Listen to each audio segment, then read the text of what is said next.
There is a certain man known as the useless oldest son of Count Perdium. He is uncontrollable. He is a sword master that is stuck in his room. He is a man that is out of his mind.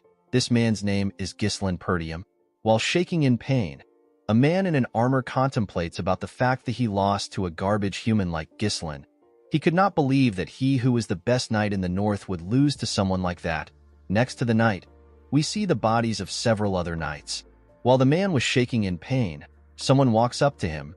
The person asked him if the surrounding is cozy and warm. He told the knight that he put a lot of money into making the traps. The man talking was a knight with a nice armor and a pretty huge axe. With a cold gaze in his eyes, the man asked the knight if he likes the place. The knight became enraged when he heard this. He could not believe that a garbage human like Ghislain created a trap for him. He asked Ghislain if he knew about his plan beforehand. Our boy moved closer to the knight and told him that he knew everything. He explained to the man that he knew about how many they were, who the spies were, and who helped him with reinforcements. With a cold gaze in his eyes, Ghislain told the man that he knew it all. The knight was simply dancing in our boy's hand.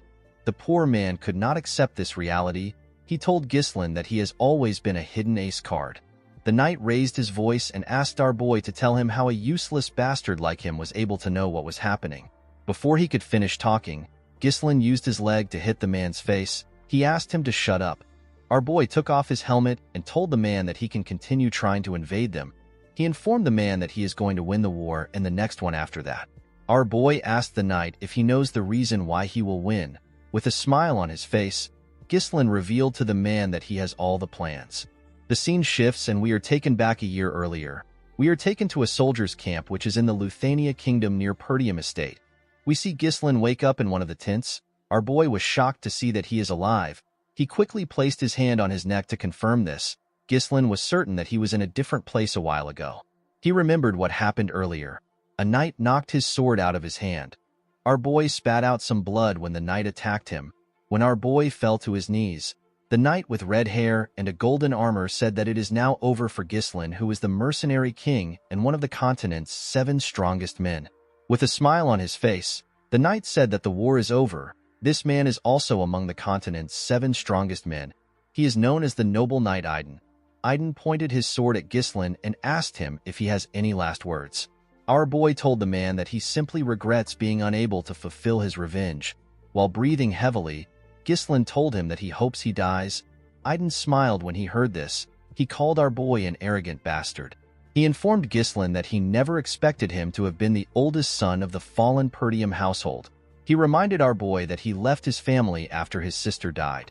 Ghislain was surprised to hear this. He asked Aiden to tell him how he knows this when he comes from a different kingdom. The noble knight asked our boy to not be surprised. He revealed to him that he knows a lot about him because he once worked his ass off to track him down. With an evil smile on his face, Aiden revealed to Ghislain that they were the ones who worked with the Delphine household to bring down his family.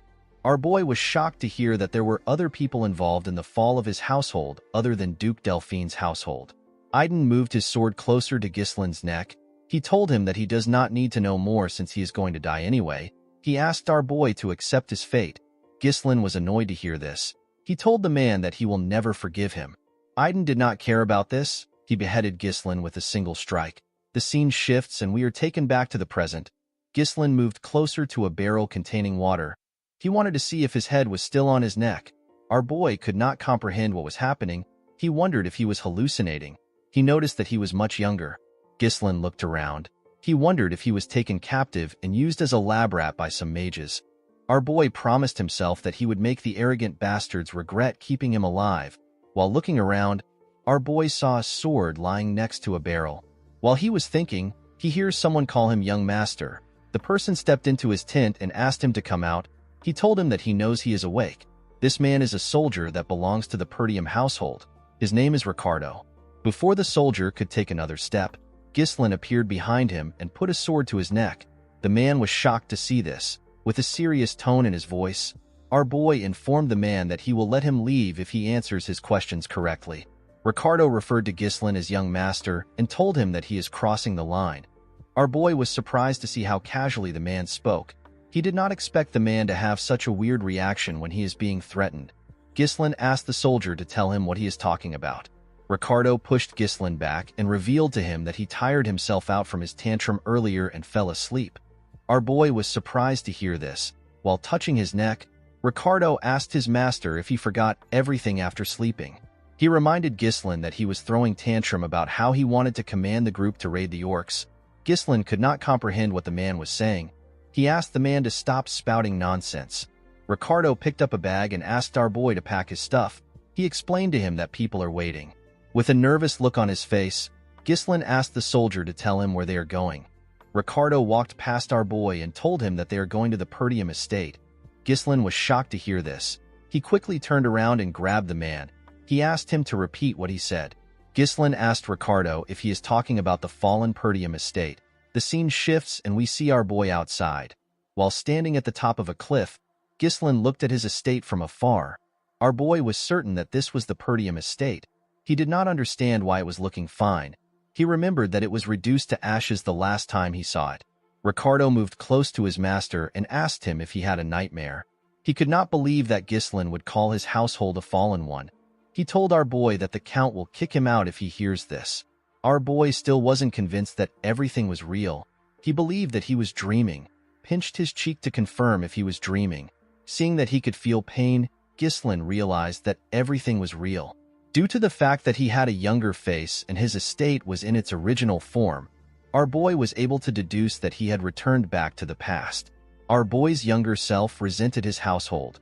The immaturity born from feeling inferior led to trouble. As time passed, more people in the household avoided him. Ghislain was unable to withstand the criticism, so he ran away from home. Several years after that, our boy became a mercenary. He survived countless battles and managed to build up his skills. He eventually made a name for himself.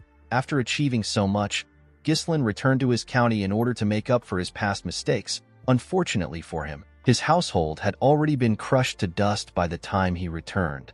While looking at his family flag, Ghislain realized that everything is still here. All the people he holds dear are still here. Our boy laughed like a madman. He could not believe what had happened to him. He wanted to sing a song in joy. However, it was too early to rejoice. Ghislain remembered that Ricardo said that they came here to raid the orcs. Our boy could never forget what happened in the orc raid in his past life. This is the day that most people in the raid squad will die. In his past life, Ghislain followed the group to the raid in order to make a name for himself. At that time, the reports had said that there were only 3 orcs. Our boy believed that the fight would be easy enough for someone like him who had no experience in commanding a squad. Unfortunately for him, there were more than 20 orcs. Almost everyone died because our boy had been stubborn and wanted to command a squad. Ghislain pulled himself together. He assured himself that he could take care of the monsters since they didn't really have a strategy. The only problem our boy had was that he did not know if the soldiers would trust him because they all see him as some useless bastard. While he was thinking, Ghislain hears a loud sound. A guard post made out of wood was thrown in front of him. One of the soldiers screams and tells the others that the orcs are here. The men immediately tried to take a stance. Ghislain was shocked to see that the orcs arrived early. He was certain that this was a little more early than his past life. The orcs easily tore the soldiers apart. They overwhelmed them with their huge weapons and their bodies. A man ordered the soldiers to get into formation. The man in a blue armor asked the soldiers not to panic. He ordered them to get into a defensive formation. This man is the commander of the raid squad. His name is Scoven. Before the man could get close to an orc, it swung its sword at him. Scoven managed to block the attack with his sword. The commander realized that his squad let their guard down. He could not believe that they were ambushed when they were not prepared. He was quite shocked to see that there were more orcs than reported. While he was thinking, someone calls out to him. The person asked him to look behind him. An orc was about to crush Scoven with its weapon. Before the orc could attack the commander, someone ran to him. The person grabbed the commander's shoulder and pushed him back. The person turns out to be Ghislain. Scoven was shocked to see his young master in front of him. Before the monster's axe could touch our boy, Ghislain stabbed it in its hand and used his sword to cut off its fingers. Immediately he did this. He cut the monster's thigh. Scoven and the rest of the soldiers were shocked to see this. The orc screamed out in pain and fell to the ground. Ghislain was annoyed to see the kind of cut he made. He realized that he could not yet use mana. He wished that he had returned to the past earlier. Ghislain turned to Scoven and asked him to give him something. The commander did not understand what the young master was talking about. With a confident look on his face, Ghislain asked Scovin to give him the commander's rights. Scovin could not believe that Ghislain actually asked for the right to command. The commander knew that Ghislain was an idiot, but he never expected him to ask for the right to command when their soldiers' lives are on the line. Scovin stood up and told our boy that he cannot give it to him. Ghislain was surprised to hear this. The man walked forward and asked our boy if he believes that the battlefield is a game. He explained to our boy that he cannot give up the authority that the Lord gave him easily. Our boy was annoyed to hear this, however. He completely understood the man. He knew that he would have also behaved the same way if an idiot walked up to him and asked him for the right to command. While he was thinking, an orc rushed to attack him. Scovin asked his young master to step back. He told him that he is too inexperienced to lead the squad. Immediately he heard this, Ghislain took a stance. He realized that he had no choice. To our surprise, our boy threw his sword. Scovin managed to dodge the sword before it could touch him. He turned around and grabbed Ghislain. He asked him to tell him why he attacked him. The moment he said this, the commander heard something. He quickly turned around. He saw Ghislain's sword in the middle of the monster's head. The orc could not even scream out. It simply fell to the ground. Scovin was shocked to see this. He wondered about how his young master was able to hit the orc's weak spot. Our boy called out to Scovin and asked him to tell him the important thing on the battlefield. He told the commander that there is no hope in winning a battle when the troops are filled with fear. Immediately he said this. We see the soldiers trembling when some orcs scream. With a smile on his face, Ghislain told the man that they need to gain momentum. The moment he said this, our boy ran forward. He took out his sword from the orc's head. He jumped directly into the middle of the monsters. Our boy landed on one of the monsters and stabbed it on its head. The soldiers were shocked to see this. While standing on top the orc's head, Ghislain screamed at the top of his voice. He asked the other monsters to come at him. He told them that he will kill all of them. The orcs quickly turned their attention to Ghislain. Our boy cut the first two orcs in their stomach and he cut off the hand of the third orc. While looking at the heads of the orcs flying around, Scovin wondered if he was dreaming. Even though he was a mana user, it was hard for him to do anything, and yet, his skinny young master is tearing the monsters apart. The commander quickly realized that our boy was already tired. However, Ghislain was using the smallest of movements to dodge the attack, and he used his sword to strike the orcs on their weak spot. Scovin realized that Ghislain was fighting like a manaless sword master. Our boy taunted the monsters by saying that he is still not yet warmed up. While running away, Ghislain told the orcs that they are not living up to their reputation as a warrior species. Ricardo was shocked to see all the orcs charging at his master. Another soldier next to him noticed that our boy was running away despite the fact that he was talking trash. Ricardo called out to his commander. Scovin could not comprehend what Ghislain was thinking. He believed that it was a smart move for our boy to run into the orcs to get their attention. However, the commander did not understand why Ghislain would run in that direction. He was certain that the place leads to the edge of a cliff. The moment he thought of this, Scovin realized something. He understood our boy's intentions. He quickly asked his troops to raise a shield wall. He told them that they will follow our boy. When he got to the edge of the cliff, Ghislain told himself that Scovin would have understood his intention if he is a skilled commander. Our boy blocked the monster's attacks while he was waiting for Scovin. Ghislain preferred to kill all the orcs on his own. However, his awful stamina could not handle it. With a smile on his face, our boy told himself that he has done enough.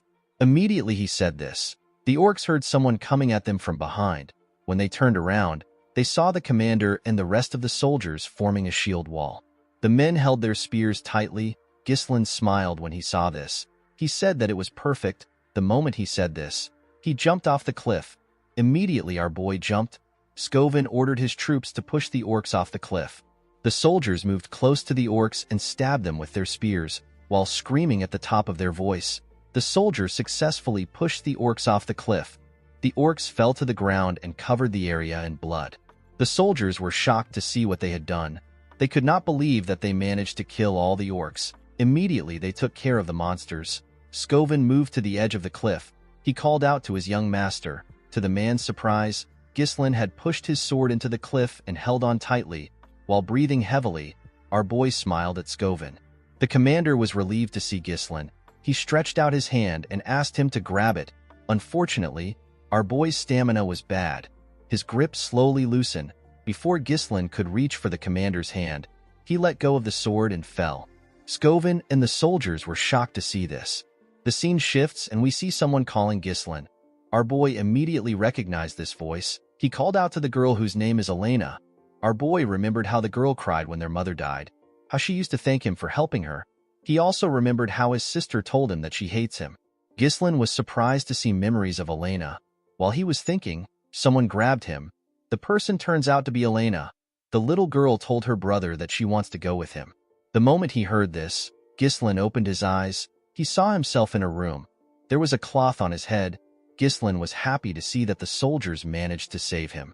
He wondered why he had such a weird dream. The moment our boy raised his head up, he felt pain all over his body. Ghislain realized that he was suffering the consequence of pushing his body to the limit.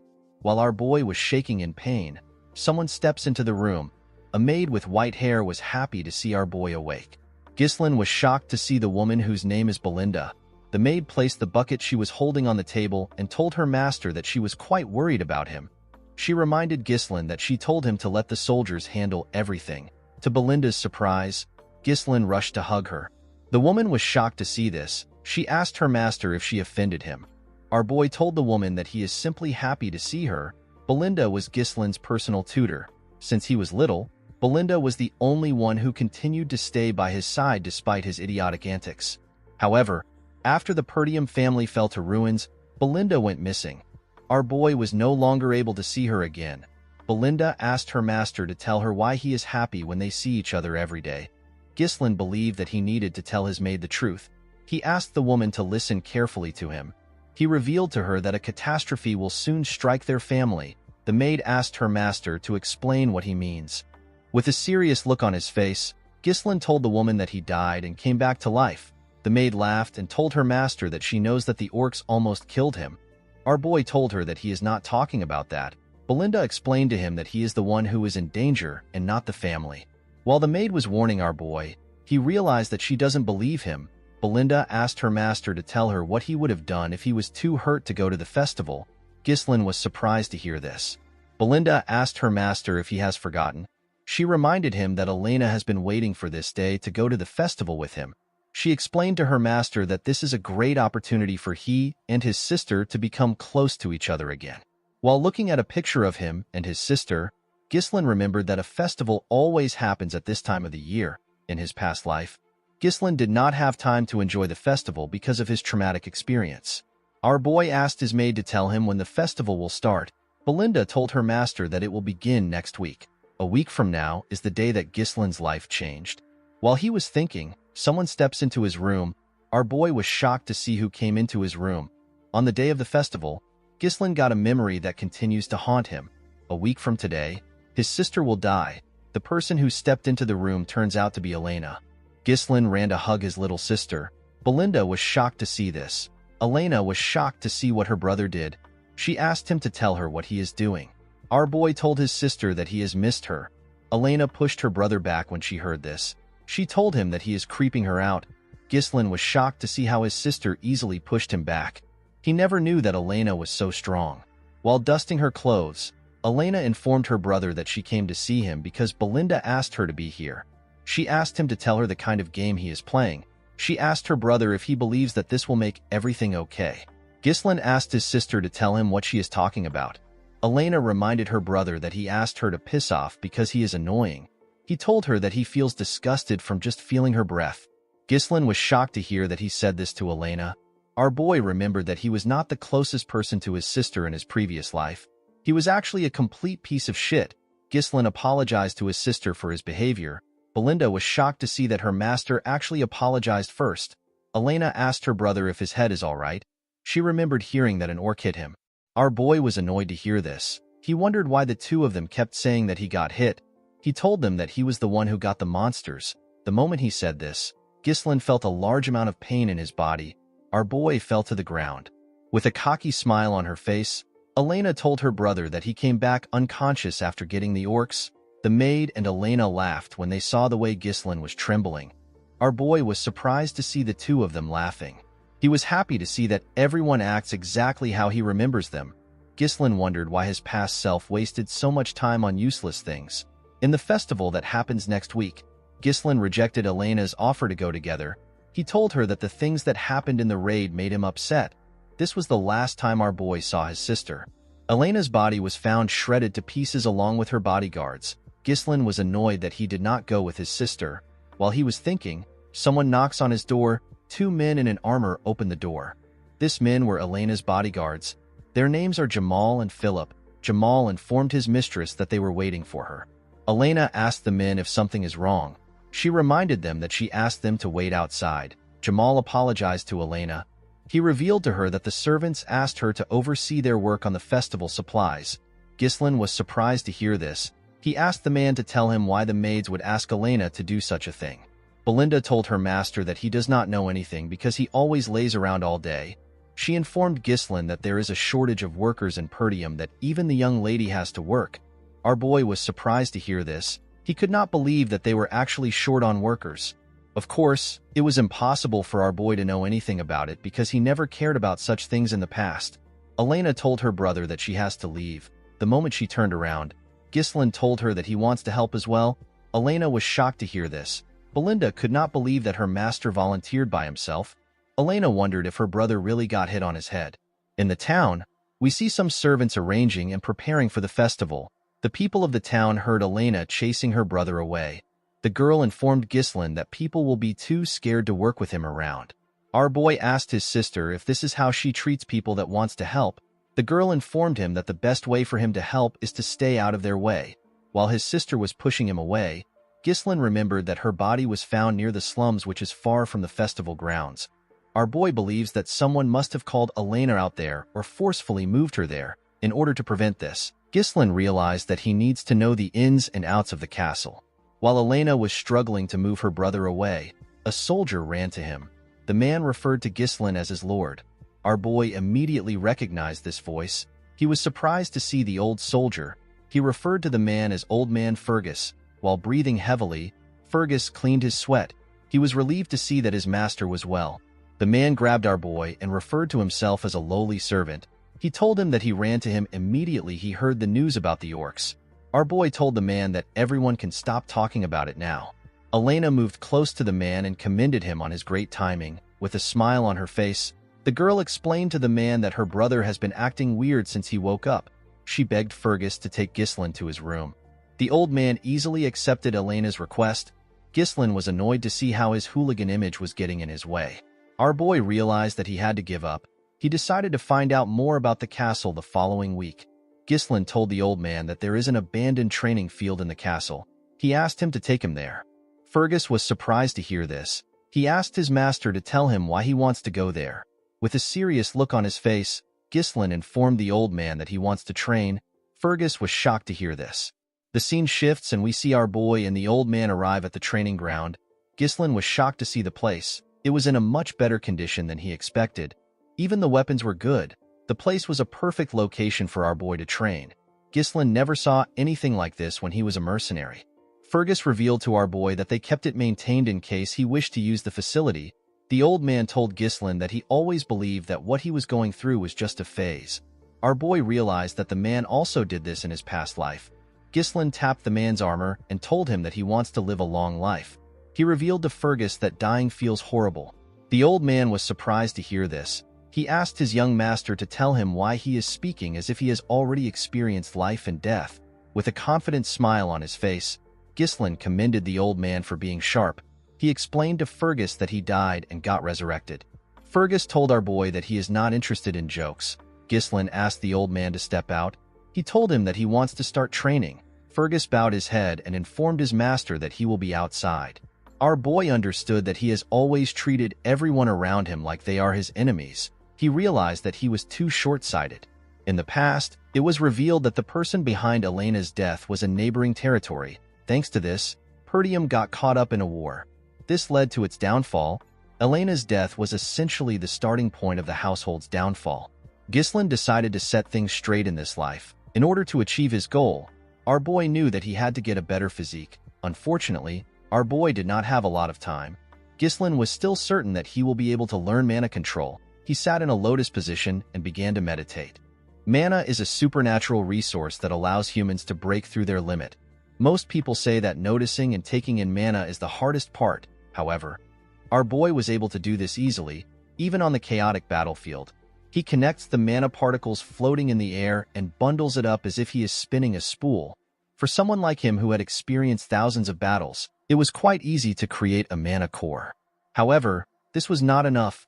Ghislain did not join the 7 strongest men in the land with just this technique alone.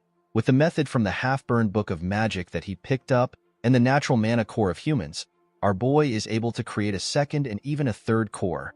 He creates a connected mesh of multiple cores in order to create an explosive force. Ghislain screamed out in pain as the mana traveled through his body.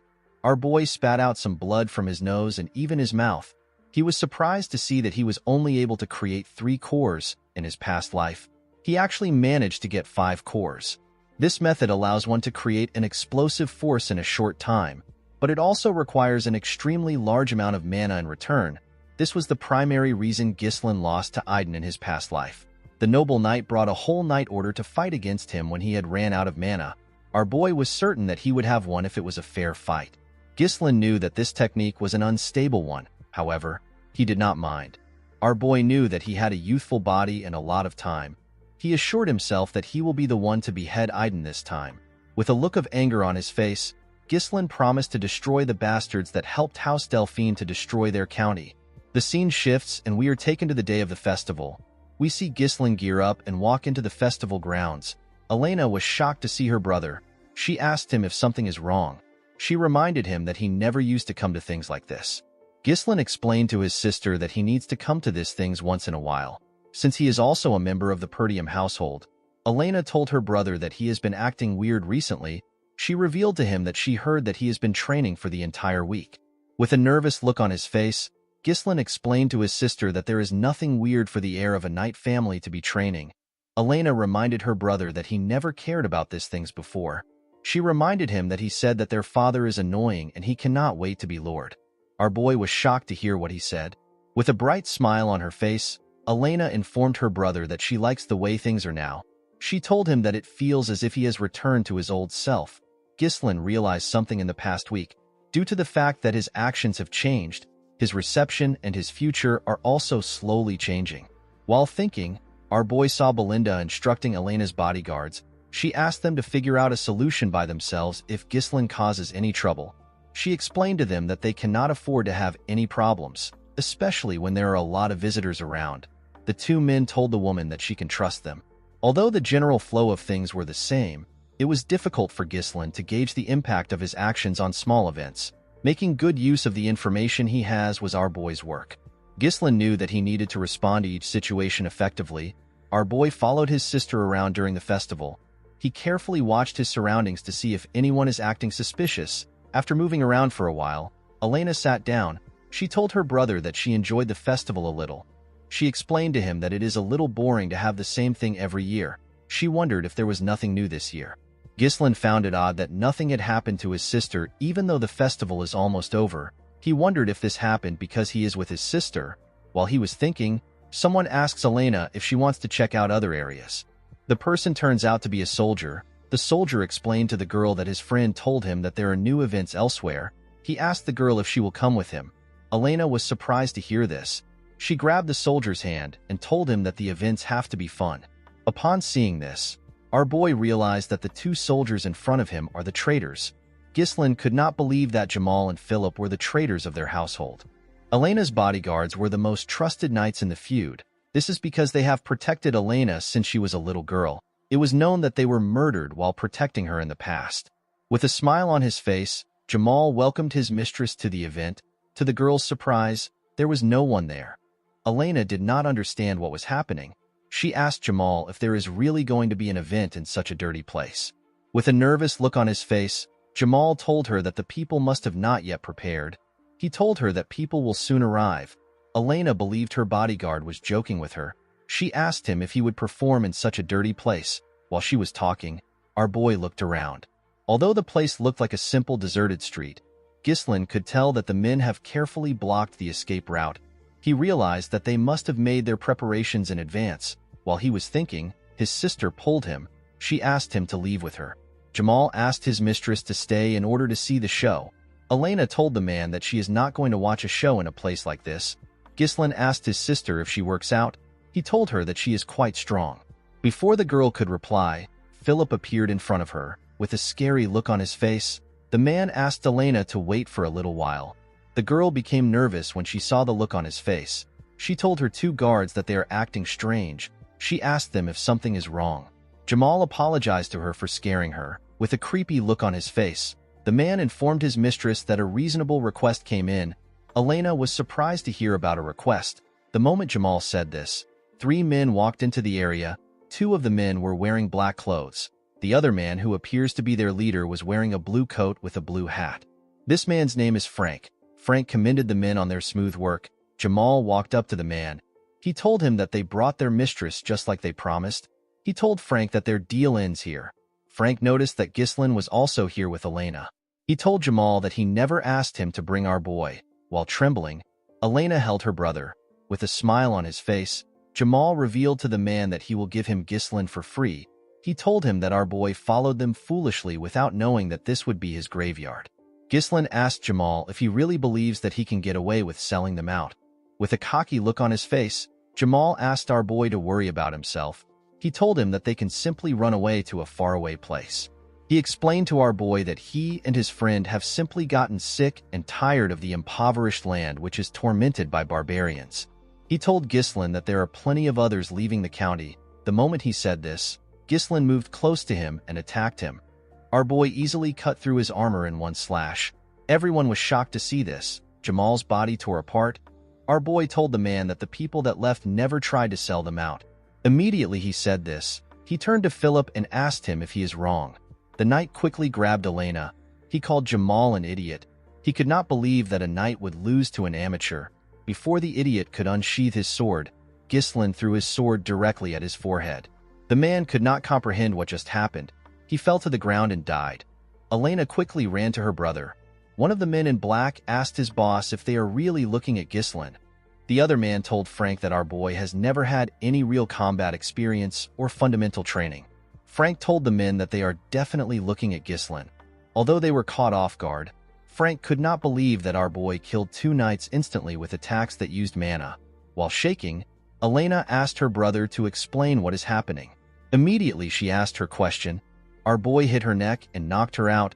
He carefully placed her on the ground and asked her to have a little rest. The moment he did this, Frank thanked him for making their work easy. He told Ghislain that he is much different from what he heard. He revealed to him that they were planning to take care of Jamal and Philip. The man smoked a pipe and asked our boy if he has been hiding his true skills. Ghislain took out his sword from Philip's head and asked Frank to tell him why he cares about his skills. Our boy took a careful look at the men. The men in black were nothing for him. However, Frank was different. The amount of mana he exudes is on a whole different level. Ghislain realized that he had to end the fight quickly. He released his mana and took out some strings. Before fighting, our boy asked the men to tell him who made the request. Frank told our boy that there is no need for a dead man to get that information. Ghislain already knew that the men wouldn't answer him easily. He took a stance and told the men that they will soon spill out the truth anyway. One of Frank's subordinates asked him if they should sever Ghislain's head. The man told his subordinate that he wants them to capture our boy alive and break all his bones so that he can't help but go mad. With a creepy smile on his face, Frank said that Ghislain has to be screaming in pain for the shape to come out beautifully. The moment they heard this, the 2 men rushed to attack our boy. Ghislain took out something from his pocket and threw it at one of the men. The man was surprised to see a firecracker. The moment he lost focus, Ghislain moved close to him and stabbed him in the head. The other man calls this a shallow trick. He quickly attacked our boy. Ghislain moved his sword behind him and used it to block the attack. While holding on, our boy put his hand around the sword. He used his sword to hit the man's hand. Before the man could react, Ghislain beheaded him. The moment he did this, Frank attacked him. Our boy blocked the attack with the other sword. Frank was shocked to see this. He could not believe that Ghislain managed to block his attack in his position. He was certain that it was a perfect sneak attack. Ghislain quickly pushed the man's sword down and stood up. He made a clean cut on Frank's neck. The man's pipe fell to the ground. To our boy's surprise, Frank attacked him. While using mana on his neck, Frank told Ghislain that he is actually surprised. He told our boy that he would have lost his neck if he did not have enough mana. Ghislain was shocked to see that Frank survived an attack to his neck. He quickly realized that the man focused his mana around his neck to reduce the damage. Frank took a stance and told our boy that he does not know where he learned his strange swordsmanship, with a creepy smile on his face. The man promised Ghislain that he will die here. Frank pushed our boy back and told him that he cannot defeat him with his feeble mana. He assured Ghislain that he will die here. To the man's surprise, Ghislain smiled when he heard this. Frank did not understand why our boy was smiling. Ghislain pushed the man's sword away and made him lose composure. Immediately he did this. He used his leg to give Frank a kick on the face. Frank quickly stepped back after he received the attack. With a smug look on his face, Frank reminded our boy that his attacks won't work with his tiny mana. The moment he said this, Frank spat out some blood. He fell to the ground and began to cough heavily. The man could not comprehend what was happening. He realized that Ghislain's attack was much powerful than before. He was certain that it is impossible for Ghislain to pierce through his enhancement with his skill level. Our boy slowly walked up to the man. He revealed to him that he never expected anyone to be the true culprit of his sister's death. With a scary look on his face, he unleashed his third core and asked Frank to prepare himself. The man was shocked to see this. He could not believe that our boy's mana suddenly increased. Before he could think about it, he saw Ghislain in front of him. He was shocked to see how fast our boy had become. Ghislain attacked the assassin more fiercely. However, Frank was able to block the attacks, but the attacks were quite heavy. Ghislain did not hold back. Frank could not comprehend what was happening. His hands were turning numb just from blocking our boy's attacks. While looking at his almost ruined sword, the man reminded himself that there is usually a limited effect when someone draws a lot of mana. However, this was different for Ghislain. Frank had never heard of a method that increases mana so explosively. It was as if our boy had become a different person. While Frank was trying to regain his stance, Ghislain used his sword to crush the man's weapon. Immediately he did this. He landed a heavy strike on the man's body. He grit his teeth and pushed his sword into Frank's body. The assassin screamed out in pain. Before he could continue screaming, Ghislain placed his hand on his throat and pushed him to the wall. While holding onto his sword, our boy told the man that they need to continue their conversation from earlier. He asked Frank to tell him who requested for the assassination. The man did not care about responding to Ghislain. He took out a small blade and told himself that he will not go down so easily. He decided to take Elena along with him. Before the man could throw his blade, some strings grabbed his hand. Our boy was the one who took out the strings. He asked the man to make a deal with him. With a cold gaze in his eyes, Ghislain asked the man to not make any stupid moves. He told him that he will return his sword into its sheath. Frank was shocked to see that the threads were created with mana. He did not know when our boy had the time to create such a thing. Ghislain pushed his sword deeper into the man's body.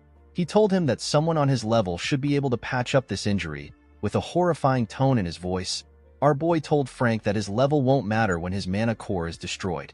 The assassin was shocked to hear this. When he looked down, he saw our boy's sword glowing. He immediately began to scream. He could feel his mana scattering. Frank yelled at Ghislain and asked him if he has lost his mind. He told him that the backflow could cause an explosion and blow the whole area away. He asked Ghislain if he is planning to self-destruct. With a terrifying look in his eyes, our boy told the man that only those who are unskilled make such a mistake. He assured him that he can manage himself. Frank was shocked to see the look on Ghislain's face. He realized that our boy was not bluffing. He became certain that he is going to die. While screaming at the top of his voice, Frank revealed to our boy that he was sent by Count Desmond. According to the man, the Count needed a reason to start a war against the Perdium and the Degard families. Our boy was surprised to hear that it was the Count. In Ghislain's previous life, this kind of work was left for the families that allied with the Duke's family. Our boy was annoyed to see that Duke Delphine orchestrated the whole thing without being involved. Ghislain asked Frank if this is the reason why he wanted to kill his sister. The man told our boy that he is correct. Immediately he answered. Our boy pushed his sword through his body. Frank spat out some blood and reminded Ghislain that he promised to put his sword away. Our boy smiled when he heard this. He asked the man to tell him why he is scared when he has also killed many people. Frank began to laugh when he heard this. Our boy was surprised to see this. The man moved close to Ghislain and revealed to him that nothing will change even if he dies. He told our boy that he has already finished the work of the Degard family. He asked our boy if people will listen to a punk like him. He assured him that Perdium will perish in war. The moment he said this, Ghislain grabbed his head and pushed it to the wall. With a smile on his face, our boy told the man that he was reborn after dying. He assured him that things will be different this time around. Immediately he said this, his sword began to shine brighter. Frank raised his head up and screamed out. The man shot out his energy through his mouth. It blew up when it got to the sky. It looked like a firework. The moment he did this, he fell to the ground and died. While breathing heavily, our boy looked around. He saw the corpses on the ground. He stared at his sister's unconscious body. After confirming that there was no one next to him, Ghislain threw his sword to the ground. He took a deep breath and fell to the ground. He began to cough out blood. While cleaning his blood from his mouth, our boy said that it was very easy for him to explode 3 cores when he was the Mercenary King. He pushed himself up and told himself that he will not fall here. Our boy rushed to a building and kicked the door open. He found 2 bodies inside the building. In Ghislain's previous life, there was another body that was found in this place besides Elena. Due to what Frank said earlier, our boy realized that the body in front of him belonged son of the Degard family. The boy was killed along with his escort knight. The 2 men were silenced and framed as Elena's killers. Our boy moved their bodies. He was certain that a war would take place if these bodies are revealed. Ghislain took out a firecracker. He decided to erase the evidence.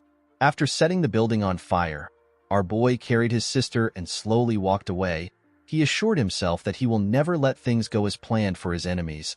As Ghislain walked forward, we see someone watching him from a tree.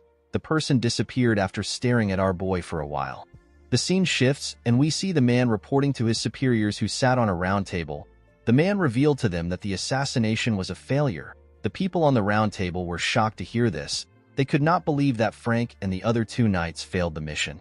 They asked the man if they let their guard down because they believed that the work would be easy. With a nervous look on his face, the man told them that they failed because of Ghislain. The men were shocked to hear this. They could not believe that the useless bastard of the north actually did something.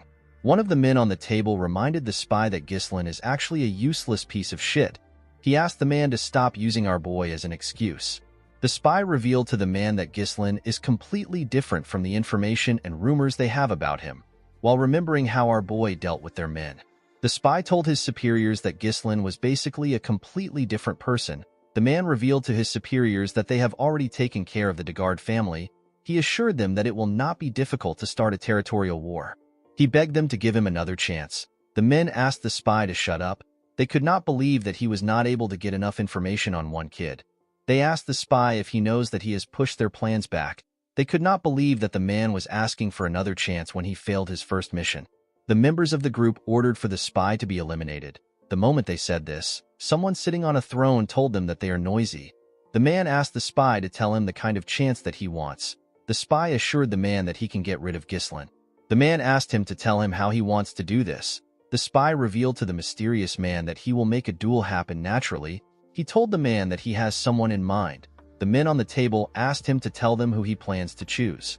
The man revealed to them that he plans to choose Cain Loges. This person is famous for his strength-based swordsmanship. Despite his young age, he is the epitome of strength. The spy assured his masters that there is no one in the north who is a match for Cain's strength. According to the man, Cain is Ghislain's cousin, so it won't be difficult to get them to meet for a duel. With a cold gaze in his eyes, the mysterious man told his subordinate that he will not be granted another chance after this. The spy assured the man that he will not disappoint him. The scene shifts and we are taken to the training hall of the Perdium household. Fergus stepped into the room and told his master that it is already meal time. The moment he said this, he saw something coming towards him. Our boy placed his thread on a sword next to the man. He wrapped the thread around the sword and used it to pull it to himself. Ghislain carefully moved his sword. He wanted to see how easy the thread was for him to handle. While swinging his sword, our boy saw the old man. Fergus moved close to his master and apologized for interrupting his training session. He asked his master to tell him how he was able to drag the sword. Ghislain showed the man the thread. He told his knight that the technique is known as mana thread. It is a way of using mana as a string. In our boy's past life, he used this technique all the time. However, at his current skill level, Ghislain needs to implode his core in order to use it like before because he is lacking mana. The only way our boy can use mana while using his threads is to create a smaller amount of threads. The old man was surprised to see his master's technique. He always believed that he had trained his mana well, but he had never seen something like this. Fergus did not know how his master was able to create this technique with mana. He was certain that Ghislain did not have any skills and he had not trained for a long time. Our boy asked the man if he needs something from him. Fergus told his master that he actually stopped by to tell him something. He bowed his head and thanked Ghislain for protecting his little sister. Our boy was surprised to see the old man thanking him. He told him that he did what he should have done.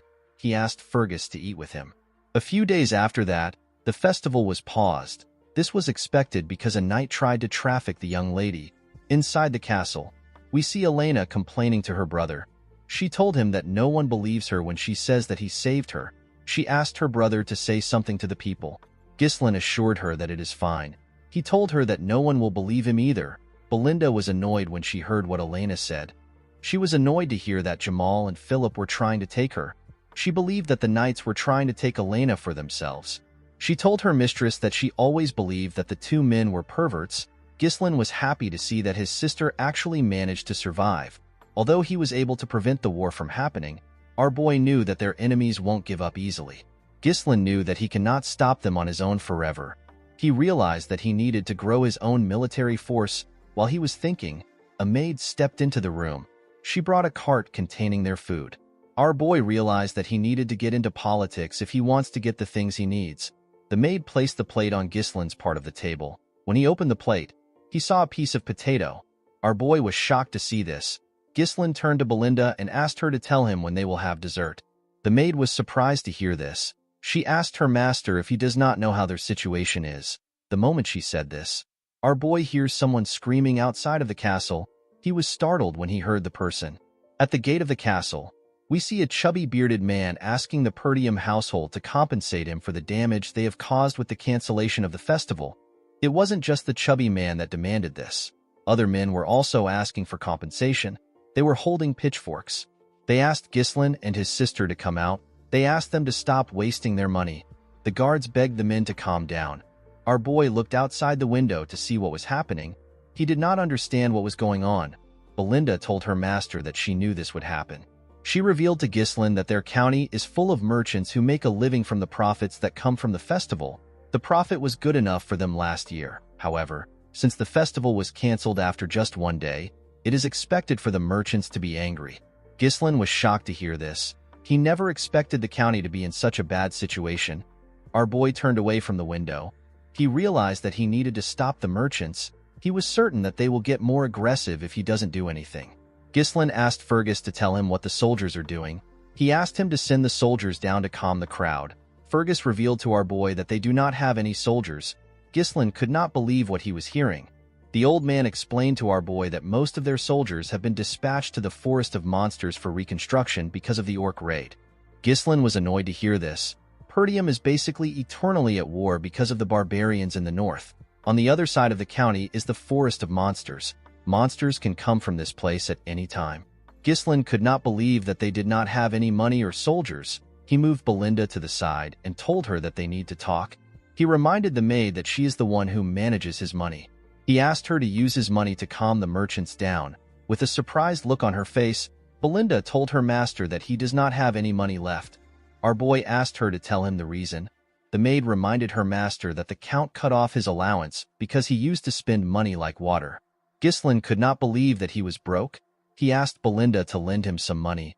The maid told her master that she doesn't have any cash at all. The scene shifts and we see Ghislain looking at the town through his window. Our boy could not believe that his family was in such a terrible situation. He wondered about what they actually have. Our boy knew that he could not do anything if he does not have any funds. Even if he has knowledge of the future, it does not matter without money. Ghislain realized that he needs to get money first. He wondered if there was something on the estate that could change his situation. While he was thinking, Ricardo barges into his room. Our boy was surprised to see the soldier breathing heavily. He asked him to tell him why he is in a hurry. With a worried look on his face, Ricardo revealed to his master that there is a problem. He told him that Cain wants to see him. Ghislain was shocked to hear this. The scene shifts again and we see Scoven breathing heavily. The man's face was heavily bruised. While he was trying to regain his stance, his opponent gave him a heavy punch on his face. The person punched the man on his chest plate. The attack went through the armor and damaged the commander on his chest. The moment he took the attack, he fell to the ground. At the entrance of the bar, we see Ghislain arrive. Our boy saw the commander fall to the ground. Scovin called out to his young master when he saw him. Our boy was annoyed to see this. Cain welcomed Ghislain. When our boy raised his head up, he saw a huge boy in front of him. With a smile on his face, Cain greeted his cousin. Ghislain took a careful look at Cain. He immediately remembered the boy's face. Cain is the heir of the Loges County. This is a county that his family has an alliance with. At this point in time, Cain was Ghislain's only friend and his enemy. While Scovin was shaking on the ground, Cain came down the stairs.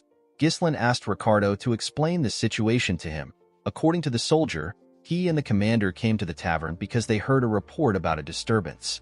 When they arrived at the tavern, they found Cain with his escort knight. The arrogant boy recognized them and asked them if the rumors about Ghislain are true. Scovin explained the details of the rumors to the boy. Before the man could finish talking, Cain grabbed his mouth. With a creepy smile on his face, he asked Scovin to stop lying to the heir of the Loges County. This was how the idiot started to beat the commander. Cain asked Ricardo to tell the story well. According to the boy, the commander told him that our boy, who has never trained in his life, took down an orc with his bare hands and dealt with the traitorous escort knights on his own. Cain told Ghislain that he had to give the commander a little wake-up call to knock some sense into him. With a creepy smile on his face, Cain told Ghislain that none of this would have happened if he had not lied in the first place. Our boy immediately understood why the arrogant idiot was behaving this way. He remembered that Cain always treated him like his subordinate. Every time the arrogant boy visited Perdium, he always made a mess, even after Cain caused so much trouble. No one could say anything because Ghislain was basically his subordinate. No one in the county could look down on Cain. Unlike Ghislain, who always had an inferiority complex, Cain's confidence and bold demeanor were praised as qualities befitting of an heir. Thanks to this, Ghislain was criticized more by the people. Our boy smiled when he remembered this. Cain was surprised to see him smiling. He never expected this reaction. Normally, Ghislain would have charged at him after receiving this much provocation. The scene shifts and we are taken back some hours earlier. At the Loges County, Cain hears the spy ask him to kill Ghislain. The boy was shocked to hear this. The spy assured him that the esteemed one will support his family if he succeeds. Cain explained to the man that it is not difficult to deal with our boy, however, it is still an issue to kill the heir of a county. He asked the man to tell him how he is supposed to eliminate our boy. The spy explained to the boy that they can lure Ghislain into a duel and make it appear as if an unfortunate accident happened. It will look like a trivial dispute between heirs. The man revealed to Cain that he will accompany him disguised as an escort knight and orchestrate the situation. He assured the boy that everything will be fine. With a smile on his face, the spy told Cain that this is a very rare opportunity even for him. Cain could not believe that he has the chance to kill his own cousin. With a smile on his face, the boy told the man that they need to leave immediately. Presently, Cain wondered if the mysterious organization wants to get rid of Ghislain because something about him has changed. The boy smiled when he thought of this. He asked our boy to tell him what he is doing. He sat on the stairs and asked Ghislain to tell him why he is simply standing. He asked our boy to bring the thing that he has prepared for him. Ghislain asked the boy to tell him what he is talking about. Cain told his cousin that he heard that the festival was interrupted. He told our boy that they need to liven up the mood and have an amazing time. He reminded Ghislain that they are always in sync when it comes to things like this. With a scary look on his face, he asked our boy if he is wrong. Ghislain was not scared of the boy. In fact, he did not know what he was talking about. After thinking for a minute, our boy understood what his cousin was saying. He asked him if he is talking about something. Ghislain recalled that Cain used to have him prepare alcohol and women every time he came here. Our boy granted his request back then because he did not want his huge cousin to beat him up. Because of Cain, Ghislain had to waste his precious money. Our boy remembered that Belinda told him that his father cut him off because he spends money recklessly. Ghislain smiled when he thought of this. He realized that it was right in front of him the whole time. He could not believe that his source of money was right in front of him. While he was thinking, Cain called out to him. Ghislain quickly snapped back to reality. Cain asked his cousin to bring the things right now. He told him that he is waiting for him. Our boy assured the idiot that he will bring it soon. With a scary look on his face, Ghislain told Cain that he has a debt to repay to him first. The spy was shocked to see the look in our boy's eyes. Cain asked Ghislain to explain what he is talking about. With a smile on his face, Ghislain explained to his cousin that he has been taking care of everything he asked him to prepare with his own money. He asked Cain to pay him back now. He told the boy that he will settle for 1,000 gold. Cain was shocked to hear this. He told our boy that everything does not even cost 100 gold. He explained to Ghislain that he has been spending his own money to thank him for being his friend. He referred to the money as a friendship fee. Ghislain asked his cousin if he is stupid. He told him that he has always been his doormat. With a smile on his face, our boy asked his cousin to pay him back before he beats the shit out of him. He told him that he needs a lot of money right now. Everyone in the tavern was shocked to see how Ghislain was speaking. Cain let out a sigh and stood up. He asked our boy if he is acting bold because he has been going easy on him. He asked Ghislain if he really believes that he has gotten stronger simply because he spread a false rumor that he won against a knight. Cain called our boy a parasite that is leeching off the land. He explained to him that everyone in the north calls him a scoundrel because all he does is spout empty nonsense. Immediately he said this, he clenched his fist and asked Ghislain to get himself together. Immediately he said this, he attacked our boy. Ghislain easily dodged the attack by moving to the side. Cain was surprised to see this. Ricardo and the spy were also surprised. Cain quickly swung his hand at our boy's head. Ghislain dodged the attack and went low. He punched the idiot in his ribs. Cain was shocked to feel the pain of the attack. Ghislain stretched out his hand and tried to punch the boy in his head. Cain managed to block the attack with his hand. He smiled when he blocked the attack. Our boy was surprised to see this. Cain fell on his knees and screamed out in pain. The spy quickly rushed to the boy's side. He asked Cain if he is all right. Ghislain asked the boy to stop whining. He told him that he knows he blocked the attack. The spy asked Ghislain to stand back. He asked him to stay away from Cain. Everyone at the tavern was shocked to see this. They could not believe that our boy actually took down Cain. Ghislain smiled when he saw this. He immediately understood Cain's intentions. Cain whispered to the spy if his acting was okay. With a smile on his face, the man told him that his acting was perfect. He told him that he has set the stage perfectly to make it appear that the fault lies with Ghislain. He assured Cain that he now has enough justification to duel our boy. The idiot placed his hand into his pocket. He was certain that he had to get the backing of the esteemed one. He decided to leave a lasting impression. Cain took out a blue glove. He could not believe that he was given the opportunity to cut off Perdium, which is a falling power. He raised the glove up and told Ghislain that he has tarnished the dignity of nobility with lies. He said that our boy attacked him simply for trying to verify the truth. Before Cain could finish his words, Ghislain threw his glove at him. He challenged his cousin to a duel. Cain was shocked to see this. Our boy told the idiot that he insulted an heir like him in front of his people and assaulted his knight. He told him that he has tarnished the dignity of nobility. With a smile on his face, Ghislain asked his cousin if he plans to deny the allegations. Cain smiled when he heard this. He always believed that our boy was stupid, but he never expected him to be stupid enough to dig his own grave. He took out his sword and told Ghislain that he will accept the duel. He pointed his sword at our boy and asked him to not regret it even if he dies.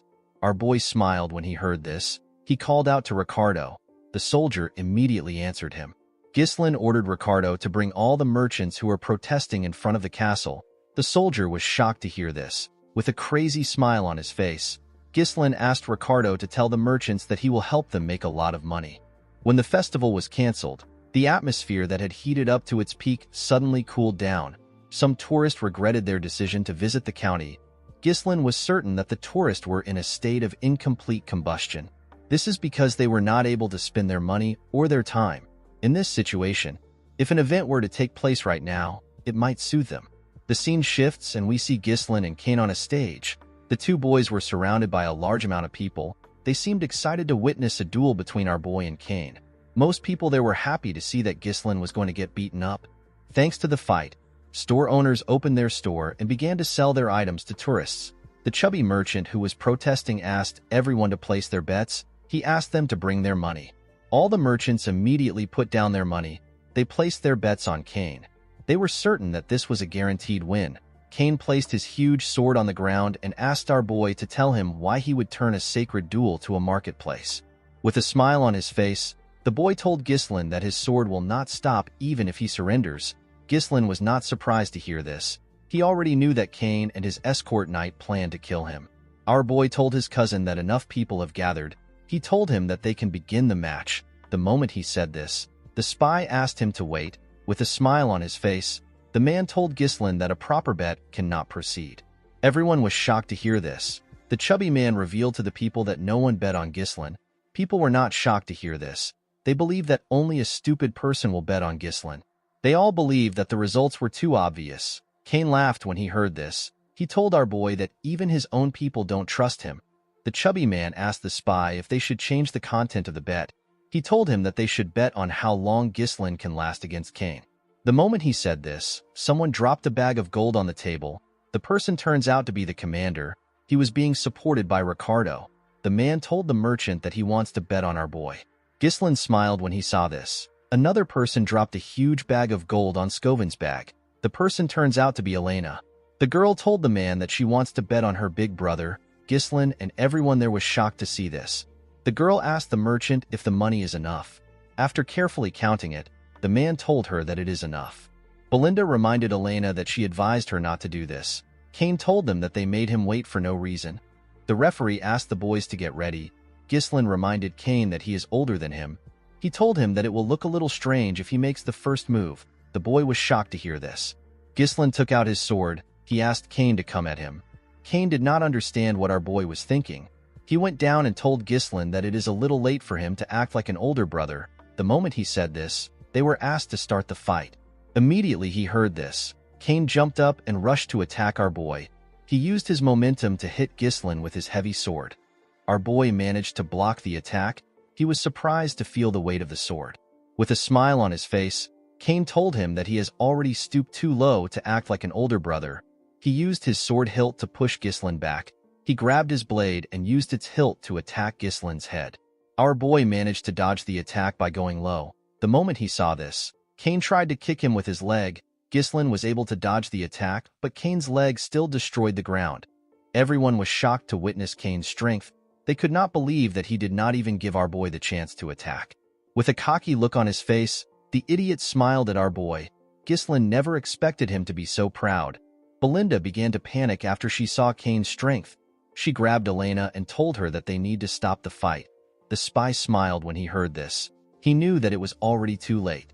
No matter who the opponent is, they are trapped the moment they decide to cross swords with Cain. The opponent is overwhelmed by his immense strength, and they will become consumed by the thought that there is no chance to counterattack. The opponent will end up using all their energy on evading attacks. In the end, the exhausted opponent will leave an opening after dodging for a while, and they will meet their end. Cain has always won this way. The idiot began to attack Ghislaine more aggressively. Our boy managed to dodge the attacks. Cain smiled when he saw this. He told our boy that he is still as slippery as ever. He noticed that Ghislaine's skills have actually improved since the last time they met. He stopped attacking with his blade and turned it around. He grabbed the blade with his bare hands and swung his sword hilt at our boy. He told our boy that he has always been good at running since they were little. Ghislaine managed to use his sword to block the attack. To his surprise, Cain used the hilt to grab him and toss him up. Everyone was shocked to see this. The man smiled when he saw this. He believed that our boy was finished. As he slowly descended back to the ground, Ghislaine said that he wanted to go easy on his cousin. Unfortunately for the poor bastard, he crossed the line. Our boy gathered mana in his legs and carefully landed. Immediately he landed on the ground. He charged at Cain. The boy was shocked to see how fast Ghislaine was. Our boy landed an attack on his stomach. Cain was shocked to see this. The spy could not believe that our boy returned to a stable state by condensing mana into his leg. Ghislaine informed his cousin that his swordsmanship is ignorant. He could tell that Cain believed that he was the strongest just because his opponent would get scared if he showed a little bit of strength. Our boy took a stance and told Cain that he will open his eyes. Cain was annoyed to hear this. He rushed to attack him. Ghislaine used his leg to kick the boy's sword in order to push him back. Before the sword could reach our boy, he jumped up and moved to the side. As he went back down, Ghislaine struck Cain on his shoulder down to his hand. Cain pushed his sword forward. Our boy dodged the attack by moving to the side. He then used his leg to press Cain's sword down. Immediately he did this. He cut Cain close to his neck. Blood began to gush out of the places where Ghislaine struck earlier. Everyone was shocked to see this. The crowd began to cheer. No one expected Ghislaine to show this level of skill. Some people began to regret the fact that they bet on Cain. Elena asked the maid to see what she is talking about. Scovin smiled when he saw this. Cain noticed that he had shallow wounds. He was certain that Ghislaine could have gone deeper if he wanted. He wondered if he did it on purpose. The boy did not understand what was going on. He did not understand how Ghislain got this level of swordsmanship. Our boy glared at his cousin. He threw his sword away. He believed that the large gap in their skill will not provide enough entertainment for the people. He told his cousin that he will fight him barehanded. Cain was annoyed to hear this. Ghislain explained to the boy that he wants to use this opportunity to educate him. He rolled up his sleeves and told Cain that he will be educating him with his bare knuckles. Cain was shocked to hear his cousin say that he will educate him. Ghislain explained to Cain that he is not a match for him in swordsmanship, so he wants to give him a handicap. He told the boy that it is better for them to have a barehanded fight which he excels in. With a serious look on his face, Ghislain told his cousin that he will now add 2,000 gold, which is twice the original bet. He told Cain that he bet that he will win. Everyone was shocked to hear this. They could not believe that our boy added 2,000 gold to the initial bet. The spy was more shocked than everyone else. He could not believe that Ghislain actually dared to challenge Cain to a barehanded fight. The man was happy to see that our boy's insanity finally helped him. He believed that fortune was still on his side. Before the fight began, the chubby merchant asked everyone to place their additional bets. He told them that the event is now a barehanded fight between Ghislain and Cain. Some people believed that our boy was stupid for challenging Cain to a fight that involved sheer force. They decided to bet on Cain. Others believed that our boy knew what he was doing. They decided to bet on him. Cain could not believe that his cousin wanted to fight him with his bare hands. He asked Ghislain to do what he wants. He grabbed his weapon and threw away his coat. He raised his weapon up and told his cousin that he will use his sword. The moment he said this, he rushed to attack our boy. Belinda was annoyed to see this. She asked her master to pick up his sword and defeat the bastard. Immediately she said this. Cain swung his sword at his cousin with the intention of killing him. Ghislain smiled when he saw this. He realized that he needed to knock some sense into his cousin. The moment he thought of this, he went down to dodge Cain's attack. Cain tried to move his sword closer to cut our boy. Ghislain quickly moved to the boy's side. Our boy punched Cain in his lap. Before Cain could react, Ghislain gave him a heavy punch on his jaw. This attack made the boy lose his balance. He quickly fell to the ground. Cain could not comprehend what was happening. He did not know how a loser like our boy was able to display such movements. Everyone began to scream when they saw how their young master fought. They slowly understood that Ghislain might actually win. With a cold look on his face, Ghislain asked his cousin to get up. He told him that he has not even gotten started. Cain was annoyed to hear this. He raised his sword and rushed to attack our boy. He swung his huge sword at our boy when he got close to him. Ghislain easily dodged his attacks. Our boy grabbed his cousin's arms. He twisted it and locked Cain down. Before Cain could do anything, Ghislain used his knee to give him a blow in his rib. The poor boy spat out some blood. Cain could not accept what was happening. Ghislain could not even look him straight in the eyes until now. Our boy used to bow down on his own when he saw Cain. The boy could not understand what was happening.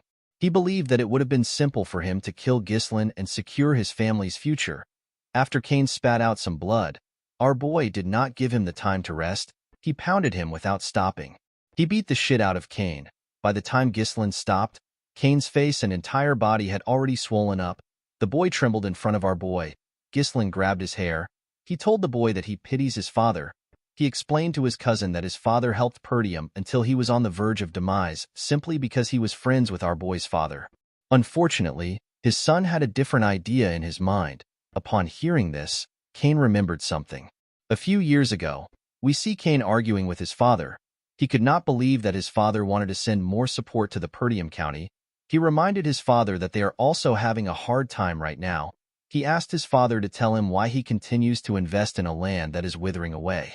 He told him that it is like pouring water into a cracked bucket. He reminded the Count that it has not been a week since he returned, and yet he is already going back to help Perdium.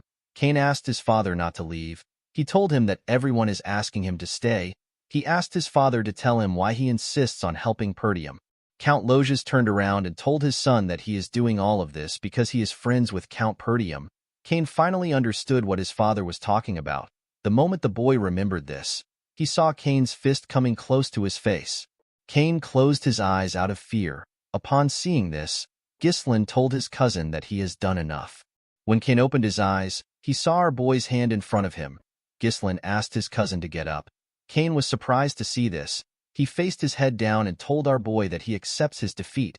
Everyone was shocked to see this. The crowd began to chant their young master's name. They could not believe that he actually won. Some people regret betting on Cain, while others were thankful that they ended up betting on Ghislaine. Elena was happy to see that her big brother won. Belinda and the two soldiers were shocked to see that their master actually won. The spy got on the stage and called out to Cain. He moved close to him and began to yell. He asked Cain to tell him why he would accept his defeat just because he had a little bit of a disadvantage. He told the boy that he trusted him. Cain ignored him and told him that he is done. He told him that they need to leave. The man was annoyed to see that he chose a weak brat. While he was thinking, Ghislaine called out to him. With a smile on his face, our boy told the man that he has to do something. The man was surprised to hear this. He did not know what our boy was talking about. Ghislaine called the attention of his people. He told them that the man is volunteering to pay for all the meats and drinks of everyone in this place. The spy was shocked to hear this. The people were quite happy to hear what their young master said. They told Ghislaine that he is the best. The spy told our boy that he did not agree to this. He asked Ghislaine to withdraw his statement. Ghislaine placed his hand on the spy's shoulder. He explained to him that this is the price he has to pay for losing the duel. He told him that he expected him to have this much money. Our boy explained to the man that this money won't be deducted from the bet. Ghislaine pressed the man's shoulder and reminded him to add 2,000 gold to the bet that they originally set at 1,000 gold. With a horrifying look on his face, our boy told the spy that he already knows what will happen if he tries to run. Upon seeing the look on Ghislaine's face, the spy gave up. He knew that he was going to die if he does something stupid. He fell to his knees and accepted our boy's request. The next day, we are taken to Ghislaine's room. Our boy placed a huge box on his table. When he opened his box, Ghislaine saw a large amount of gold coins inside. This was the money our boy made from his bet. Our boy never expected the money to be so much. He was certain that he could hire a small mercenary corps with this money. Ghislaine closed his box. Our boy knew that it takes a lot of time to make more money. He was certain that their enemies won't wait for him. Ghislaine realized that he had to prepare faster in order to start the business that he has in mind. While he was thinking, our boy noticed that Elena and Belinda were next to him. With a nervous look on his face, Ghislaine asked them if something is wrong. With a bright smile on her face, Elena asked her elder brother to tell her where he plans on spending all his money. Our boy asked her if she wants some money. The girl told her brother that she is simply curious. Belinda told Elena that she already knows where he will spend it. She reminded her that Lady Amelia's birthday is coming soon. She asked her master if he put up a show because he wanted to buy Amelia an expensive gift. She told him that he is so easy to read. Elena could not believe that her brother was working so hard to look good in front of his fiancée. Ghislaine was shocked to hear this. He could not believe that he had a fiancée. Our boy asked his maid and his sister if he really has a fiancée. Belinda asked her master to not be shy. She told him that he does not need to play dumb just because he is embarrassed that they knew what he was thinking. Elena reminded her brother that they are talking about Amelia from the Rayfold County. Ghislaine's expression became grim when he heard the name of the county. Our boy remembered his fiancée. He remembered her as a spider. Amelia Rayfold is a noble among nobles. She is known for her kind nature and her actions towards everyone regardless of their status. She gained the deep support of the people of her territory. However, Amelia would later incite a rebellion and come to be known as the Witch of the North. She joined hands with the Delphine Duchy to drive the final nail into Perdium's downfall. Ghislaine remembered the girl as a traitor. Our boy smiled when he thought of this. He asked Belinda to tell him when their father will return. The maid told him that the Lord will be back in a week. Our boy realized that a week is enough for him. He stood up and told Belinda that he will be visiting the Rayfold County. Belinda was surprised to hear this. She told her master that it is not yet Amelia's birthday. She asked him to tell her the reason for his visit. Our boy revealed to her that he wants to get money from the county. The scene shifts and we see a beautiful noble lady place her shoes on the ground. The lady had a tattoo of a spider next to her mouth. She had beautiful red eyes. She asked someone to wear her shoes. The person turns out to be a poor little girl in rags. The little girl could not believe that Lady Amelia was giving her some shoes. Amelia told the little girl that she is the only one who deserves to walk barefooted on the land. She turned to her soldiers and asked them to provide food and shelter to the people around. Immediately they heard this. The men began to bring provisions to the area. The people were shocked to see this. As Amelia and her soldiers walked away, the people thanked her for what she did. The scene shifts and we are taken to Amelia's garden at the Rayfold Manor. We see a man cleaning Amelia's feet. The man commended Amelia on what she did today. This man's name is Bernaf. He is Amelia's escort knight. While petting her cat, Amelia revealed to her knight that her father has always demanded absolute obedience from the people of his territory. According to Amelia, the common folk will always follow those who keep them warm and well-fed. Bernarf told his mistress that she has now won the hearts of the people. He assured her that her kind nature will be favorable in the future successor competition. The moment she heard this, Amelia used her leg to hit Bernarf's face. She asked him to tell her what happened in the duel against the finest sword of the north. Bernaf apologized to his mistress. He explained to her that he wanted to avoid needless attention. He told her that people will begin to pay attention to her if he won the duel. He reminded Amelia that it is not yet time for her to show her claws. He kissed his mistress's feet and told her that his blade belongs to her. Amelia told her knight that he is naturally her blade since she invested so much into him. She raised his head up and moved closer to him. With a scary look on her face, she told Bernarf that he is not allowed to be weak. Amelia let go of the man and asked him to tell her how things are with the merchants. Bernaf assured her that she does not need to worry about the Arctium merchants. He revealed to her that all the materials used for the reconstruction of the Forest of Beasts outpost, which was recently destroyed by the orc attack in Perdium, are being purchased through their merchant guild. He explained to Amelia that they are recouping all the support funds Count Rayfold sends to Perdium every year. He told her that they are also recruiting all the soldiers and knights leaving Perdium. He revealed to her that many of the soldiers are well trained from battles against the barbarian tribes, which make them excellent quality. Amelia commended her knight on his success. She reminded him to always maintain the appearance of an ordinary merchant guild. She explained to Bernaf that they cannot let their true identity be exposed until they have built up their strength. While they were talking, a steward comes to interrupt them. Bernaf stood up and told the man that the mistress is resting. He asked the steward to tell him who gave him permission to step into the garden. The steward explained to the knight that he just received news from the gate that Ghislain has come to visit. Amelia was surprised to hear this. She asked the steward to tell her why Ghislain came. The man revealed to her that our boy said that he has something to discuss about their merchant guild. Amelia and her knight were shocked to hear this. The scene shifts and we are taken to the visitor's room. Amelia stepped into the room and sat down. She saw our boy wearing a rough coat. He was holding a small flower. Ghislain greeted the girl. Amelia told our boy that his visit is quite unpleasant. She told him that he came without any prior notification. She asked him if he has not yet learned manners or etiquette. With a smile on his face, Ghislain told the girl that he wanted to give her a gift in advance because her birthday is coming soon. Our boy placed the flower he was holding on the table. He explained to her that he got the flower from the merchant guild up ahead. He told her that the fragrance is quite nice. He explained to her that he plans to buy flowers from the guild from now on. Ghislain revealed to her that the guild is known as the Arctium Merchant Guild. Amelia could not comprehend what our boy was thinking. She stood up and told him that she does not know what he is talking about. She turned around and told Ghislain that she will be leaving now that she has received his gift. With a cold gaze in his eyes, Ghislain asked the girl to sit down. Amelia was shocked to feel the energy our boy was releasing. She could not believe that the guy who used to be barely able to speak when he stood in front of her was releasing such a powerful energy.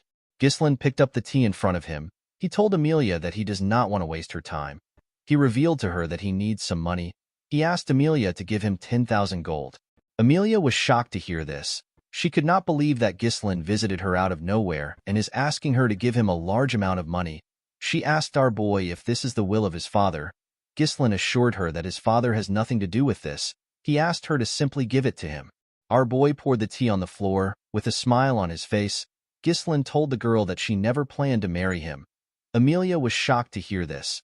Our boy told her that it will be bad for her if word gets out that she is secretly building up her power, especially when the succession fight is quite fierce. The moment our boy said this, Amelia's cat jumped on the table and growled at him. Amelia told our boy that his joke is not funny. Ghislain assured the girl that he will keep her secret for a little while. He told her that his lips might be loose if he leaves the room empty-handed. With a smile on her face, Amelia assured our boy that it won't happen. Immediately she said this, she called for Bernarf. The knight opened the door and stepped into the room. He placed his hand on his chest and greeted Ghislain. Ghislain remembered Bernaf as a knight that has always stayed by Amelia's side. He remembered that Bernaf was a skilled individual who possesses the potential to be compared to the finest sword of the north. Our boy explained to Amelia that a war will break out if he dies there. He asked her if she can handle this. According to Amelia, a ruffian barged in and caused chaos. He was killed by the escort knight because of his actions. She revealed to him that this is what the world will hear about his demise. With a smile on her face, Amelia ordered Bernaf to kill Ghislain. The knight drew his sword when he heard this. Our boy did not expect Amelia to react this way. He realized that he had no choice but to get a little serious. He placed his hand on his sword hilt.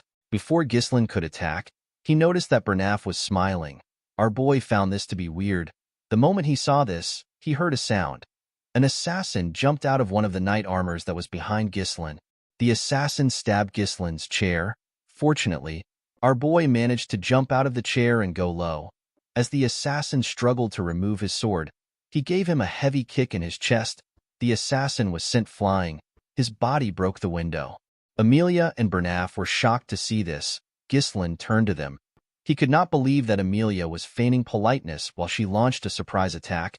He picked up his sword and told them that they have a poor hospitality. Immediately he said this. Ghislain charged at Bernaf. He swung his sword at the knight, but he managed to block it. With a cold gaze in his eyes, Ghislain asked Bernaf if their county does not know about chivalry. Bernaf apologized to him. He reminded Ghislain that he was the first to be rude to Amelia. He told him that it is inconsiderate of him to arrive unannounced, and to make his mistress unsettled, he grabbed Ghislain's sword and locked it in his arms. He told him that he does not need to be polite to someone like him. Immediately he said this, he attacked our boy. Ghislain easily dodged the attack. He jumped and used his leg to kick Bernaf back. The two of them created some space between themselves. Bernaf had heard that our boy was all talk with no skill to back his words. However, the Ghislain in front of him did not seem like a rookie. Amelia asked her knight to tell her why he is fighting like this. With a look of anger on her face, she ordered Bernaf to bring her Ghislain's head. She told him that he has to do this if he considers himself as her sword. Upon hearing this, Bernaf took a stance and released his energy. He asked Ghislain to step forward. Our boy smiled when he heard this. He could not believe that a mere escort knight dared to order him around.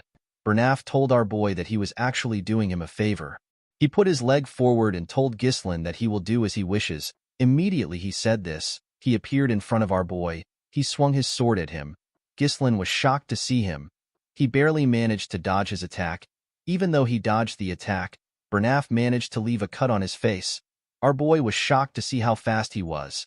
Bernaf began to attack Ghislain more fiercely. Our boy managed to block the attacks. Amelia was shocked to see what was happening.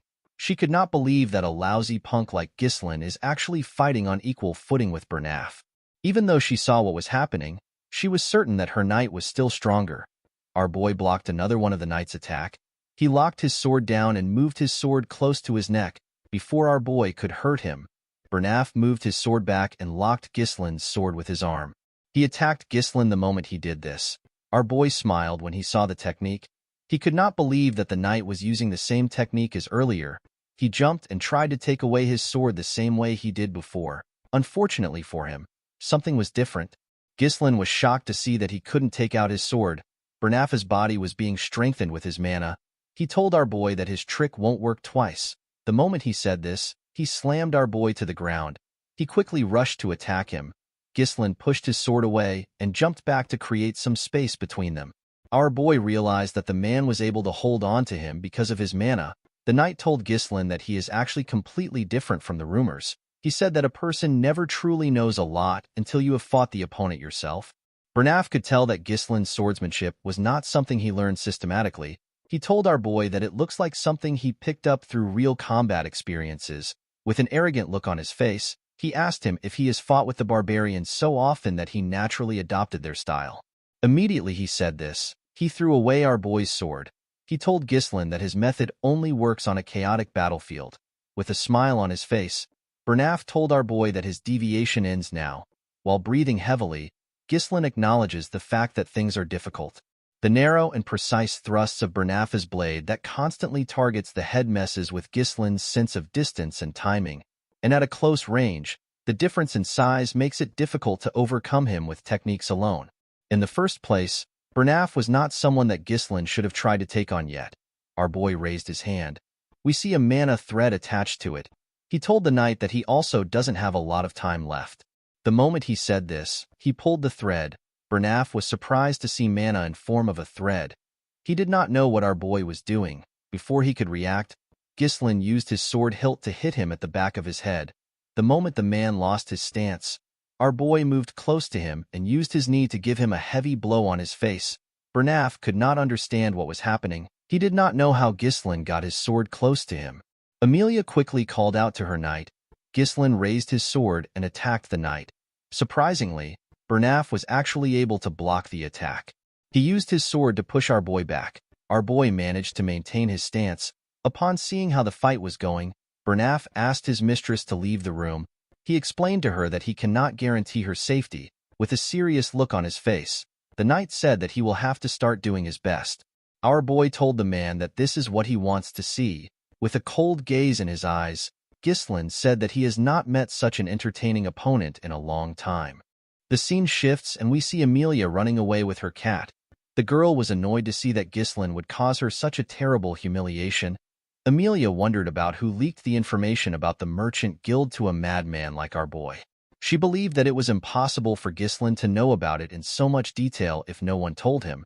The girl realized that the rumors about Ghislain slaying orcs and saving his younger sister from assassins were true. Due to our boy's past, Amelia believed that her fiancé must have been lucky or he exaggerated the information. She could not believe that Ghislain actually did all these things. While running, Amelia turned to a corner. She wondered about what the guards which she stationed there were doing. When the girl looked around, she saw her guards lying on the ground. She saw a woman in a hood standing in the middle of them. The woman turned around and smiled at Amelia. She told her that it has been a while since they met. The woman turns out to be Belinda. Amelia was shocked to see the maid. She asked her about what she is doing there. Immediately she asked this question, Belinda appeared next to her with a blade to her neck. She asked her to keep quiet. Amelia was shocked to see a blade at her neck. Belinda noticed that Amelia still had a spider on her lips. The spider turns out to be real. The maid removed the spider away from her lips. With a smile on her face, Belinda revealed to her that she eavesdropped on Count Perdium and Count Rayfold during the engagement ceremony. The maid heard that Amelia's siblings picked on her for having creepy spiders around. The girl raised the spiders herself and took her revenge. Belinda told the girl that she does not understand why she still wears a spider. She asked her if it is to overcome trauma or if it is a display of self-assertion. She threw the spider to the floor and told Amelia that it does not suit her. Immediately she said this, she crushed the insect with her leg. She asked Amelia to cooperate with her. The scene shifts and we are taken back into the room. Ghislain noticed that the air was rough. He was surprised to feel the overwhelming amount of mana which Bernaf was releasing. Bernaf remembered that our boy referred to him as an entertaining opponent. He told Ghislain that only a lowly mercenary would say such a thing. He could not believe that Ghislain was calling himself a noble like his mistress.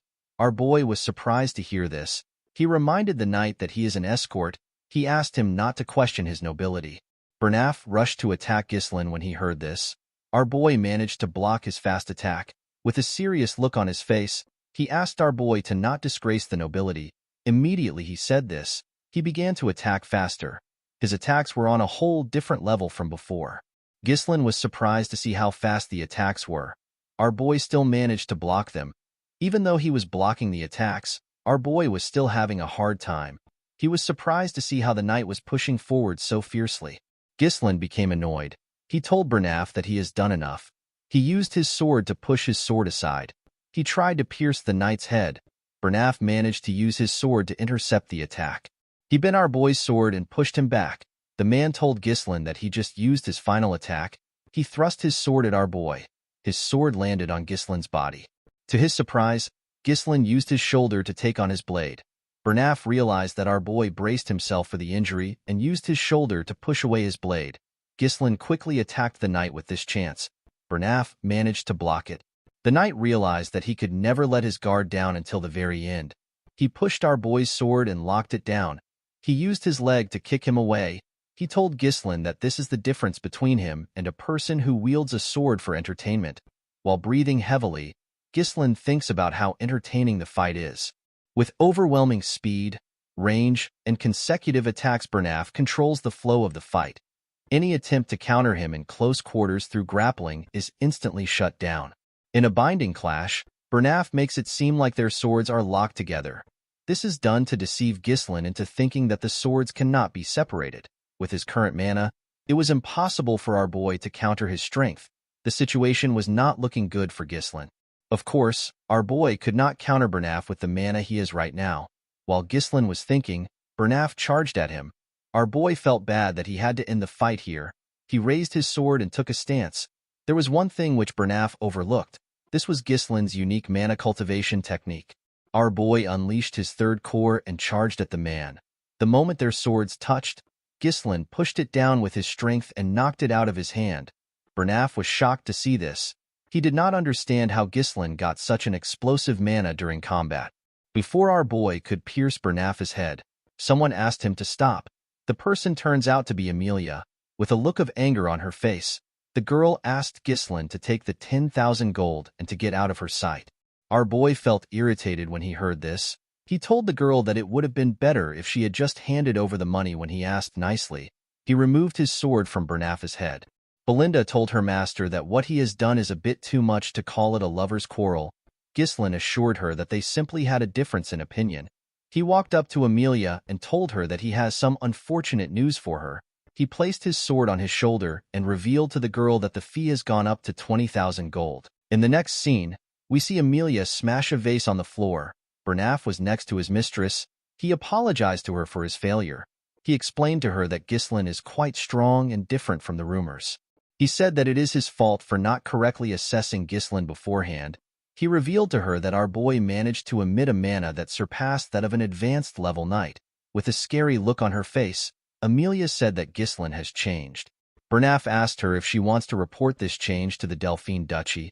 Amelia slapped him when she heard this. She grabbed his shirt and asked him to watch his mouth. She asked him if he does not know how scary Duke Delphine is. She explained to him that they are finished if the Duke finds out about the incident. The reason Amelia secretly allied herself with Duke Delphine without her father's knowledge is because they had a covert agreement. The Duke promised to support the rebellion that Amelia would lead in exchange for her assistance in bringing down Perdium.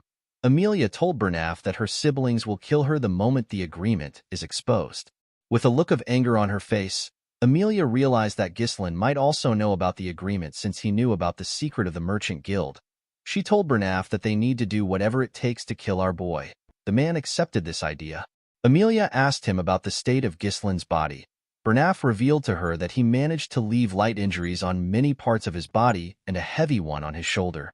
According to the knight, Ghislain will probably not be in the best condition for a while because he used an explosive amount of mana. Bernaf informed his mistress that they cannot use knights from their land in order to not leave any traces. Amelia assured him that she is aware. She reminded him that this is the reason why she trained a certain set of people. Bernaf immediately understood what she was talking about. He asked her if she will use the wildcats. According to Amelia, the wildcats consist of war orphans, those without kin and those without status. Only the most talented natural-born specialists are among them. Amelia placed a flag on the map in front of her. She asked Bernaf to send the wildcats there. She asked him to assemble a dozen of them. She told him to only use those who are proficient with mana. Bernaf quickly understood why his mistress wanted to send the wildcats there. The ravine is the only narrow path from the Rayfold territory to the Perdium County. It is an ideal place for quietly handling things. This is because the area is remote and the terrain is tight. Bernaf told his mistress that he will get the wildcats prepared. With a look of anger on her face, Amelia promised to pay Ghislain back for the humiliation he presented her. The scene shifts and we see Ghislain in a carriage. He was wrapping a cloth around his arm. Our boy sensed something. He wondered if it was Amelia's doing. Fergus asked his master if he is all right. Ghislain assured him that he is fine. The cuts weren't very deep.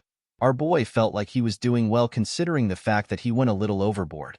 The 20,000 gold he received from Amelia was enough to cover the base funds needed to rebuild their territory. It was like receiving a few years' savings. Ghislain actually wanted to kill Amelia, but this would have caused an unavoidable war. He knew that he could not risk the safety of the territory because of his momentary whims. Perdium is already having a difficult time dealing with barbarians, so it would be smart for our boy to back off. Ghislain knew that the fact that he knows about the Arctium Merchants Guild will put enough burden on Amelia. Our boy put on his jacket and promised to make good use of Amelia. Belinda noticed that her master looked confident. She asked him if things are going exactly as he planned. She reminded him that he told her to subdue the guards once she heard fighting noises on the inside.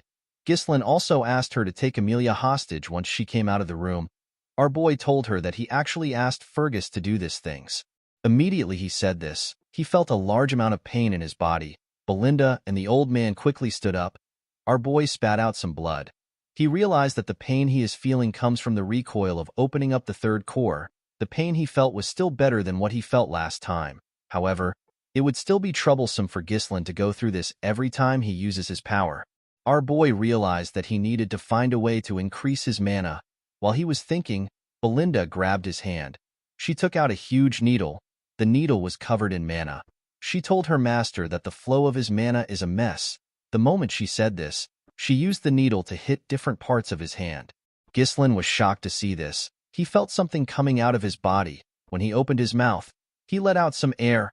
Our boy was shocked to see that his entangled mana road has opened up a bit. He was certain that this was a method that cannot be used without a deep understanding of mana. Ghislaine knew that Belinda was not an ordinary maid because it was his mother that brought her into the family. However, he did not know her true identity. He did not understand why such a skilled individual was working as a head maid in the countryside. Although he did not know her true identity, Ghislaine did not care. He believed that it is good to have many skilled people in their territory. This is because the people he has encountered so far are simply just the beginning. Belinda assured her master that she will help him with anything because she trusts him unconditionally. She asked him to tell her why he took such a huge amount of money from Amelia. Ghislaine told her that he needs to spend money and Amelia is the only rich person he knows. Fergus and Belinda were shocked to hear this. She could not believe that he broke off his engagement for this reason. She told him that he will be in trouble once Count Rayfold finds out about it. Ghislaine told her that it is fine. He assured her that Amelia will never tell her father about it. With a smile on his face, he reminded Belinda that she said that she trusts him. The maid was annoyed to hear this. She asked her master to tell her what he wants to spend the money on since she took the risk with him. Ghislaine revealed to her that he wants to spend the money on the Forest of Beasts. Belinda was shocked to hear this. Our boy told her that he will pioneer the Forest of Beasts. Fergus could not believe what he was hearing. He told his master that development has been attempted there ever since his great-grandfather. Ghislaine asked the old man if he remembers the request he made before they entered the castle. Fergus became nervous when he heard this. He revealed to his master that the person he asked him to find was at the location he mentioned. He asked Ghislaine if he is certain about the person. He told him that the man is not right in the head. Our boy told Fergus that everything is fine as long as the man is alive. He told him that they need to go there right now. Belinda told her master that they need to return home. She reminded him that he cannot wander around in his current condition. Ghislaine asked his maid if she believes that Amelia will let them go easily after what they have done. Our boy knew that the crazy girl will try to kill him to silence him. Belinda tapped her shoulder and told her master that she is good at fighting. She reminded him that Fergus is also a knight. Ghislaine told her that she is reliable but she cannot take the role he wants. He told her that it is a different field. With a smile on his face, he revealed to her that he needs a vanguard. He said that they are on their way to meet the vanguard. The scene shifts and we see the group arrive at a wooden house next to a forest. Belinda said that the house looks abandoned. Fergus assured her that this is the address. Ricardo knocked on the door. A huge old man opened the door. The man had really long hair. He asked them about who they are. Everyone except Ghislaine was shocked to see the man. Belinda moved close to her master and whispered to him. She asked him if this is truly the person he is talking about. She said that the man does not look like he is in the right condition to fight. He looked like he would not survive till the next day. Ghislaine assured her that they are in the right place. The man realized that our boy was a noble. He believed that Ghislaine was a bored young noble. He turned around and asked him to get lost. Our boy referred to him as the ex-captain of the Ratatosk mercenaries. He called out to the man known as Gillian. The man was shocked to hear his name. He quickly turned around. With a smile on his face, Ghislaine told the man that he has been wanting to see him. The group was shocked to hear that this man was the former captain of the Ratatosk mercenaries. The Ratatosk mercenaries is a group that only those who have mastered most weapons can join. Although they no longer exist, their bravery is such that any knight, even in foreign lands, is bound to hear their name at least once. The captain of this mercenary group is Gillian. Gillian threw an axe at Ghislaine. The axe cut his jacket. The group was shocked to see this. They quickly took out their weapons and stood in front of their master. With a scary look on his face, Gillian asked Ghislaine to state his business. Belinda asked her master to stand back. She told him that Gillian is not in the right state of mind. Our boy mentioned something called the eternal punishment to the man. Gillian was shocked to hear this. Ghislaine revealed to him that he knows the cure to the incurable disease his daughter is suffering from. He asked the man if he has piqued his interest. High fever, coughing up blood, red spots blooming like flower petals on the skin. The sight of the patient writhing in pain resembles a prisoner under punishment. This is why the incurable disease is known as the eternal punishment. Gillian allowed the group to step into his house. His daughter was screaming on the bed. The man grabbed the girl known as Rachel. While staring at the girl, our boy realized that it was not too late. In his past life, our boy tried searching for Gillian to recruit him, but he was not of the world by the time Ghislaine found him. He had given up on everything and ended his own life as soon as his daughter passed away. Due to the condition of his house, Ghislaine could tell that the man had already sold all his assets to treat his daughter. All that was left were weapons. Rachel told her father that the pain is too much. She begged him to kill her. Our boy realized that he could not waste any more time. He took off his jacket and told the man that he will start the treatment now. Before he could do anything, Belinda placed her hand on his shoulder. She asked him to leave with her. The woman was scared for her master. Although she did not know what he was trying to do, she told him that this is not a problem that he can solve with his strength. She explained to him that the disease is so severe that even priests can't cure it and call it a punishment from God. She asked her master to tell her what he plans to do about this disease.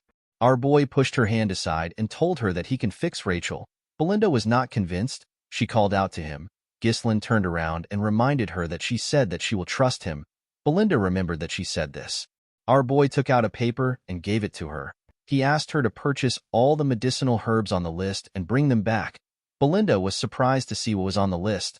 The maid quickly got the items and returned. For wandering mercenaries without a home, knowledge is directly tied to survival. Although the eternal punishment is an incurable disease right now, a cure will later be discovered in the future. The cure became quite the hot topic, especially since the method was relatively simple. Thanks to the easy method, Ghislaine was able to remember it clearly. The only problem was the exorbitant cost of ingredients. The fairy's blessing is an important item needed for the cure. The first step is to finely chop the fairy's blessing and the herbs, pack them tightly into a bottle, and pour distilled alcohol over them. The next step is to shake it to mix it thoroughly and to let it sit for a while. Once this is done, add the remaining ingredients and stir.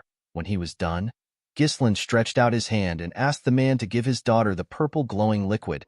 He asked him to let her drink it. Gillian did not have any other choice. He quickly fed his daughter the liquid. Immediately she swallowed it. The red spots on her face slowly disappeared. Everyone was shocked to see this. The group could not believe that the spots were fading. Gillian was more shocked than everyone. He could not believe that the medicine was working. Ghislaine said that it worked as he expected. With a nervous look on his face, Gillian asked him about how he did it. He told him that even holy power couldn't cure her. According to Ghislaine, the priest's divine power isn't omnipotent. It enhances the body's vitality and strengthens a person's regenerative abilities to help overcome the illness. It is different from a fundamental cure. Gillian's hands began to tremble. He grabbed Ghislaine and asked him if his daughter can truly be cured. Our boy assured the man that his daughter will be cured in a couple of months. Gillian was shocked to hear this. He stepped back and bowed his head to our boy. He asked him about what he wants from him. The man knew that Ghislaine must want something from him to come to such a remote place to find him. He told our boy that all he has left is his useless body. With a serious look on his face, Gillian told our boy that he will become his slave or dog if he commands it. Ghislaine assured the man that he does not need any of these things. He told him that he simply wants the captain of the Ratatosk mercenaries. When Gillian raised his head up, he saw something shocking. He noticed that Ghislaine had the eyes of a dreamer.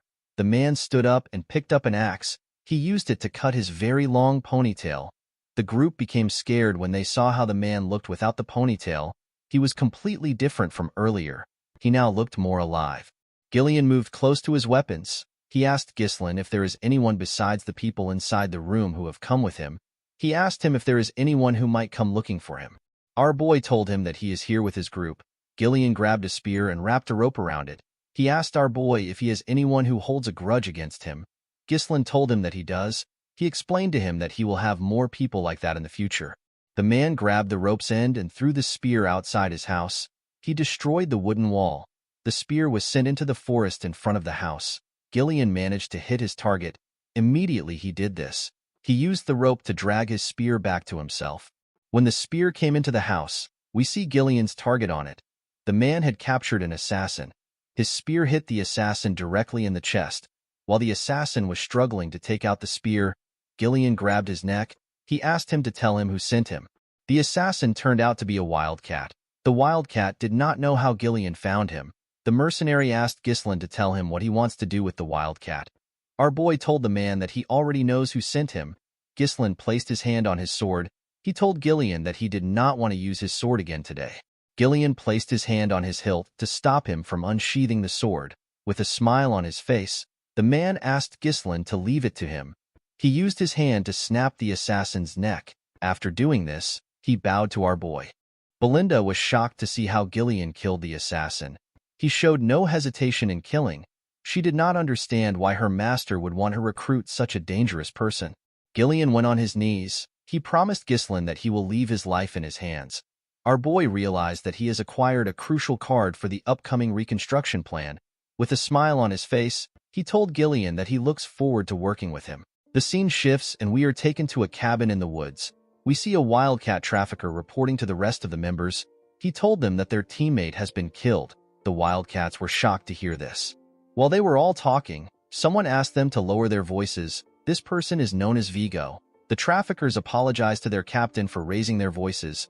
The captain explained to the man that Bernaf said that Ghislain wouldn't be able to find the reconnaissance unit and it would be impossible for him to kill them. He asked the man if the reconnaissance unit is stupid or if they were given the wrong intel. The man did not know what to say. He revealed to Vigo that Gillian has joined the team. The man was surprised to hear this. He stood up and grabbed his teammate's neck. With a scary look on his face, he asked him if he is certain. While trembling, the man told his captain that he is certain. He said that he saw it with his own eyes. Vigo smiled when he heard this. He was happy to hear that his former captain was finally starting to make a move. The scene shifts and we see Gillian riding a carriage through the woods. Belinda complained about the carriage suffocating her. She asked her master if Gillian really needed to bring so much weapons. She told him that he is not an arms dealer. She said that a sword or two should have been enough. She could not believe that they had to buy another carriage because of Gillian's weapons. Ghislain told her that they already needed to buy one to take Rachel comfortably to the county. He assured her that it is fine. Fergus and Ricardo carried Rachel in their carriage. Ghislain told his maid that Gillian has a use for the weapons. He asked her to bear with it for now. He reminded her that the important thing now is for them to escape the rift. Belinda asked her master if the watcher they caught was sent by Amelia. Our boy told her that he was. Belinda realized that this could be a problem for them. She explained to Ghislain that the mask the man was wearing is a symbol used by the Wildcats traffickers. She said that the Wildcats are a fairly powerful guild in Rayfold. Our boy was surprised to hear this. According to Belinda, the Wildcat traffickers' main trade is smuggling. They also take on assassination, drugs, human trafficking, and other things. They are filthy trash who take on all kinds of vile work. Among the members are many skilled former mercenaries. This made them a shadowy guild that has armed combat power. Ghislain asked Belinda to tell him how she got this information when she stays in the castle all day. The maid told him that she heard these things before she started working there. She asked her master to be careful because the Wildcats are persistent. Ghislain smiled when he heard this. He assured her that he will be fine. He reminded her that they have Gillian with them. Immediately he said this. We see something come out of the ground after their carriage passed by it. The things ran after the carriage. Gillian sensed their presence. The things jumped out of the ground when they caught up to the carriage. The things turned out to be the Wildcats. They rushed to attack Gillian. The man was surprised to see an ambush from the ground. He took out his axe and his sword. He used it to block the attacks of the Wildcats. He used his axe to cut off one's hand and quickly used it to stab the other one in his chest. Before the man who lost his hand could react, Gillian tore his head apart. Their bodies fell to the ground. The moment the men died, their teammates cut some ropes. The ropes released some huge trees on the carriage. Gillian was surprised to see the trap. Belinda said that the trees would crush them. Gillian quickly grabbed the ropes and slowed the horses down. They managed to avoid getting crushed, however. Their path was blocked. Ghislain said that he already expected the ambush. Next to their carriage were some Wildcat traffickers. Vigo called out to the former captain of the Ratatosk mercenaries. Gillian was surprised to hear his title. Vigo referred to him as a coward who disbanded an entire group of mercenaries because of his daughter. Gillian stepped down from the carriage. He told the man that he does not know what he is talking about. Vigo was annoyed to hear this. He revealed to his former captain that he ended up living a life that he never wanted because of him. He asked him if he has gotten so senile that he can't even remember his former peer. Gillian did not know what to say. Vigo believed that the man was playing dumb. With a smile on his face, he told him that he will make him remember him. He ordered his men to kill the group. They quickly rushed to attack them. Ghislain asked Gillian if he needs help. The man told him that he is fine. He told him that the captain seems to have business with him. He asked Ghislain to rest for the meantime. He assured him that he will be fine on his own. Before the wildcat's swords could touch him, Gillian covered his huge axe with his mana. He tore all 4 of them apart in one swing.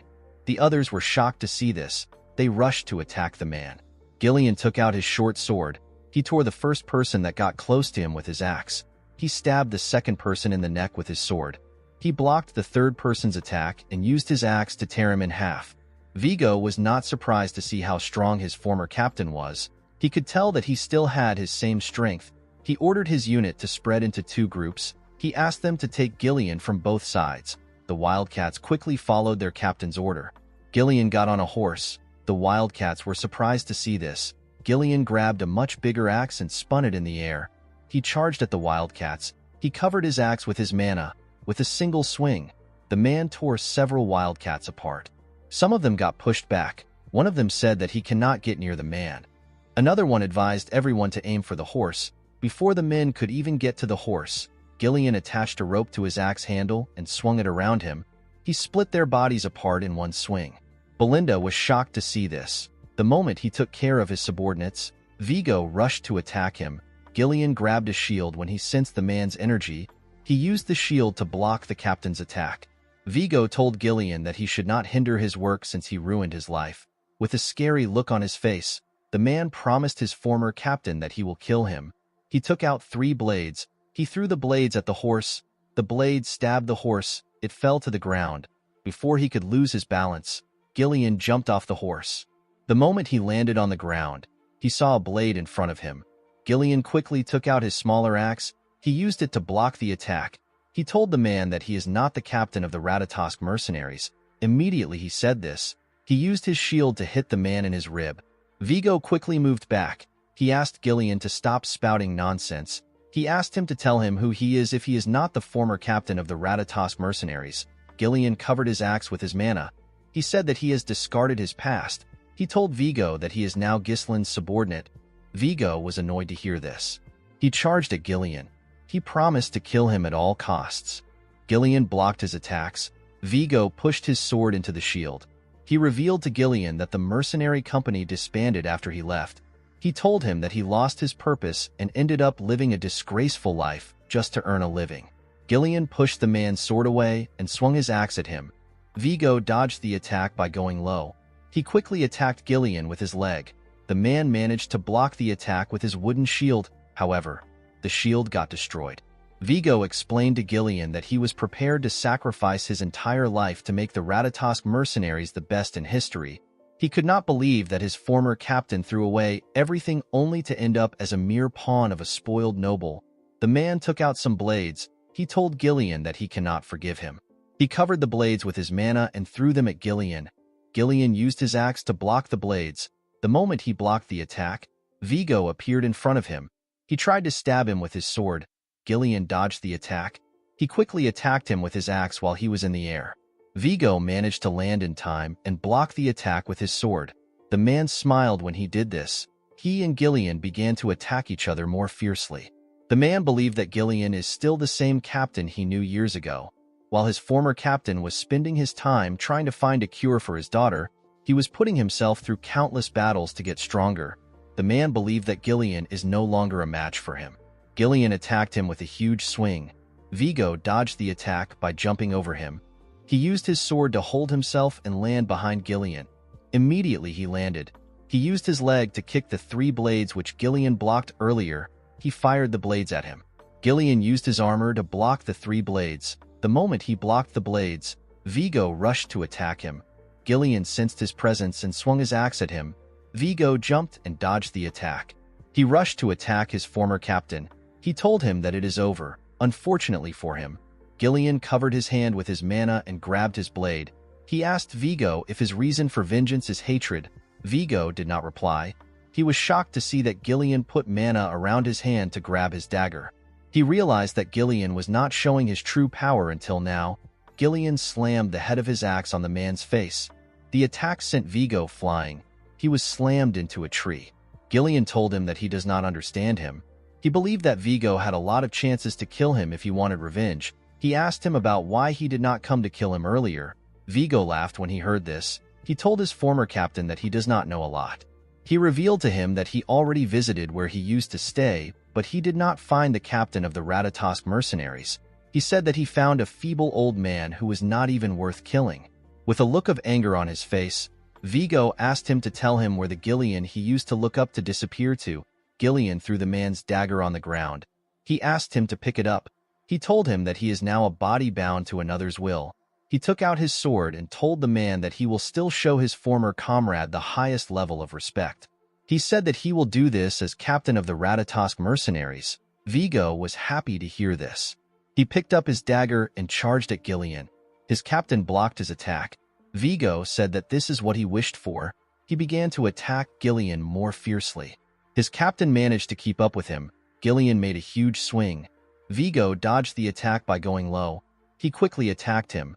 Gillian blocked the attack with his axe. He pushed Vigo's dagger down and used his sword to stab him in his rib. Vigo grit his teeth to endure the pain. He quickly attacked Gillian. The man managed to dodge the attack. He raised his axe up. He told Vigo that he will remember him. He referred to the man as the 5th unit commander of the Ratatosk mercenaries. He called him Vigo Villanos. Vigo smiled when he heard this. The moment he smiled, Gillian stabbed him. After the man died, Gillian picked up his dagger. While he was staring at his comrade's corpse, Ghislain commended him on his work. Belinda said that they will make some money from selling the Wildcat's loot. Gillian apologized to our boy for causing more delays than necessary. Ghislain assured him that it is fine. He never expected Gillian to be so exceptional. When our boy first left home to start mercenary work, the stories he heard about Gillian from his seniors helped lay the foundations for him to become the mercenary king. Ghislain became more certain that he made the right choice by moving quickly. He was happy that he gained a reliable comrade. Our boy asked Gillian if he remembers who Vigo was. The man told him that he does. He raised Vigo's sword and said that he was an old comrade. This words resonated with Ghislain. He wondered about what his old comrades were doing right now. He was certain that they are living a life of their own because this was before they met him. He knew that he would have to scout this people at some point. Ghislain told the group that they should follow Belinda's suggestion and gather anything valuable from the Wildcats. Belinda ordered Gillian to take lead and start collecting for them. The man reminded the maid that he is not her subordinate. 2 days later, we see the group enter the Perdium territory. Belinda was relieved to see that they had finally arrived. Gillian looked at the city and asked his master if that is Perdium. Our boy told him that it is. Ghislain felt happy that he had a home to return to. When he first ran away from home, he thought that he would be able to come back any time. Gillian carefully looked at the county. Our boy asked him if he likes their land. Gillian was startled when he heard this. With a nervous tone in his voice, he said that the county is great. Ghislain told him that the county is really bad. Gillian was surprised to hear this. Our boy said that all the houses are outdated and renovations are out of the question. He revealed to Gillian that the fields are uncultivated. This is because all the farmers have been conscripted into the military. They left the land forcibly fallow. Gillian explained to Ghislain that he has heard that Perdium is always at war because of the northern barbarians. He said that the situation is worse than he expected. Ghislain told the man that he will fix all these problems. He told him that he needs his strength to fix the problems. Belinda and Gillian were surprised to hear this. Our boy knew that the battle ahead is going to be a very long one. It is a battle to eliminate everything connected to Duke Delphine and to protect what was taken for granted. Ghislain promised to revive the land no matter what he has to do. When they arrived into the county, Belinda saw something shocking. She asked her master to look in front of them. When Ghislain raised his head, he saw someone he did not expect to see. He quickly recognized this person's silhouette. Our boy saw a man in an armor who had a coat on his shoulder. This man is his father. At the Perdium castle, We see some men talking to the Count. The Count suggested that they reduce their forces. The men were surprised to hear this. One of them said that it will be difficult to maintain the front lines properly if they cut their forces down. Another man advised the Count to request more support from the Rayfold family. The general administrator revealed to the men that the Rayfolds were the one who reduced the support fund. He said that the Rayfolds are gathering soldiers and stockpiling food right now. The knight in the room was surprised to hear this. Another man said that they need the funds because they need to rebuild the Forest of Beasts garrison that got partially destroyed during the last battle against the orcs. According to the man, reducing the Knight Order's forces is barely enough to give them some breathing space. He said that reducing the forces poses a significant risk. Ghislain watched the men as they argued. He found this to be normal. The knight in front of him was the knight captain. His name is Randolph. The man with a lot of beards is the treasurer. His name is Albert. The general administrator's name is Homer. Our boy wondered about how long it has been since he saw his father, as the young lord of Perdium. It has only been a few months, however, it has been several decades for him as the mercenary king.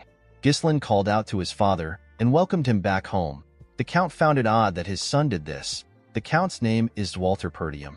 As a child, Ghislain never liked his father for being so strict and serious all the time. But now it was different for him. He could now see it. He could see the countless burdens of exhaustion and fatigue weighing on the Count's shoulders. He understood the responsibilities of the lord of the land. Zwalter took a sip of his tea and revealed to his son that he heard he left the castle for a week. Ghislain told him that he visited the Rayfolds. Zwalter asked him if he did not cause trouble there.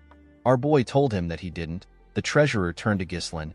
He told him that he heard that he won a duel against Cain and won some money. He actually found this hard to believe. With a serious look on his face, Albert asked him if he went to Rayfold to gamble. Ghislain was annoyed to hear that the man thought that he went to gamble when he actually went to invest. He told him that he actually had some business with Amelia. Homer told Ghislain that he needs to think before he acts. He reminded him that he will be the one to take over Perdium. With an unbothered look on his face, our boy told him that he understands. He asked him not to worry about it. Homer was annoyed to see that Ghislain was ignoring his advice. This simply made him more worried. The Count placed his tea down and asked his subordinates to stop. He told his son that he heard that he made some good trouble while he was away. Ghislain wondered about what his father was talking about. Zwalter asked his son if it is true that he executed Jamal and Philip for trying to sell Elena away. Ghislain was surprised to see that his father was referring to those worthless knights. The knight captain said that it was impossible for our boy to kill the two knights by himself. He said that the two knights must have fought against each other and the story got exaggerated. He believed that Ghislain only delivered the final blow. Ghislain understood why Randolph seemed to be angry. Despite the knights being traitors, the fact that they died at our boy's hand did not sit well with the captain. Ghislain decided to avoid any trouble. He went with the story that Randolph concocted. With an arrogant smile on his face, Randolph said that he knew it. The Count told his son that he did a great job. He was shocked to hear this. Zwalter did not care about how his son took care of them. He said that the most important thing is that Elena is alive. This was the first compliment that Ghislain has ever gotten from his father. He told his father that he has a request to make. Zwalter was surprised to hear this. Homer told our boy that he needs to stop now if it is money that he is going to ask for. Randolph agreed with him. He asked Ghislain to remember all the trouble he has caused so far. With a look of anger on his face, Randolph reminded him that he sold military provisions to get gambling money. He lit the front gate on fire to grill an army horse and melted all the armors to forge some worthless legendary sword. Ghislain could not talk back to the captain. Although he didn't remember these things, he knew that he must have done them at one point in time. He revealed to his father that he simply wants to get permission from him. The Count asked him about what he needs permission for. Our boy revealed to them that he will like to pioneer the Forest of Beasts. The men were shocked to hear this. Ghislain smiled at them confidently. The scene shifts and we see our boy in his bedroom. With a confident look on his face, he revealed to them that his father denied his request. According to him, Zwalter freaked out and began to yell at him. Belinda was not surprised to hear this. She told her master that this was expected. She said that the place is filled with monsters. She told Ghislain that there is nothing to gain from taking care of the monsters. Ghislain asked Gillian if he has heard his plan from Belinda. The man said that he has. He said that our boy plans to pioneer the Forest of Beasts with the funds he received from Amelia. Gillian explained to his master that the forest is a forest of death which no one can return alive from. Because of this, Nothing is known about the place and everyone avoids it. The forest's notoriety is already well known in other regions. With a smile on his face, Ghislain told his guard that he is well informed about the forest. He told him that there is actually nothing to gain from entering the forest. He stood up and walked towards his door. He told Gillian that they need to get started. Belinda reminded her master that he did not receive permission from the Count. She asked him if he is still going to proceed anyway. Ghislain turned around and explained to her that he did not actually need his father's permission. He said that he simply asked out of courtesy. He told her that he needs to do this. Belinda did not understand why her master was adamant about going there. She asked him to tell her what is in the forest that he is so obsessed with it. Ghislain told her that he will tell her later. He knew that things will be bad for him if he was to reveal it now and the word spreads. If our boy is able to successfully pioneer the forest, he will get massive funds. At a place not too far away from the forest's entrance, there is a massive runestone vein buried there. When ore is infused with mana, a runestone is created. It is an extremely rare mineral that mages are absolutely crazy about. It is used in all sorts of magical tools, things like barriers, magic circles, magic scrolls, alchemy, and magic research. It is basically used in anything that uses mana. In his previous life, Duke Delphine was the one who discovered it, but now, only Ghislain has this important piece of information. Belinda could not see through her master's intentions. She decided to give up. She knew that he must have a plan. Gillian told him that he will follow his orders. Ghislain asked Belinda to head to the nearby guild and hire some mercenaries. He said that 200 mercenaries will be enough. Belinda could not believe that her master was not holding back on spending the money that he risked his life to get. Gillian asked him if he is certain about this. He explained to his master that mercenaries are a rough and unruly bunch. He said that it will be hard to control them if a lot of them are gathered in one place. They might even turn on their employer and take everything for themselves. Ghislain told him that he is right. He said that the two of them are going to personally pick out the useful ones. Gillian asked him to explain what he means. Our boy revealed to him that they are going to the most skilled group among the small-scale mercenary groups in the north. With a nervous look on his face, Gillian asked his master if he is referring to the crazy dogs. He explained to him that the crazy dogs are quite skilled, but they will turn on their employer if things go south. The crazy dogs are known as the Cerberus mercenaries. Ghislain told his guard that they need to go put a leash on the crazy dogs. The scene shifts and we see Gillian guiding his master's horse as they walked up a hill. The Cerberus mercenaries were on the outskirts of the Zimbar territory. One of them spotted Ghislain and Gillian coming from afar. He told his colleague that they have arrived.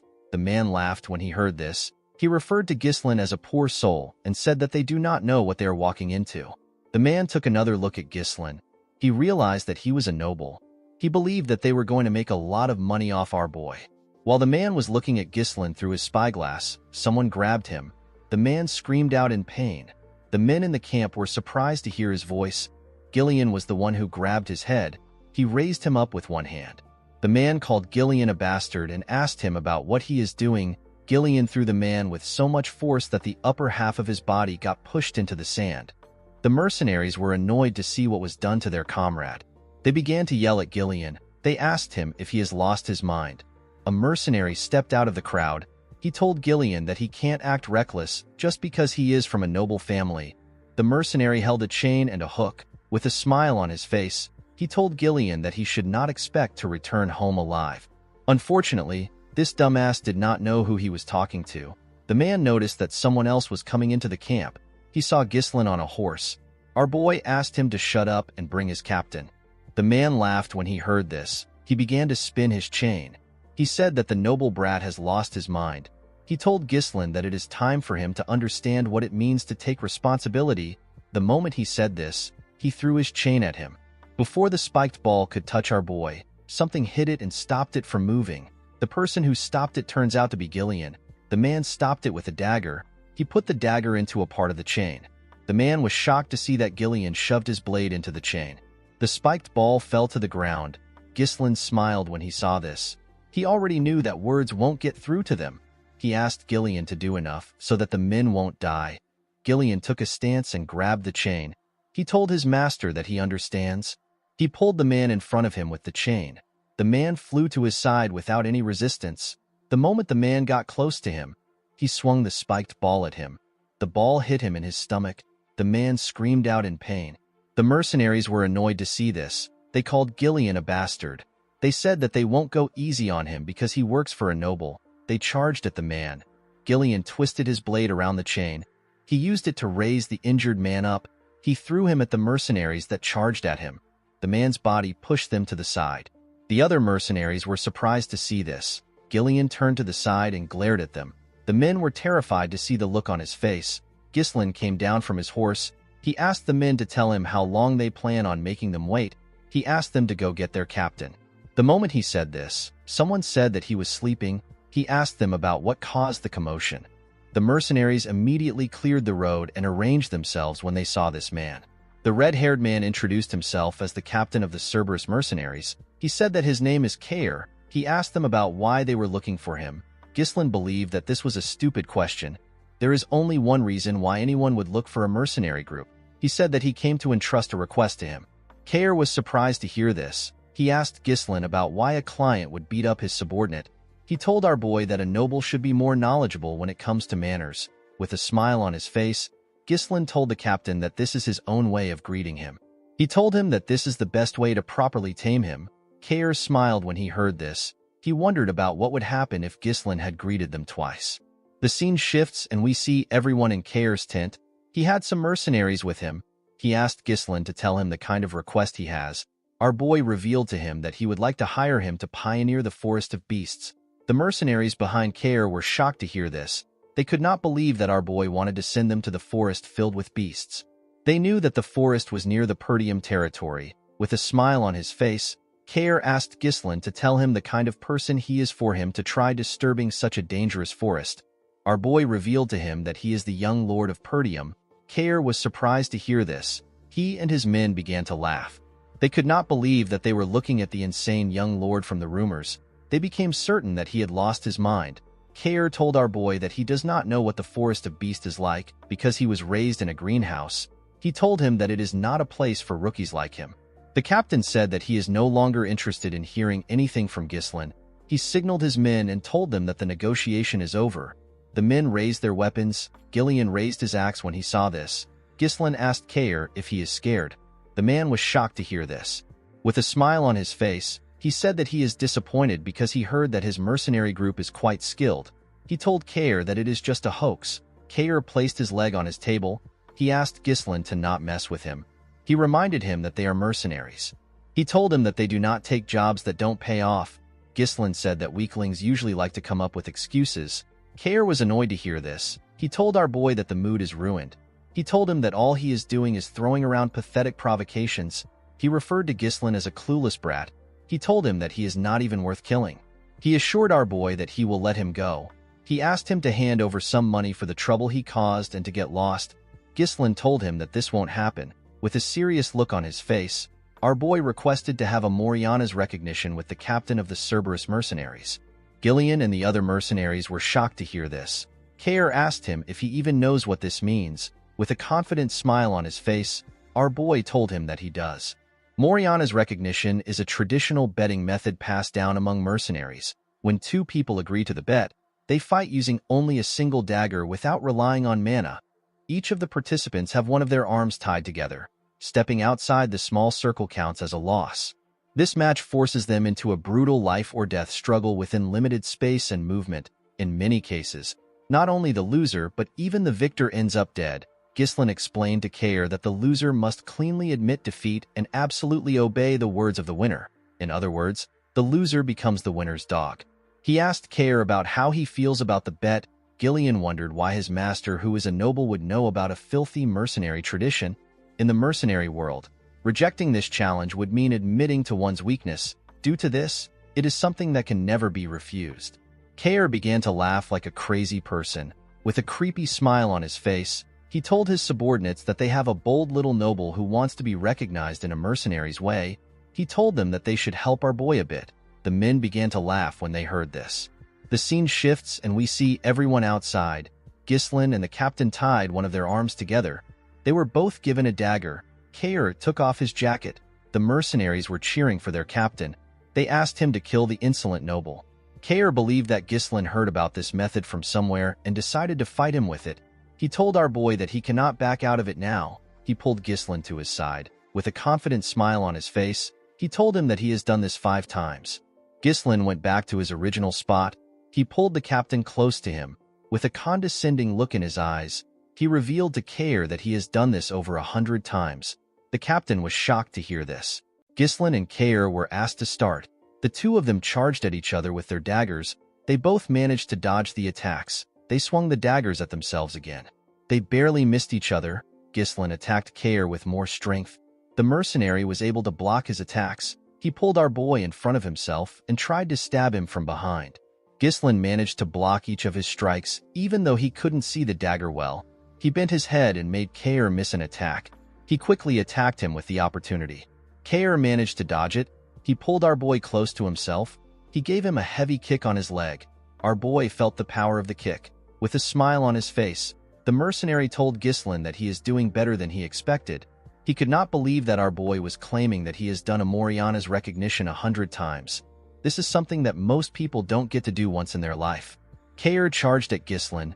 He advised him to make his bluffs sound realistic. He did not give our boy the chance to attack. The members of the Cerberus mercenaries were happy to see this. They asked their boss to kill Ghislain for messing with them.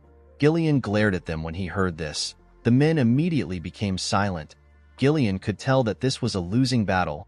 The area of the circle is barely large enough for one person to lie down. The rules forbid mana and force. This forces the opponent to purely rely on physical strength. Another problem is the size difference and the limited movements due to the hands being tied together. Ghislain can barely dodge or block his opponent's attacks. Meanwhile, the opponent has every opportunity to take control and dominate the fight. Gillian gently placed his hand on his axe. He decided to interfere if the situation becomes dire. Kair grabbed our boy's hand and held him down. He swung his dagger at him. Ghislain jumped to dodge the attack. He landed on the other side. The moment he landed, our boy noticed that he could feel some pain in his leg. The pain was surging from the leg he used to block Kair's attack earlier. The damage was stacking up due to the lack of mana protection. Kair smiled when he saw the look on Ghislain's face. He told him that he is looking pale. He asked him if he has already reached his limit. He began to attack our boy more fiercely. The mercenary believed that our boy looked pathetic the way he was trying to resist his strength. Although he did not like Ghislain, he believed that our boy still had more guts when compared to the other nobles he has met. He believed that Ghislain was not skilled. He was certain that he could see through him. He assumed that Ghislain's strategy was to deflect and dodge the blade strikes with his weapon, while enduring less damaging blows by absorbing them with his body. However, Moriana's recognition is a fight that prohibits the use of mana. All the attacks will inevitably stack up. Kair could tell that our boy was already aware of the strain building up in his legs. It was showing on his face. The mercenary smiled. He wanted to see Ghislain struggle for his life. This was the only way that it would be fun for him. He spun his dagger and charged at our boy. Ghislain managed to block his attack. Kair moved closer to him and swung his dagger at his head. Our boy bent his head to dodge the attack. He tried to attack Kair from below, but he blocked the attack. Kair dragged his hand to the side and held him down. He used his leg to attack him. Ghislain blocked the attack with his already wounded leg. He felt a lot of pain. Because of the look on his face, Kair believed that he had won. He raised his dagger and asked our boy to die. His subordinates became excited when they saw this. Gillian took out his axe. He wanted to rescue his master. Ghislain smiled. He dodged the dagger by going low. Kair was shocked to see that he was able to dodge from that position. Our boy pushed himself to the other side and gave Kair a cut near his ribs. Kair was shocked to see what just happened. The Cerberus mercenaries and Gillian were also shocked to see this. Kair charged at Ghislain out of anger. Our boy skillfully went low. He gave Kair another cut on his chest while he was below him. The mercenaries were shocked to see that he wounded their captain again. They were certain that their captain was the one swinging Ghislain around with his strength earlier. They asked him to show our boy what a mercenary is made of. Gillian was shocked to see his master's movements. Kair swung his dagger at our boy's head. Ghislain dodged it by going low. He pushed himself back up and used his shoulder to hit the captain's face. He clenched his fist, which he used to hold the dagger. He gave the captain multiple blows on his face. Before he could get a hold of himself, Ghislain turned his dagger and used it to stab Kair in his hand. Kair did not scream. He simply charged at our boy more fiercely. Ghislain easily dodged his attacks. The captain did not understand what was going on. He was certain that our boy was just struggling to withstand his strength a few seconds ago. Gillian finally understood what was happening. Swinging with power stiffens the muscles and burdens the body with rigidity. Exerting strength in order to pressure and take control made Kair lose his flexibility. Ghislain didn't fight against the opponent's momentum. Instead, he relaxed and redirected it to create his own flow. Gillian never expected his master to overcome the disadvantage of size in this manner. He put his axe back. While Kair was breathing heavily, his men asked him to stop playing around. They told him that he is not making anyone laugh. Our boy commended the captain on his resolve. He told him that many opponents would break the rules and use mana when cornered. Kair smiled when he heard this. He believed that Ghislain was talking like someone who had actually done this 100 times. He told him that he won the position of captain with this very method. He explained to Ghislain that mercenaries who break the rules don't last in this line of work. Our boy smiled when he heard this. He told the man that he likes his spirit. Kair admitted that he is at a disadvantage in a head-to-head match. With a smile on his face, he told our boy that the conditions for victory is not limited to simply overpowering him. In Moriana's recognition, if even 1 foot steps outside the circle, it is an automatic loss. Kair grabbed Ghislain's hand. He raised him up. He wanted to throw him outside the circle. He was certain that he will be able to win if he sends Ghislain's entire body outside the circle. Before Ghislain's leg could touch the ground, he tightened his grip on Kair's hand. He pushed his legs to his knees and stopped his body from touching the ground. He basically used Kair's body to support himself. He pulled the captain with his hand. Kair did not expect it. He climbed his leg and wrapped his own hand around his neck. The moment he got behind him, he slammed his head to the ground. His head was pushed outside the circle. The mercenaries were shocked to see this. Kair was annoyed to see that he lost. Ghislain gently smiled and told him that he won. The captain turned around. He asked our boy for his identity. He did not believe that someone this skilled was a noble. With a cold gaze in his eyes, Ghislain told him that he does not like his attitude. He reminded him that he is now talking to his new master. Ghislain pulled him up with his hand. The captain asked him about what he wants. He told him that the fight is over. Our boy told him that it is not yet over. He said that he hasn't gone outside the circle yet. Kair was surprised to hear this. Ghislain clenched his fist. He said that he is going to discipline his subordinate. He gave the captain a punch on his face. The punch knocked him down. The man quickly asked our boy to wait. He reminded him that the fight is over once a combatant steps out of the circle. Ghislain gave him another punch on his face. He asked him if he is going to fight according to the rules on the battlefield. Kair called him a bastard. He said that a noble is not supposed to behave this way. With a serious look on his face, Ghislain asked him to not talk back to his master. Kair called him a lunatic. Our boy gave him another punch. Ghislain did not stop. He continued hitting the captain on his face. His hand was covered with his blood. The mercenaries were not happy to see this. They believed that our boy would let their captain go since he won the bet. Kair begged our boy to stop. Ghislain pulled him up.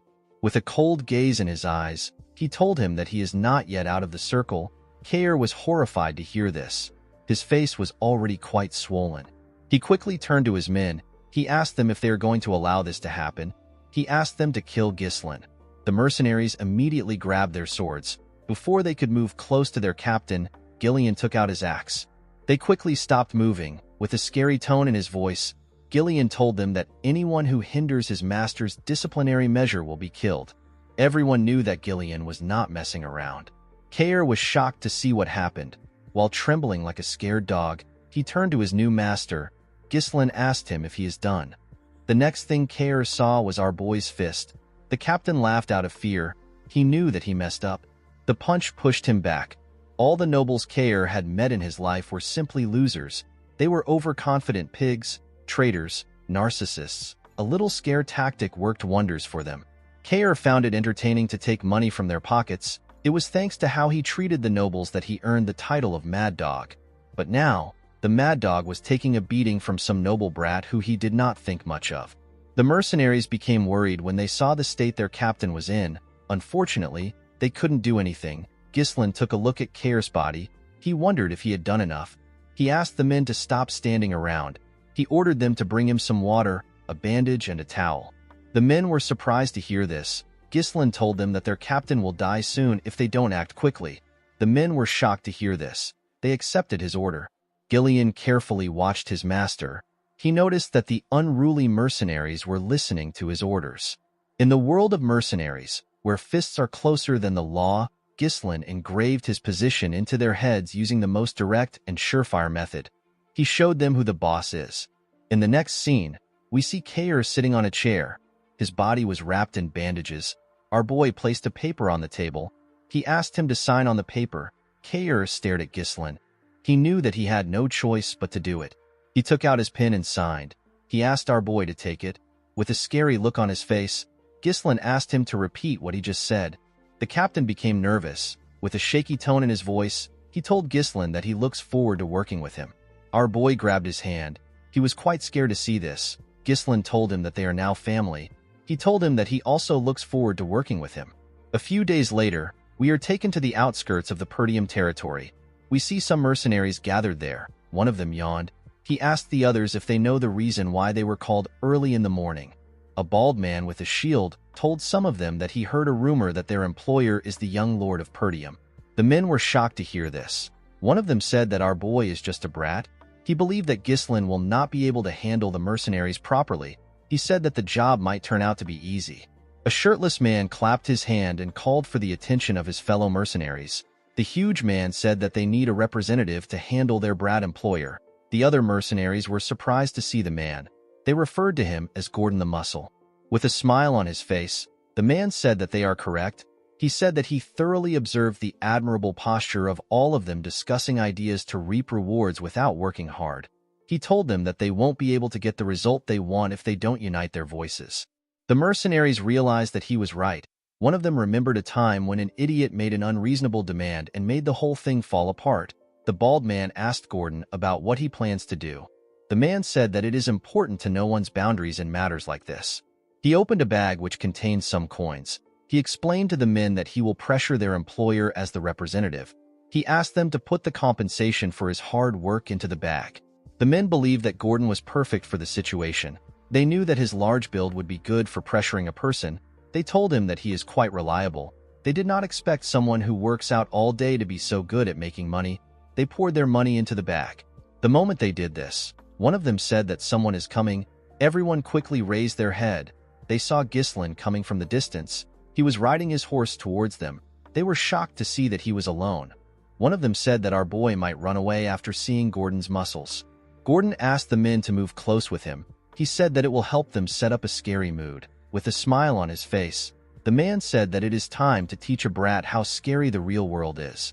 Before he could walk up to Ghislain, he noticed something strange. He saw some people moving close to our boy. It was Gillian and the Cerberus mercenaries. One of the mercenaries quickly recognized the dog snout-shaped helmet. He said that this men are the Cerberus mercenaries. Gordon was shocked to hear this. He wondered about how Ghislain managed to make the crazy dogs follow him.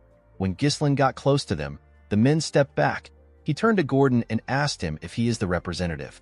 With a nervous look on his face, Gordon said that he is. Ghislain asked him for his name. The man introduced himself as Gordon the Muscle. Our boy found the name to be unique. He tapped Gordon on his chest and told him that his name is pretty cool. Our boy introduced himself as the young lord of Perdium. He asked Gordon to gather the mercenaries. With a serious look on his face, he announced to them that they will now begin the pioneering of the Forest of Beasts. In the next scene, we see Belinda helping Ghislain wear his armor. All the preparations for pioneering the forest were done. Construction of the expedition's temporary base and resource procurement were complete. He also acquired the most important asset, which is the troops. Ghislain begged Belinda to do a head count one more time. The maid accepted his request. She revealed to him that there are 148 mercenaries contacted from the office and 41 Cerberus mercenaries which he brought there. The total number of people there was 192. Ghislain told her that she did well. He asked her if she has properly informed Scovin. Belinda said that she has. She expected Scovin to have stopped them from going. To her surprise, the knight stepped in to ensure that they aren't detected while entering the Forest of Beasts. Since he is the commander of the Forest of Beasts post, Belinda believed that they would not have any issues. She asked her master to not worry about him. Ghislain smiled when he heard this. He found this reassuring. He called out to the mercenaries. He asked them to line up. He told them that the land they are going to pioneer lies ahead of them. He believed that everyone must have heard the rumors about the forest being a place filled with unknown danger. He explained to them that various monsters, unseen threats, and something beyond what they can imagine is lurking in the forest. He told them he is determined to conquer this place even with its dangers. The mercenaries were shocked to hear about the forest of beasts. They said that they didn't know that they would be venturing into the forest. They knew that they could die in the forest. Belinda asked them to not interrupt her master while he is talking. Ghislain asked those who wished to withdraw to do it now. He promised the mercenaries that he will pay them 3 times of their current pay if the mission succeeds. The mercenaries were shocked to hear this. The offer was quite tempting. Belinda quickly moved close to her master. She whispered to him. She asked him about why he is spouting nonsense. She reminded him that they already spent all their funds on the preparation. Ghislain told her that this is how to boost a person's morale. Our boy knew that he would be able to pay them and still have more left if the mission succeeds. He turned to Belinda and asked her if she trusts him. The maid said that she doesn't have any other choice but to trust him. Kair told Gillian that their master must be crazy to offer 3 times the pay. He wondered how Ghislain was going to live up to his promise. He said that our boy is quite bold. Gillian told the captain that Ghislain is a man who always has a plan. Ghislain referred to the troops as the Forest of Beasts Expedition Team. He told them that it is time to move out. In the next scene, we see the group cutting down the trees in their path. Everyone was cutting down a tree. Even Ghislain was assisting them. After he cut down the tree in front of him, Ghislain looked up. He was relieved to see that the trees had cleared up a bit. The sunlight was able to enter the forest. Our boy raised his hand and asked the men to keep clearing the path in the direction he is pointing to. He asked them to cut down the trees and chop them into logs. The logs are to be loaded onto the carriage. Those without a task were asked to dig around the stumps to make it easy to uproot the trees. According to the Forest of Beasts developmental journal which Ghislain obtained in his previous life, the forest is ridiculously large. Our boy believed that one day they will drive out the monsters and make full use of the forest resources. However, what Ghislain needed right now is money. He had to ignore everything else and secure the fastest route to the runestone vein. The wealth to be gained from this expedition will greatly help in stopping the conspiracy surrounding Perdium. Kair found it odd that their employer was stepping up to do something. One of the mercenaries said that Ghislain was doing this to show the dignity of a noble. Another mercenary with a helmet said that our boy is just pretending. He said that Ghislain will soon give up. Belinda asked the men to stop chattering. She asked them to get to work. The mercenaries quickly returned to work. Belinda was annoyed to hear what they said about her master. She moved close to Ghislain and reminded him that he went through so much trouble to hire the mercenaries. She asked him about why he is personally working. She revealed to him that the men are taking him lightly because he is doing the same work as them. Ghislain told her that it is fine. He told her that they will be done faster if they have more hands. He said that nothing good will come out of staying in this place for too long. Belinda decided to accept her master's explanation. She told him that he talks as if he already knows everything in advance. Kair smiled when he saw Ghislain and Belinda talking. He could not believe that his employer had a woman worrying about him while he became his employer's dog and is now walking to hell with his own feet. Gillian hit him with his log when he heard this. Kair asked the man if he is trying to pick a fight. So far, everything was going smoothly. The Duchy of Delphine, which conquered the kingdom and established a new dynasty, began a large-scale development in the Forest of Beasts. Our boy wasn't able to find out why the Duke chose to develop this place. Instead, he managed to obtain a developmental journal that recorded the locations of major resources and the ecosystem of monsters. Thanks to the journal, Ghislain was able to come somewhat prepared. One of the mercenaries wondered about why Ghislain brought hundreds of oil lamps. He believed that torches would be cheaper if our boy wanted to use something at night. The absence of incidents made Ghislain feel uneasy. He only read about what happened. He was not there to experience it himself. He asked the men to not let their guard down. He told them that the forest is getting deeper. While some mercenaries were cutting some trees, one of them asked if they were already in the night. Everywhere had gotten darker, with a smile on his face. Another mercenary said that they haven't encountered a single monster, even though they said that the forest was dangerous. The man he was speaking to agreed with him. He said that it might have been a false rumor. He said that things would have still been easy for them even if Gordon did not do anything. The mercenary he was speaking to said that he feels bad that their pay was tripled for such a simple job. While they were talking, the bald mercenary hit Gordon on his back while he was carrying a log of wood. He asked him to give him his money back. Gordon noticed something strange. He reminded them that they cut down countless trees on their way there. The men said that they did. Gordon turned around and asked the men to tell him why this path is blocked.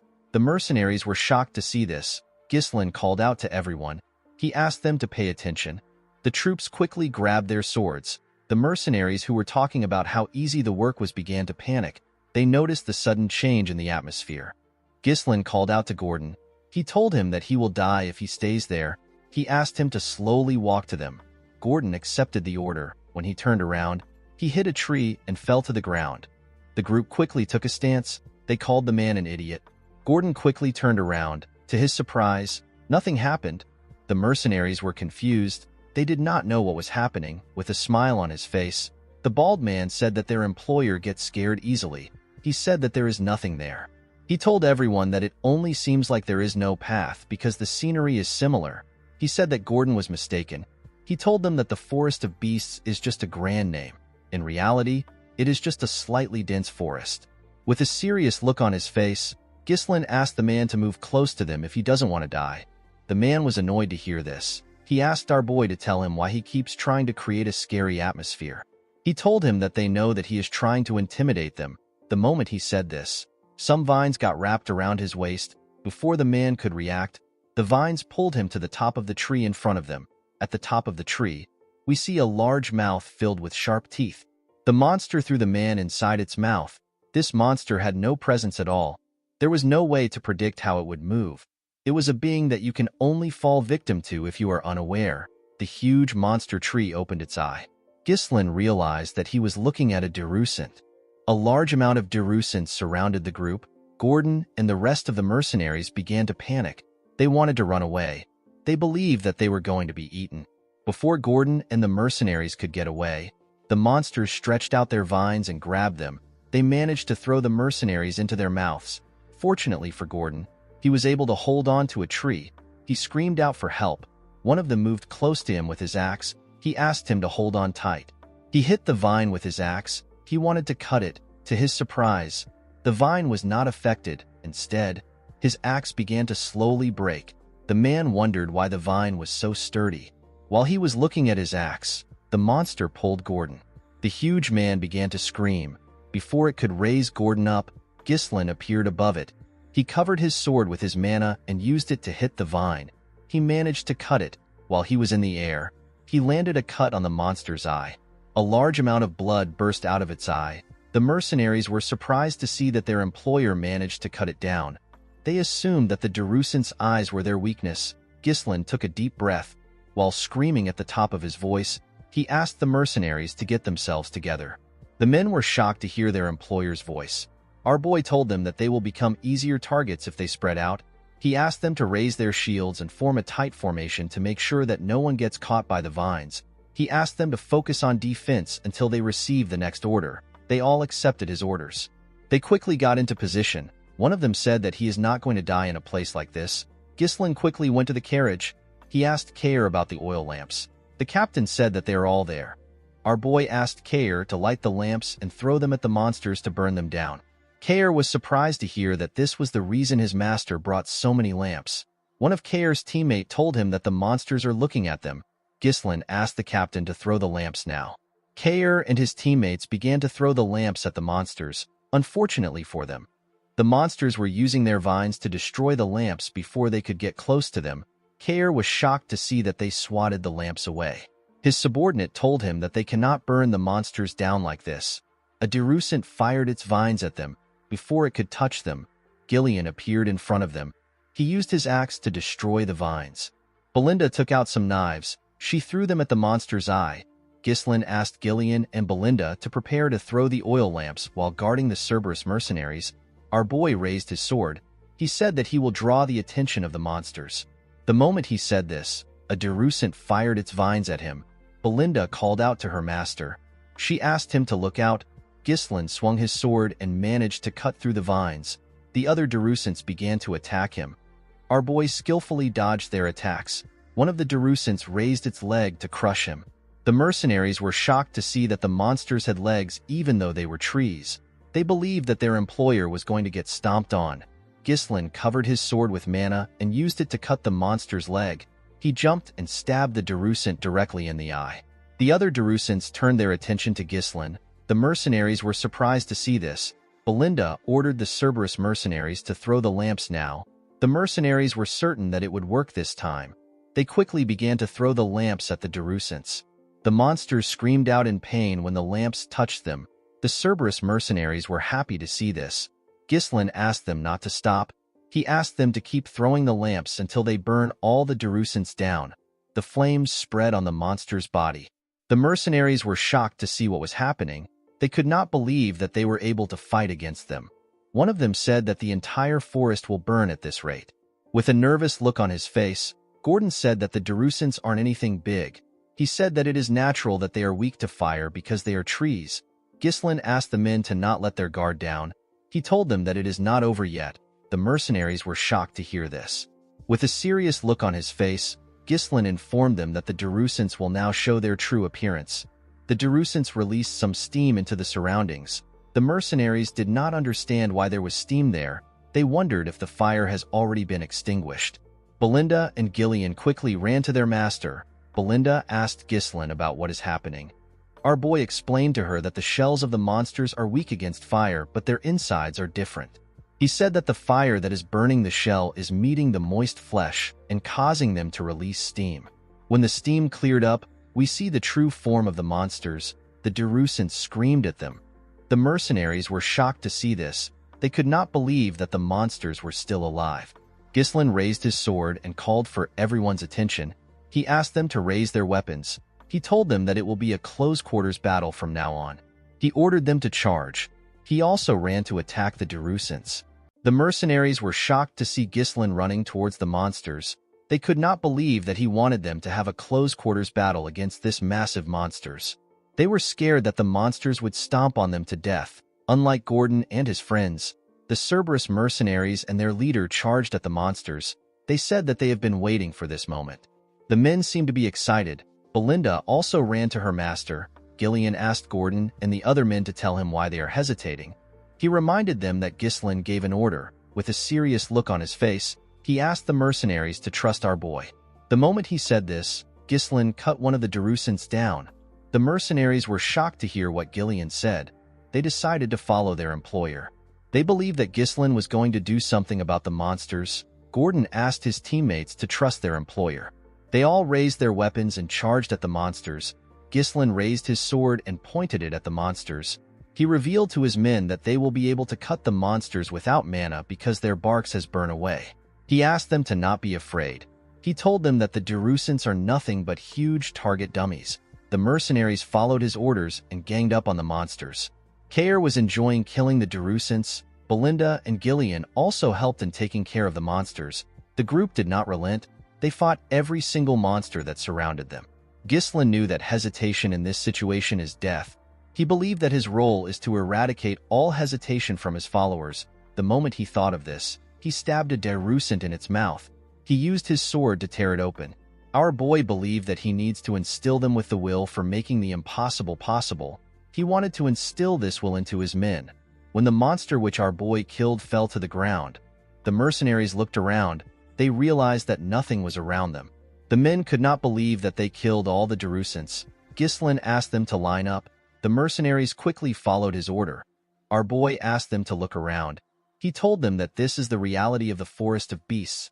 He reminded them that they were still at the entrance, and yet it is already swarming with Derusants. The men became nervous when they heard this. Ghislain asked them to not fret. He assured them that he will always be standing at the forefront. He turned around and looked them in the eye. He asked the mercenaries to trust and follow him. The mercenaries were shocked to hear this from an employer. They assured Ghislain that they will follow him. As they continued their journey, they faced several monsters. Kair seemed to be enjoying himself. They faced monsters like orcs and some form of crystal mole. As they fought monsters, Belinda took care of her master. The group also faced some form of ancient birds. When they went deeper into the forest, they came across a giant rat. The mercenaries became nervous. They never expected the monsters to be endless. They had already gotten tired. Kair and Gillian appeared in front of them. Kair charged at the rat and cut off its leg. The monster screamed out in pain. It opened its mouth as it fell to the ground. The mercenaries were shocked to see it falling. Before the monster could fall on them, Gillian appeared in front of them. He used a shield to block the monster's mouth. While the monster was struggling on the ground, Ghislain climbed on it and stabbed it in the head. After taking care of the monster, Ghislain asked the mercenaries if anyone is injured. The men told him that they are all fine. They all gathered around him. One of them said that they cannot leave their employer's side if they want to survive. Gillian told his master that the formation of the mercenaries is starting to look decent. Kair explained to him that training through real combat always yields the best outcome. Ghislain told the mercenaries that they still have a long way to go. He asked them to keep cutting down the trees to clear the path. One of the mercenaries watched as the others worked. He was breathing heavily. The man said that everyone is insane. He believed that everyone had lost their mind because they were in a crazy forest. At night, we see the group arrive at a lake. The mercenaries were extremely happy to see a water source. They quickly ran to the lake. They could not believe that the water was so clean. Belinda was not happy to see the mercenaries close to the lake. She told her master that something can come out of the water. Ghislain realized that they have taken the right path so far. The lake is the most important milestone in reaching the runestone mine. He asked the men to set up camp. He told them that they will be taking a break. The mercenaries quickly followed his orders. The scene shifts and we see some mercenaries sitting together. One of them asked the others to tell him what they're doing. He could not believe that they were already facing this amount of monsters when they are only at the entrance. He told his teammates that he cannot imagine what is waiting for them ahead.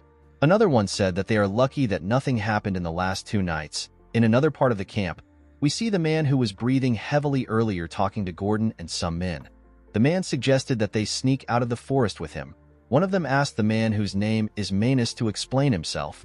Manus told the men that they do not need to risk their lives anymore. He told them that their lives matter more than money. Gordon reminded the man that they have already come far into the forest. He told him that Ghislain said that their destination isn't far from the entrance. He assured the man that they are almost there. Manus was shocked to see that Gordon believed our boy. He told him that he is gullible.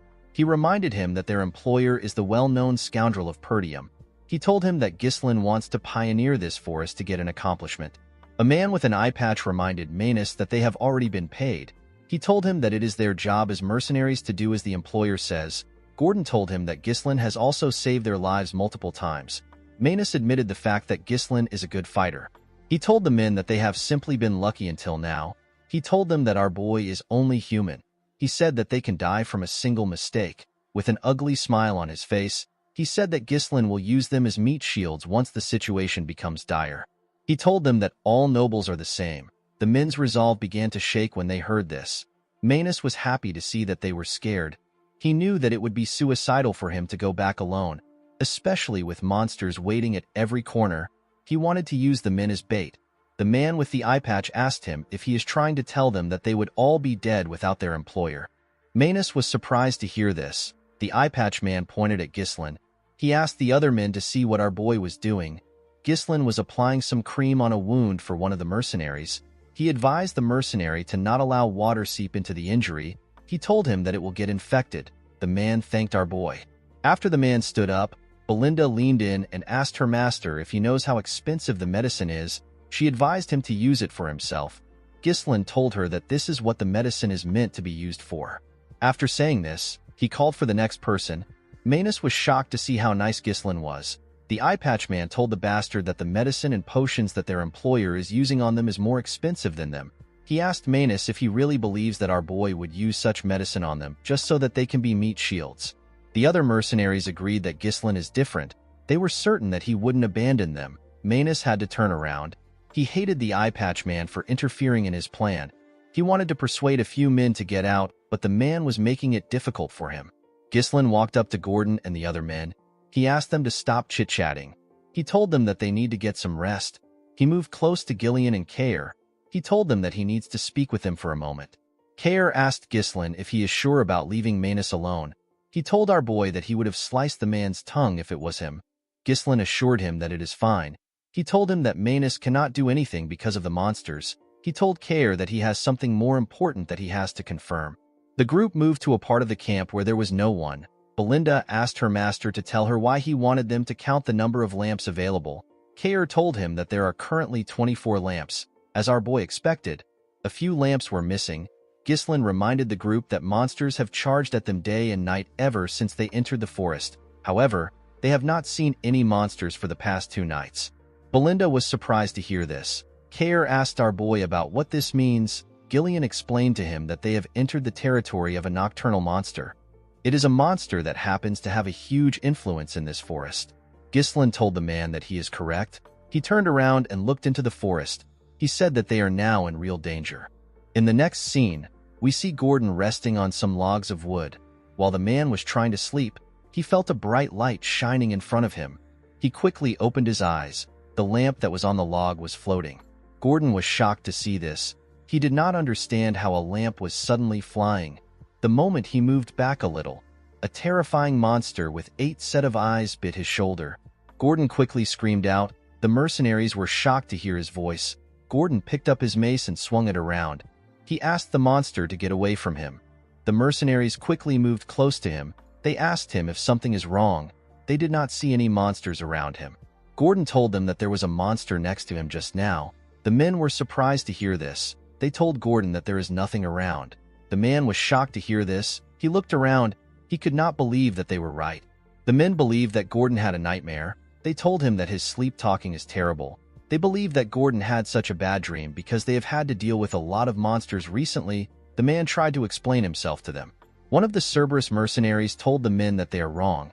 He explained to them that he woke up because he felt a strange presence. He saw the lamp disappear right in front of his eyes. Other mercenaries agreed with the man. One of them said that he heard a creepy laugh. Another said that he also witnessed the same thing. One of the men who told Gordon that he is wrong asked the others to tell him why they are acting like this. With a serious look on the man's face, he told the others that there is definitely something out there. Ghislain asked the man if he really saw through the monsters. The man was surprised to see our boy. Ghislain ordered the men to gather around. The scene shifts and we see the men gather outside our boy's tent. Ghislain allowed Gordon and the man from the Cerberus mercenaries to join the meeting. Gordon was shocked to find out that the monsters had surrounded them. The man with the head cover told our boy that they cannot see the monsters with their naked eyes. Ghislain explained to them that this is a feature of the monsters. He told them that the monsters started following them when they reached the lake. These monsters are one of the monsters that dominate the night in the forest. They are the hunters of the darkness. They are known as Falors. They can melt into the darkness. This means that you cannot see them and physical attacks don't work on them. A few hundred of them follow their prey and take away their light. Luring their prey into the darkness is what they excel at. It is their hunting method. The head coverman and Gordon were shocked to find out that a few hundred Falors surrounded them. Belinda was surprised to find out that this was the reason why they have been losing their lamps. Kair was annoyed to hear what Ghislain said. He wondered if the monsters were trying to play with them before killing them. He suggested that they take care of the monsters now. He told our boy that it will be better for them to strike first before the monsters start toying with them. Ghislain told him that they need to wait until the monsters start attacking them. He said that it will be the best time to counterattack. Belinda reminded her master that they have already lost more than half of their lamps. She told him that they cannot just wait around. Ghislain explained to her that attacking the monsters recklessly would only stimulate their sadistic tendencies. The Falors would fall back for a bit and harass them more thoroughly later. He told Belinda that they would be losing their chance to wipe out all the monsters at once. Gillian was surprised to hear this. He asked his master if there is a way to achieve this against hundreds of invisible monsters. Our boy told him that there is a way. He asked Belinda if she has prepared the magic scrolls. The maid said that she has given out one to each of the mercenaries. Ghislain told the group that he will now explain how they are to fight the monsters. The group was surprised to hear this. Our boy drew some images on the ground to signify their current position. He told them that a herd of Falors has surrounded their camp from 3 different directions. The monsters are stealing their lamps to slowly tighten their position. Since they were vastly outnumbered, it will be impossible to cover the entire area, especially since what they are up against isn't human.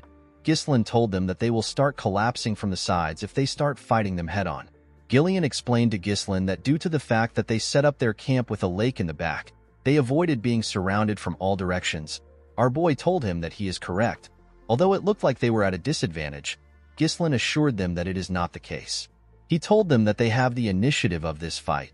The group was surprised to hear this. Our boy explained to them that they need to first divide their forces into 3 groups. The defenders will take on the monsters' attacks, the crossbow unit will stop them, and the elite assault unit, which Ghislain is part of, will do the rest. The defenders and the crossbow unit will gather in the middle and push away the enemies. In the meantime, the assault unit will attack them from the left. They will be focusing all their firepower on that side.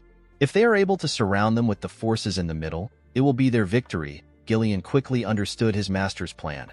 Gordon asked if this is even possible. Kayer said that it is possible as long as the units in the middle hold out long enough. Belinda interrupted the men. She reminded them that Ghislain said that followers are immune to physical attacks because they can melt into the darkness. She asked them about how they plan on dealing with the monsters.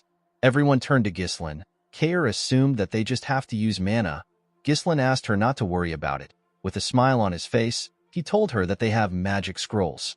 Later in the night, we see the defense unit standing in front of the monsters with their shields up.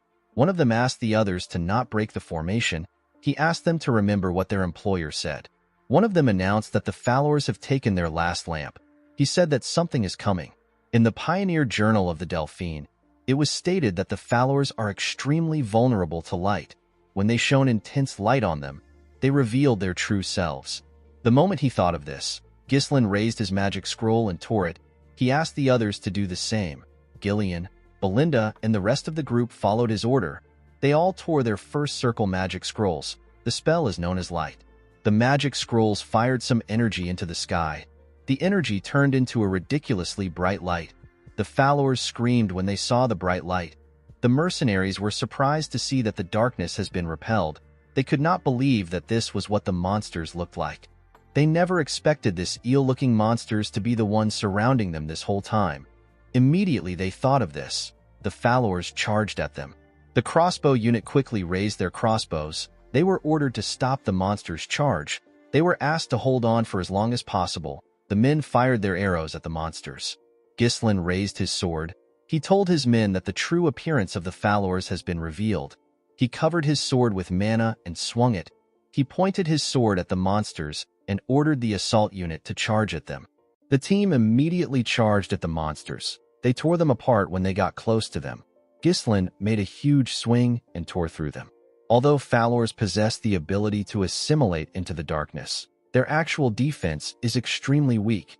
Our boy was certain that he can tear through the followers with this unit. He ordered the group to cut down as many monsters as they can. They overtook him and charged at the monsters. Gillian was taking their attacks and keeping their attention on himself. While he was doing this, Kayer disrupted their formation. Belinda was responsible for creating an opening. She threw her knives at the monsters' heads. Immediately she did this, she called out to her master. Our boy jumped and made a huge swing when he landed. His attack was able to cut through a large amount of monsters because of how big his sword is. This team was the elite unit of Perdium, while Ghislain and his unit were taking care of the monsters in their path. The crossbow unit fired their arrows at followers. Unfortunately, this did not slow down the monsters a lot. There were quite much. The crossbow unit began to panic. They were almost out of arrows. They wondered about when the assault unit were going to reach them. While they were panicking, the followers got close to the defenders. Before the followers could ruin the formation, the assault unit arrived and cut through them. Ghislain turned to the men. He told them that they have done well. Gordon and the rest of the mercenaries were extremely happy to see their employer. They knew that they were saved. Ghislain ordered them to widen their formation and surround the followers from all directions. He said that it is now their turn to overrun the followers. The mercenaries quickly followed his order. One of the followers screamed and signaled the rest of the group. The moment it did this, the followers began to run. The mercenaries were shocked to see this. Our boy did not expect them to retreat before they were surrounded. He realized that the monsters are very quick-witted. He turned to Belinda and asked her to find their leader. He said that the monster has a horn on its head. It was the one that was sending out the retreat signal. As they ran after the monsters, Kayer asked our boy if they need to chase the monsters. Belinda told her master that it is better if they retreat. Ghislain explained to them that followers tend to obsess over their prey. Even if they retreat now, they will still come back and harass them for days. Our boy told the team that there is no reason to give the followers a second chance. He said that they must avoid a war of attrition at all cost. He explained to them that their system will collapse once they lose their leader. He said that they need to kill every single follower here. Belinda was surprised to hear this. She gently smiled and took out a rope. She realized that her master has changed a lot. She took a stance and told Ghislain that she understands. She threw the rope at a tree and held onto it with a hook. She used the rope to drag herself up. While she was in the air, She got a look at everything in the surroundings. She easily spotted the leader. She quickly threw her rope at it and held it down. She told her master that she has caught the monster. Ghislain covered his body with mana. He charged at the monster with his sword pointed at it. He moved at a crazy speed, so he cut through every monster in his path. He stabbed the leader in its chest. The monster tried to struggle. Our boy told it that it is over. He tore the Fowler apart. The moment he did this, he announced that the leader was dead. He ordered his mercenaries to wipe them out. The mercenaries quickly charged at them. They told the monsters that they will make them regret hunting them in the dark. Kair ordered his mercenaries to attack. He told them that they must not lose to Gillian. At sunrise, we see Ghislain kill the last monster. He commended his mercenaries on their efforts. He told them that it is their victory. The men raised their swords and cheered. They could not believe that they survived and won the fight. Belinda quickly ran to our boy. She asked him if he is hurt anywhere. Gillian commended his master on his efforts. Ghislain told them that they all did well. He asked Belinda to do a head count. He ordered Kair to gather his mercenaries. He said that he needs the men to go with him and Gillian to spread the corpses of the Fowlers around the camp. Kair was surprised to hear this. He asked Ghislain if this has some sort of effect. Our boy explained to him that the smell of the corpses will chase away the other monsters. Fowlers are one of the monsters that are at the top of the food pyramid at the forest entrance. Gillian referred to Kair as Kid and told him that the corpses will make the camp safer. Kair was annoyed to hear this. He took a stance and asked Gillian if he wants to settle their issues now. It has now been 10 days since the group entered the Forest of Beasts. Now that the Fowlers have been exterminated, the group has successfully eliminated all sources of danger from their planned route. The only thing left was to mine the rune stones. Ghislain took a look at the mountains. He wondered if the danger was really over. While he was thinking, Belinda told him that she is done with the head count. She revealed to him that there are 42 people from the Cerberus mercenaries and 126 people from the contract mercenaries. They lost 3 people. Ghislain asked Belinda if there are no casualties from the Cerberus mercenaries. With a cocky smile on his face, Kair reminded our boy that he is their captain. Ghislain asked the maid if the 3 dead people are among the contract mercenaries. Belinda said that she cannot confirm it because they cannot find the bodies of the 3 mercenaries. Gordon noticed something odd. He asked his teammates if they know where Manus is. One of them said that he might have died fighting. Another person said that they can't find Manus' body. The man with the eye patch said that Manus must have fled. The scene shifts, and we see Manus and the 2 other mercenaries who were missing. They were running away from the camp. One of them said that he heard a fierce battle sound. He said that they would have died if they stayed to fight. The other man suggested that they slow down, since they are quite far away from the battle. Manus turned around and called them fools. He asked them to get themselves together. He told them that they need to get out of the forest while the group was busy fighting. He asked them to keep running if they want to leave. The moment he said this, he noticed that the men stopped moving. He moved close to them and asked them if they are deaf. The men began to tremble. One of the men pointed up and asked Manus to look behind him. When the idiot turned around, he saw a terrifying beast. He did not know what he was looking at. In the next scene, we see a ridiculously huge snake on the rune stones. The snake had a large amount of bones in front of it. It opened its mouth and let out something. It dropped the bodies of Manus and the stupid men on the bones. The scene shifts, and we see the group cutting down the trees in their path. The mercenaries wanted to end their journey and return back to the town. They were working extra hard. Kair noticed that they were working well without someone ordering them around. He said that he has never seen the lazy mercenaries working so hard. Gillian told him that the mercenaries are different from him. Kair decided to ignore him. He asked Ghislain if he is going to let the mercenaries go once the mission is over. He told our boy that it is a waste to only use the mercenaries once. Ghislain asked him not to worry about it. He pushed a tree down and revealed to Kair that he is going to hire the men as his personal mercenaries. Mercenaries naturally have weak organizational skills. It is impossible for them to win against a regular army in large-scale battles. However, these men have already surpassed the limits of mercenaries just through the experience they gained in this forest. Ghislain knew that they will be an excellent foundation for expanding his power. The man with the head cover told his captain that they spread the corpses of the Fowlers around their path. Kair commended the man known as Gazelle for his efforts. He turned to Ghislain and told him that the effect of the corpses has been really good. He said that they have not seen a single monster ever since they left the camp. They did not even encounter a lone monster that has lost its path. Ghislain looked into the forest. He got an eerie feeling. He hoped that it was just a needless worry. While he was looking around, Belinda jumps down from a tree. She called out to him. Ghislain asked her if she saw anything up ahead. With a bright smile on her face, Belinda said that she did. Ghislain was shocked to hear what she found. He turned around and ordered the mercenaries to pave the path with all their might. They all accepted his orders. As they moved closer to their destination, they saw a bright light through the trees. When they walked out of the woods, they saw something shocking. The mercenaries were shocked to see what was in front of them. With a confident look on his face, Ghislain told them that this is the reason why they started the expedition. He told them that they came for the highest quality runestone mine. Around the mine, there was some fog. Kair could not believe that the forest really had something that was worth a lot of money. Gillian told him that his master always acts upon reason. Belinda hugged our boy. She asked him about how he knew about the runestone mine. The mercenaries could not believe that they were actually looking at rune stones. They were stones that most people don't see in their entire lives. They knew that they were going to be rich once they take it back to the town. The moment they thought of this, someone rose up from the fog. He told them that they are not going anywhere. Ghislain quickly knew that something was wrong. The person turned out to be Manus. The dead man told them that it is all over. The moment he said this, he fell to the ground. Gordon and the other mercenaries wanted to run to him. Ghislain stopped them with his sword. He asked them to step back. He took a stance and made a huge swing. His sword pushed away the fog. The men were able to see the bones of the monsters and humans. They were shocked to see the amount of corpses that were there. They wondered about what happened there. Kair, Belinda, and Gillian quickly grabbed their weapons. They called out to our boy. Ghislain told them that they cannot mine the rune stones for free due to the amount of bones. Our boy was able to tell that this was the nest of a high-class monster. Since some corpses are yet to be corroded, the monster must still be staying there.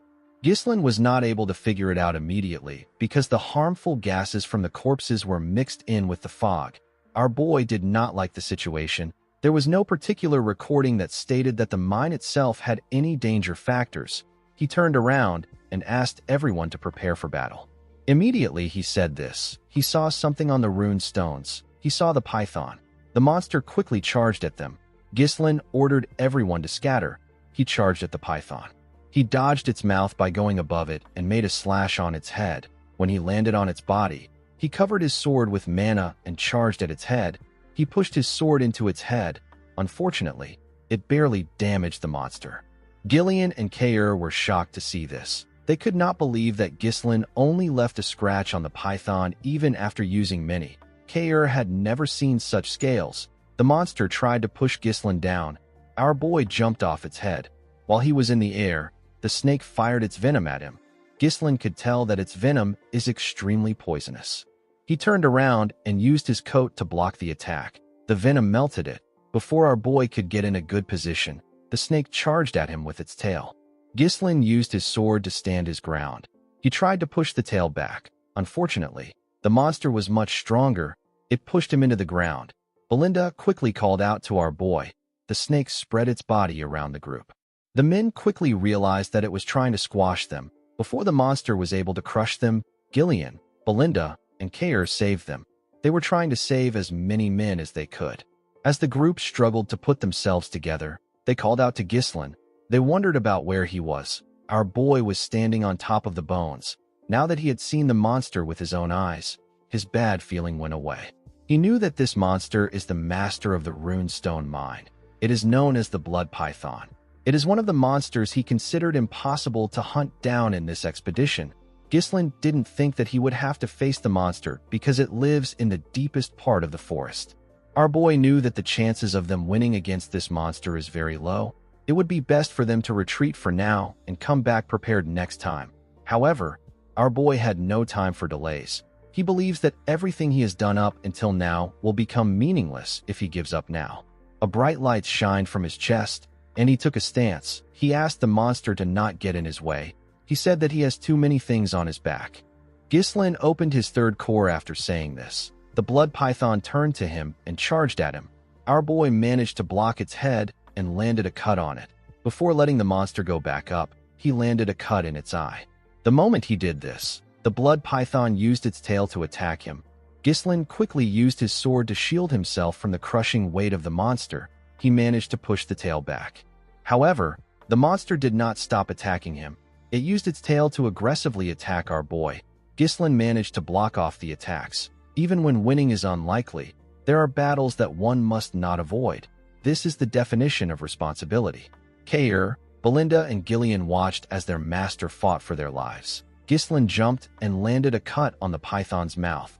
Our boy knew that this was the time for him to fulfill his responsibility. When he landed, he took a deep breath and took a look at the monster. He realized that the blood python was not showing any signs of faltering. This was a problem for him because unleashing the third core for a long period of time is too risky. Ghislain realized that his mana will be depleted before he can kill the blood python. The moment he thought of this, the group ran to him. They quickly covered him. Belinda asked him if he is all right. She asked him to escape to safety. She said that they can hold the monster down. Ghislain asked everyone to leave there. They were all shocked to hear this. Gordon asked him to repeat what he said. Gillian asked his master if he knows what he is saying. Ghislain told the man that he can't guarantee his safety in a battle against such a massive monster. He told him that he cannot afford to lose him here. Belinda asked her master to tell her what he plans to do. Our boy said that he will defeat the monster here. Belinda knew that her master has shown her amazing things before today, but she did not understand why he was going this far.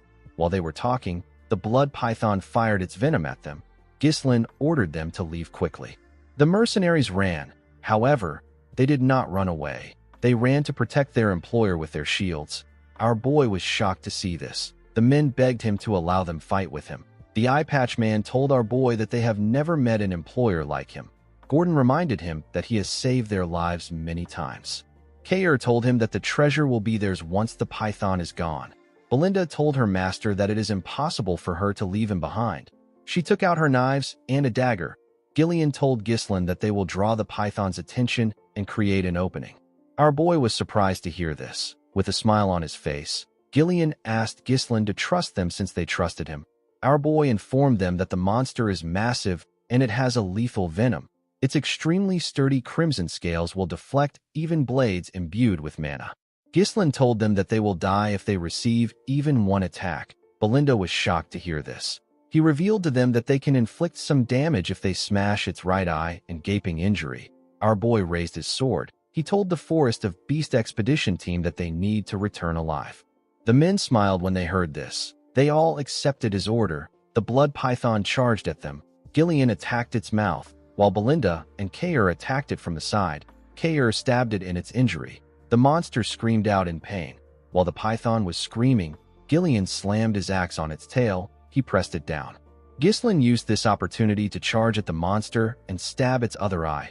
Our boy realized that not everything will go his way just because he knows the future. However, if he doesn't take any action, many will die. This is something that he is not going to let happen because he is the only one who knows the future. Gillian and the other mercenaries continued hitting the tail to hold it down. The python screamed out in pain. The mercenaries did not let it rest. They climbed on top of it and continued stabbing it in its injuries. The python shook its head and managed to shake them off. The moment it did this, Ghislain jumped and charged at it. He was going to stab it on its head. Somehow, the python managed to sense his presence. It opened its mouth and ate our boy. Everyone was shocked to see this. Before the python could even move, a blade came out of its head. Ghislain used his sword to split the monster's head open. He came out of the python's mouth. His clothes were covered in its venom. The group was shocked to see him. He referred to himself as the future of Perdium. The scene shifts, and we are taken to the Perdium castle. We see Albert and Homer talking to Zwalter. Albert slammed his hand on the table and told his lord that Ghislain has committed a serious crime.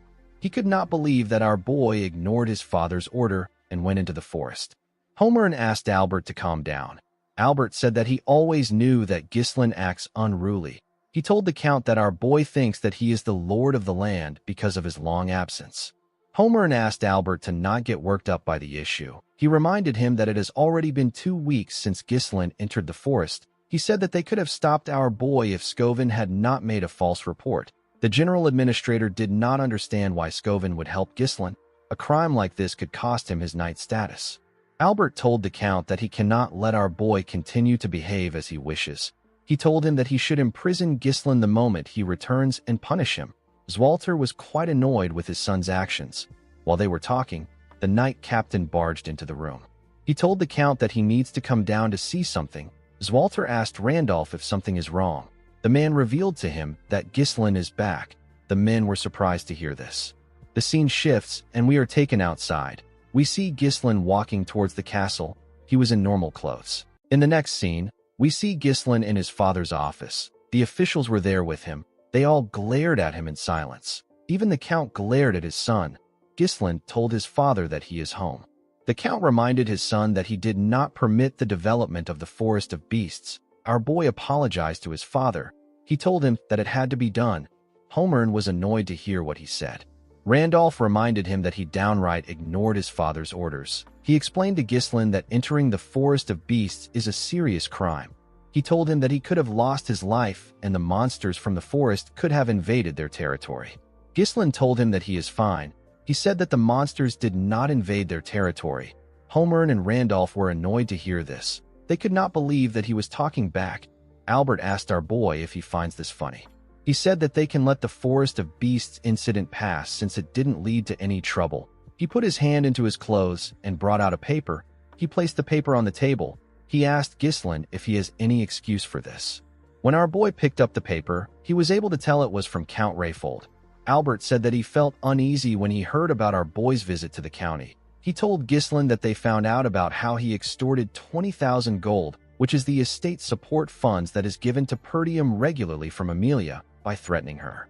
Albert told our boy that Count Rayfold was absolutely furious, and he has decided to cut off all forms of support to their territory and cancel the engagement as if it never happened. The treasurer told Ghislain that this will negatively affect their entire land. Ghislain was surprised to see a letter written by Count Rayfold, who doesn't get along with Amelia well. The letter did not seem to be fabricated. Our boy knew that it isn't difficult for Amelia to pull this off by manipulating the Count's money-driven mindset. The only thing Ghislain did not expect was that Amelia was willing to join hands with her enemies just to screw him over. This means that she will stop at nothing to get what she wants. Our boy had a feeling that the assassins weren't going to be the end of things. Unfortunately for him, he no longer has a leverage over the girl. If he was to reveal the secret deal with the Duke and the merchant guild that she controls, everything he will say will be dismissed as nonsense meant to cover up the incident. Ghislain realized that he would be tied down in the territory if he had been a little late. He became more certain that time was not on his side.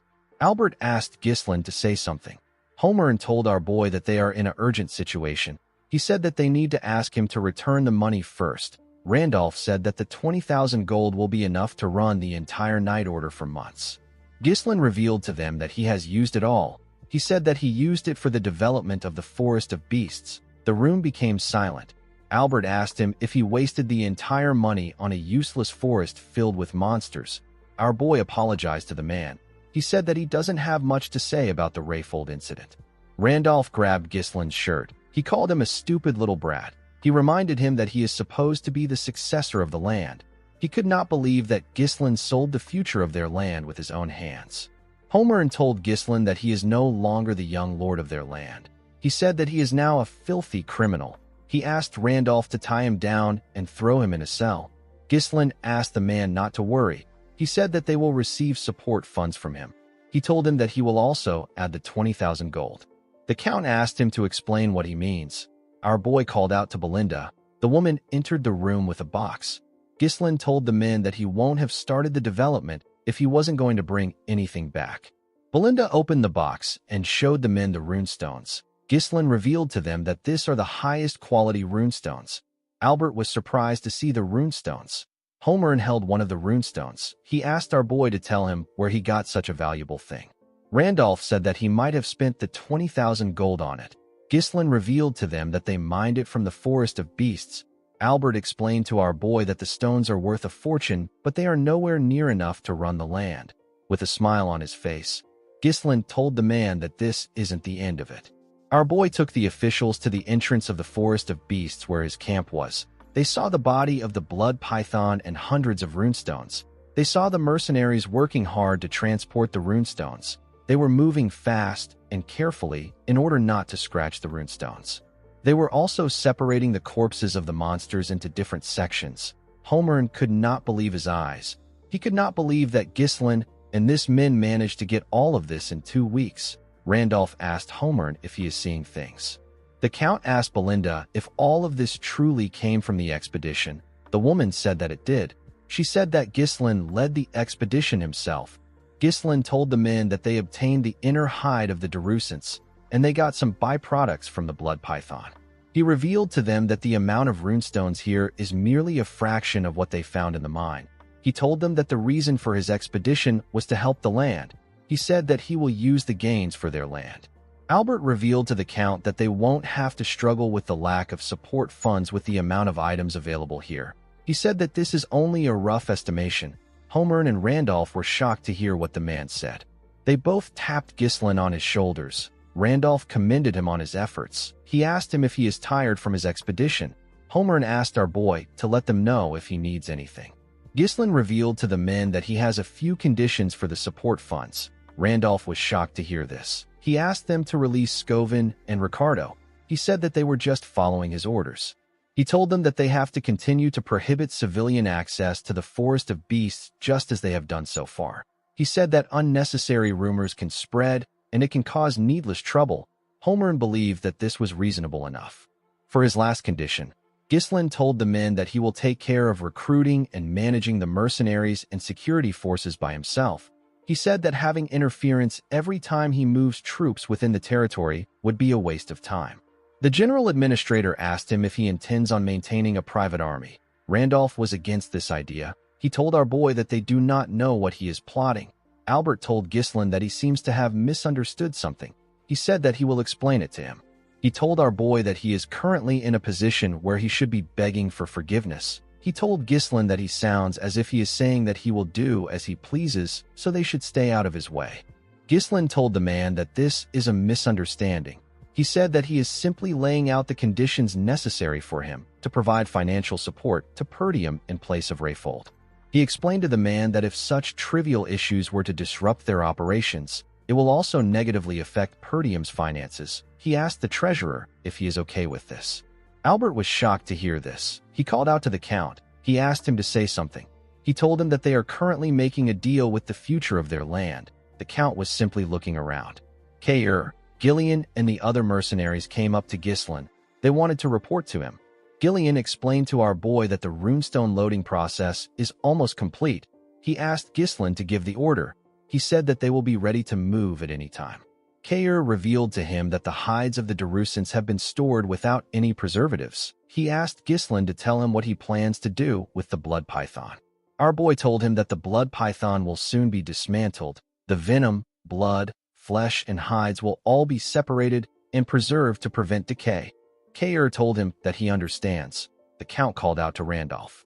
The man revealed to him that the mercenaries are individually formidable and they have an overwhelming presence. He said that he has no clue on how Ghislain could have such people under him. He said that it is just like an elite force. Zwalter moved close to his son. He commended our boy for getting such difficult mercenaries to follow his orders willingly. He told our boy that he must have put in a lot of efforts. Ghislain said that the expedition wouldn't have prevailed without them. Upon hearing this, the Count turned around. He told his officials that they should return back to the castle. Before leaving, Zwalter told Ghislain that he will let things slide this time. He asked our boy to prepare to face the consequences if he ever defies his order again. With a nervous smile on his face, Ghislain thanked his father. The Count reminded his son that he is the successor who will inherit the land in the future. He told Ghislain that he seems to possess the spirit of the Northern Wolf. The Northern Wolf is the alias given to Count Perdium, the one who guards the frontier of the Lithania kingdom. Zwalter was a lonely person. He had weak military forces and a treasury plagued by poverty. Yet in the northernmost reaches where war never ceases, the Count dedicated his entire life to protecting the land even without his wife, his son, or his daughter. In the end, he was met with a miserable death, and he was forgotten by all. Belinda moved close to her master and asked him if he is headed straight for the castle. Ghislain said that he is not yet going to the castle. He asked her to get everything ready so that they can leave immediately. Belinda was shocked to hear this. She asked him if he is not going to rest. Gillian told him that he has overworked himself. He advised his master to rest. Belinda told him that it is a miracle he made it out alive from the blood python's body. She asked him if he knows how hard she worked to detoxify the poison from his system. Ghislain tapped the woman on her shoulder and begged her to do it. Belinda was surprised to see this. Ghislain knew that other people will soon find out that they secured the runestones. Those who want to invade their land will soon find out too. He knew that he had to expand his power as quickly as possible. He wanted to reach a level where no one would dare challenge him. The moment he thought of this, Ghislain fell to the ground and lost consciousness. Everyone was shocked to see this. In the next scene, we see a dove fly into a building. It was carrying a letter on its neck. The dove landed in the hand of a man on a throne. The man quickly opened the letter to read it. The letter confirmed that a part of the Forest of Beasts has been developed. The man reading it was asked to initiate a war with the Degard family in order to annihilate Perdium. The letter said that the ducal house will step in after this. The man did not expect the ducal house to ask for the annihilation of Perdium. Members of his cabinet said that it is time to make Perdium a land without a lord. They believe that the ducal house will appoint a new owner of Perdium. The man on the throne asked the cabinet to tell him the amount of their people that are still inside Perdium. One of the men said that they have 2 retainers and 1 knight remaining. The count asked his cabinet to send 2 retainers to the Degard territory. He said that the fact that the young lord of Degard died in Perdium is more than enough justification to start a war. With a cold gaze in his eyes, the count said that the supreme commander of this operation will be Victor. The cabinet was shocked to hear this. They never expected that their county's strongest card would be revealed so soon. One of them said that Perdium would have fallen if Frank had done his job properly. Another member told his master that he understands that Victor will be able to handle the task flawlessly. He told his master that it might be too soon to reveal their hidden card. He reminded the count that they have proceeded with caution so far. He said that this decision feels rash. He said that it is odd that the ducal house, which has always operated in secret, is now choosing to directly intervene in Perdium. The count told him that it is because of the Forest of Beasts. The man was surprised to hear this. The count told the man that all decisions were made by Duke Delphine. He asked the man not to question any orders no matter what they may be. The count stood up and asked his cabinet to prepare for the war. This count is known as Harold Desmond. He is the count of the Desmond County.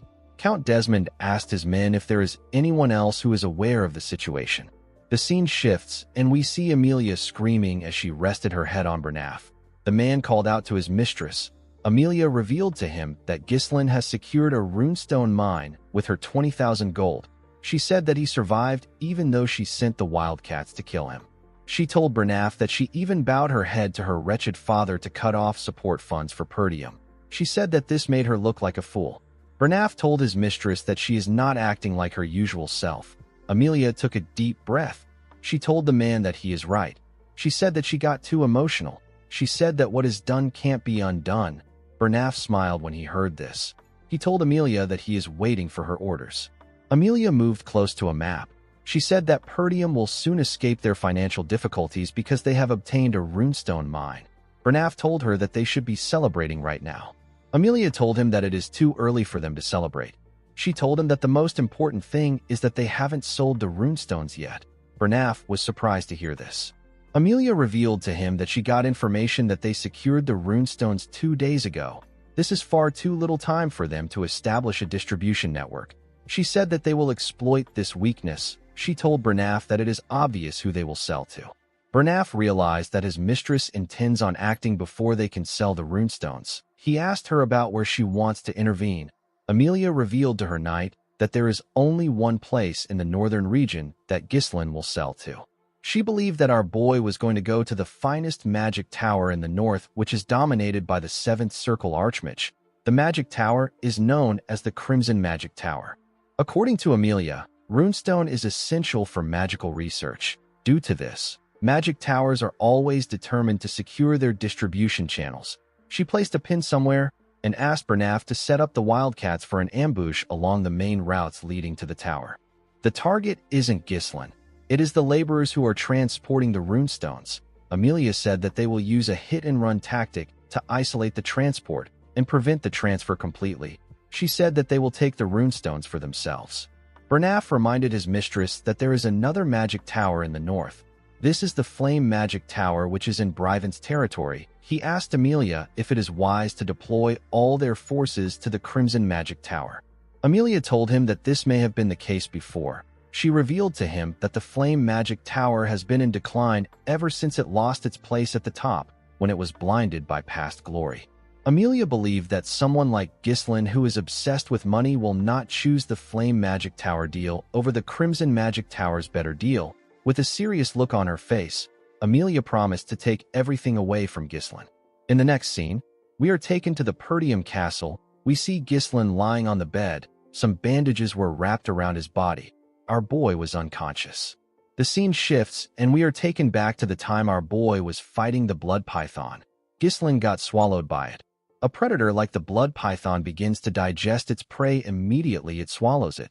Before it reaches the esophagus, the prey is first dissolved by venom secreted from the inside. This makes the digestion easier. The mana from Ghislain's third core burned the acid upon contact. It prevented it from invading our boy's system. However, in the process, the resulting toxic fumes create a lethal breathing environment. Most prey either lose consciousness or die by this stage. Ghislain forced himself to endure it. He did not want things to end there. The expedition, everything he holds dearly, and even the future will be gone. Since it was impossible to avoid getting poisoned, our boy decided to make the poison his own. He directed every bit of invading venom into his mana core. He knew that the fierce rotation of mana within the mana core can neutralize the venomous energy. He closed his eyes and began to move the energy. This delicate mana manipulation is something that only those who have reached the realm of superhumans can achieve. Ghislain believed that this venomous energy will serve as an alternative fuel capable of withstanding a mana explosion. The moment he thought of this, he attacked the monster. In the present, we see our boy wake up. He felt refreshed. He noticed that he was in his room. He remembered that his father forgave him. When he raised his head up, he saw Elena next to him. He was surprised to see his sister. Elena quickly hugged her brother. She informed him that he passed out for 2 whole days. She reminded him that he did not say anything before leaving, and now he passed out right after returning. Ghislain was surprised to see his sister hugging him. Elena pushed her brother away and ran to call Belinda. Our boy could not believe that he passed out for 2 days. He recalled that he received the bare minimum first aid after exiting the body of the python. He wanted to endure everything until the runestone is sold. Unfortunately, he cannot do this with his younger body. Ghislain stood up from the bed. He noticed that he was in a really great condition compared to how he overworked himself. He knew that 2 days shouldn't be enough to recover from the damage he received. He found this to be strange. Ghislain took off his bandages. He noticed that his body has gotten stronger, his resilience has gotten better, and his total mana has increased. When he checked his core, our boy realized that the property of his mana has changed. He wondered if the energy of the blood python got mixed in during the process of neutralizing the poison with his mana core. This method is something that Ghislain never knew about in his past life. Although he didn't intentionally risk his life, Ghislain got something out of it. There were still a few things that he needed to verify. Our boy realized that he could grow much faster with this method. Ghislain got a shirt from his wardrobe. He believed that selling the runestones takes priority. He knew that many people would have found out in the 2 days that he was unconscious. He wanted to first visit the mercenaries. Before he could go anywhere, someone knocked on his door. Ghislain asked Belinda to enter. He told her that there is no need to knock. Belinda stepped into his room with his father. The Count asked him if he is all right. Our boy was shocked to see his father. Zwalter told his son that he heard about how he was poisoned after jumping into the mouth of the blood python. He told him that he heard it from Belinda. He asked his son if he is all right again. Ghislain told him that he is fine. The Count was relieved to hear this. Belinda quickly moved close to our boy. She touched his face and told him that she was surprised when he suddenly passed out. She asked him if he is really fine. Ghislain assured her that he is. Zwalter asked his son if he has a moment to talk. He told him that he has a request for him. Ghislain was surprised to hear this. In the next scene, we see our boy and his father on a training ground. Zwalter had taken off his armor. Everything felt a bit odd to Ghislain. This was the first time he got to have one-on-one time with his father. He avoided his father at all cost in his past life because he was scared that he was going to get yelled at. The Count apologized to Ghislain for calling him there when he just woke up. Our boy told him that it is fine. He said that he is in excellent condition thanks to the 2 days of rest. He asked his father to tell him what his request is. As Walter glared at his son, he looked away after glaring at him. Ghislain wondered if this is what his mother meant when she told him something. When he was younger, Ghislain's mother revealed to him that his father can't show his honest self to others. Ghislain asked her about why his father acts like that. The woman explained to him that his father believes that he has to be an unshakable pillar for the people of the land. She told our boy that Zwalter has always put others before himself, so he has never shown his honest self before. She said that the only exception was when Zwalter wanted to confess his feelings for her. The woman asked her son to understand that part of his father. She said that the Count is not good at expressing his emotions. In the present, the Count asked Ghislain to raise his sword. Our boy accepted the order. He and his father took different stances. The Count charged at our boy first. Ghislain was able to block his attack. Zwalter put his leg forward and added more pressure to his sword. He was able to push Ghislain down. Our boy quickly gathered his strength and attacked. Zwalter was able to block it. He attacked Ghislain, but he was able to block it too. The Count gave him another attack that pushed him back a bit. Our boy noticed that it was heavy. He noticed that his father's sword was heavy. Zwalter charged at his son again. Ghislain was able to block the attacks, but he was getting pushed back. He realized that his father's strikes have enough strength to subdue the savage barbarians of the north, yet they have been tempered with the gentleness to protect all. When Zwalter got close to him and attacked him, Ghislain was able to push his sword down. He attacked his father from the side. The Count was able to block it. He and Ghislain ended up pointing their swords at their necks at the same time. Zwalter was surprised to see this. He commended his son on his efforts. He told him that he has improved a lot. Our boy thanked him for the compliment. The Count advised his son to loosen his sword pressure slightly when he is locked in a blade clash. He told Ghislain that he has the strength and reflexes to take down massive monsters in the forest. He told him that his intent might become too easy for his opponent to read if he is not careful. Ghislain was surprised to hear this. He usually gets a feel for his opponent's movements as the fight goes on. Our boy realized that this is his first time receiving guidance from someone. Our boy's swordsmanship is instinctual, born from real combat and experience. Ghislain realized that there must be some things that he overlooked and never learned because he never followed formal training. His father pointed them out precisely to make him aware of this flaws. Ghislain always believed that he could only rely on himself. He believed that he will struggle through everything alone. He now realized that receiving guidance isn't such a bad thing. He thanked his father for teaching him. The Count revealed to his son that he actually intended on scolding him today. Our boy was surprised to hear this. He explained to Ghislain that no matter how great his contribution is, he still broke the rules. He told him that if everyone starts disregarding the rules under the pretense of making a contribution, the only thing that will follow is greater chaos. Zwalter told his son that he has actually changed, unlike the past incidents which he caused in his reckless pursuit of merit. Ghislain was actually looking beyond this towards something greater. The Count advised his son to keep acting the same way. He asked him to think of Perdium and those around him. He asked him to fulfill his responsibilities as a successor. After saying this, Zwalter walked towards the exit. Ghislain thought about his responsibilities. While he was thinking, he remembered something. He reminded his father that he said that he has a request. He told the Count that he has not yet told him what it is. Zwalter stopped walking when he heard this. With a nervous look on his face, he asked his son if he has some extra funds. In the next scene, we see our boy arrive at the Forest of Beasts outpost. His men were waiting for him. Ghislain smiled when he saw them line up. He asked them if they have all been well. While screaming at the top of their voices, the men said that they are good. Gillian asked his master if he has gotten better. Kair told him that he is looking much healthier now. Ghislain apologized to them for making them wait so long. He asked Gillian about how Rachel is. The man bowed his head. He said that he never thought a day would come when he would see her walk again. He told Ghislain that it is all thanks to him. Ghislain was happy to hear this. He told Belinda, Kair, and Gillian that he has something to tell them. With a serious look on his face, our boy revealed to them that their land is in danger right now. The three of them were shocked to hear this.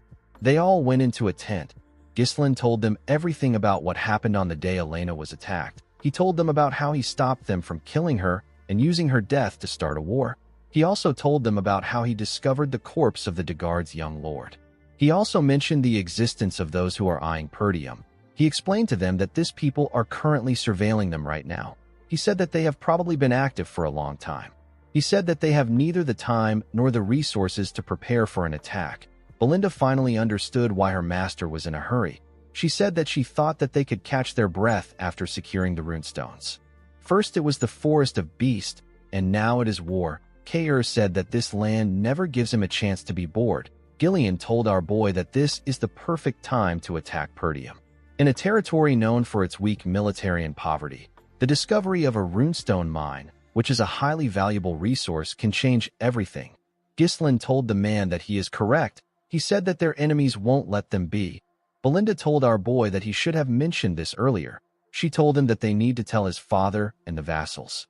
Ghislain told her that it is not yet time to do this. He explained to her that Elena's bodyguards betrayed them. He said that they could be traitors among the vassals. There is no way to confirm who is on their side, so they need to keep it to themselves. Belinda knew that our boy was right. He told them that he bought some time with Elena's survival, but now that they have found the runestone, there is no reason for their enemies to sit still. With a serious look on his face, Ghislain told them that it will be a tough fight. Everyone became silent. Kair asked our boy to order them around. He told Ghislain that staying around him has been fun so far. Gillian reminded our boy that he already swore his life to him. He promised to fight with him until the very end. Belinda told him that no one is going to protect him if she is not around. Ghislain smiled when he heard this. The biggest enemy of Perdium is Duke Delphine, as well as Count Desmond and Amelia, who are taking orders from him. Ghislain promised to not let things go as they planned. He told the group that they will now head to the Flame Magic Tower. Kair was happy to hear that they were finally going to sell the runestones. He said that they will be rich. Belinda asked her master if he is certain. She told him that the Crimson Magic Tower is closer to them, and they will probably pay them a higher amount. Ghislain explained to her that the Flame Magic Tower will cause less friction. Gillian told him that he is right. He explained to them that when transporting high-value goods, unwanted guests are bound to appear. Since their payload is filled with runestones, staying one step ahead of the enemy is the only rational course of action. Belinda realized that they could be ambushed like last time. Ever since Delmuth of the Crimson Magic Tower ascended to his 7th Circle Archmage and made his name known, the Flame Magic Tower has been on a downward spiral. Ghislain knew that it will be more profitable for them to sell the runestones to the Crimson Magic Tower, which is the greatest in the north. The Flame Magic Tower is making its own efforts, but it won't be easy for them to return to their former glory. Yet, despite all this, Ghislain still chose to head for the Flame Magic Tower for his own reasons. Our boy wanted to meet someone. The scene shifts, and we are taken to the Flame Magic Tower. We are shown its amazing and luxurious buildings. Inside the tower, we see a girl surrounded by books shaking. She called out to someone known as Professor Renato. She asked about when the light that he mentioned will come for her. In the next scene, we see Ghislain and his group arrive in the Brivant territory. They saw the huge tower of the Flame Magic Tower in the land. Gordon was surprised to see how huge the tower was. The man with the eye patch said that he has only heard about the tower before. He said that he has never been here before. Just from looking around, the mercenaries could tell that the quality of life was much different here than in Perdium. The territory had magnificent buildings and beautiful carriages. The mercenaries saw a large amount of magic scrolls. They also saw some mages using their magic to tile the road. They had never seen magic used in such manner. The mages were annoyed to see that the mercenaries were staring at them. They activated a different spell and used it to cover themselves. The spell made them invisible. The mercenaries were shocked to see this. They could not believe that the mages disappeared in broad daylight. Ghislain explained to them that the mages used a spell to conceal their presence. He told them that the mages don't welcome them. Kair called the men idiots. He asked them to stop fooling around. Belinda was also surprised to see how big the magic tower is. Even though they were pushed down from the top spot, their magic tower was still amazing. Gillian revealed to her that the Brivant territory is one of the richest lands in the kingdom. Ghislain understood why they were impressed, but he knew that this magic tower that was once at the peak will later fall to ruin. When they arrived at the gates of the tower, Kair said that he can't even see the top of the tower even though he is so close to it. Belinda looked around. She asked about where the gatekeepers were. Only armors were lying at the entrance. The moment she asked this question, someone at the top of the gates raised his hand and asked them to stop. Immediately he said this. He and his partner used their magic to raise the armors up and make them take a stance. The armors were holding huge axes. The mage announced that nobody can just enter the magic tower. He asked them to reveal their identity and state their business. Belinda was surprised to see that they control the armors like puppets. Kair could not believe that the mages couldn't come down to greet them. Gillian stepped down from his horse and introduced his master as the young Lord of Perdium. He asked them to bring their trade officer. He told them that they have some fine goods to sell. With an arrogant look on his face, the mage told Gillian that they are not buying anything. Belinda was annoyed to hear this. She told the man that he has not even looked at their product. The man said that Perdium is the beggar land in the north. He said that anything from Perdium is probably just low-rank monster materials or garbage potions. He told them that it is a waste of time to deal with them. He and his partner made the puppets point their axes at them. The man asked the group to get lost. Belinda was annoyed to hear that he called them beggars. She asked him to come down and say it to her face. Gillian asked our boy about what they should do. Ghislain asked the mage if he really wants them to leave. He showed him a small piece of runestone and told him that he should know what it is if he is a mage. The man was surprised to hear this. He took a look at our boy's hand. He was shocked to see him holding a runestone. He looked at the large amount of carts behind them. He realized that the carts have runestones inside. With a smile on his face, Ghislain asked the mage if he is still not buying. The scene shifts, and we see our boy and Belinda inside the tower. The trade officer and the mage bowed their heads to them. The trade officer apologized for their rudeness. He introduced himself as Sylvain. He asked them to tell him if they need anything. Ghislain told the man that they brought a lot of runestones. He said that he needs someone who will take responsibility until the very end of the deal. He told him that he needs to meet the tower master. Sylvain was surprised to hear this. He quickly agreed to Ghislain's request. He told him that they need to inform him first. He ordered the guard to guide our boy and Belinda to the reception. The man accepted the order. Belinda told him that this is how he should have acted in the first place instead of mocking them. The man could not say anything. On their way to the reception, they heard a loud sound. Ghislain asked the man if something is wrong. The man asked him not to pay attention to it. He told him that it is common during magic research. On the other side of the hall, we see 3 mages open a door and let out smoke from a room. We see the beautiful girl from earlier on the ground. The leader of the mages reminded the girl that he asked her to never set foot into the laboratory again. With a smile on his face, he told the girl that she is taking up space in the laboratory for no reason since she cannot use magic. He asked her if it is smart to ignore him, who is the future tower master of the magic tower and a third circle mage. Alfoy's friends wondered why her teacher brought her to the tower. The blonde boy next to him told the girl that she should be grateful that the tower master gave her a place to sleep. The girl said that she also has a right to use the laboratory because she is a mage. Alfoy told her that they will treat her like a mage. He used his wand to gather fire in his hand. He told the girl that she should be able to use a defensive spell to deal with this basic offensive spell. With a smile on his face, he asked the girl to try and block the attack. The moment he said this, he fired the first circle magic known as Fire Sling at the girl. She quickly raised her hand. She screamed out defense, but nothing happened. She quickly used her hand to cover her face. Fortunately for her, Ghislain appeared out of nowhere and used his sword to cut through the attack. The boys were surprised to see this. Ghislain asked the idiot if this kind of behavior is what is called magic research in the Flame Magic Tower. The scene shifts, and we are taken to the Tower Master's meeting room. We see the Tower Master, whose name is Hubert, telling the elders of the tower that they are running low on runestone. He wondered about how they reached this point. He said that the gap between them and the Crimson Magic Tower will continue to get wider. He reminded them that he has been telling them to get runestone. He asked the elders about what they have been doing. An elder with a yellow hat remembered that the Tower Master usually asked them to wait each time they try to secure a distribution line. Another elder with a red hat recalled that Hubert spent his time buying trinkets and luxury goods under the guise of networking with nobles. He couldn't stand the Tower Master anymore. An elder with a green hat informed Hubert that the Tower Master of the Crimson Magic Tower has reached the 7th circle. He reminded Hubert that he is still a 6th circle mage. Hubert asked the elders to not talk about the Tower Master of the Crimson Magic Tower. He said that he will reach the 7th circle if he has more runestone.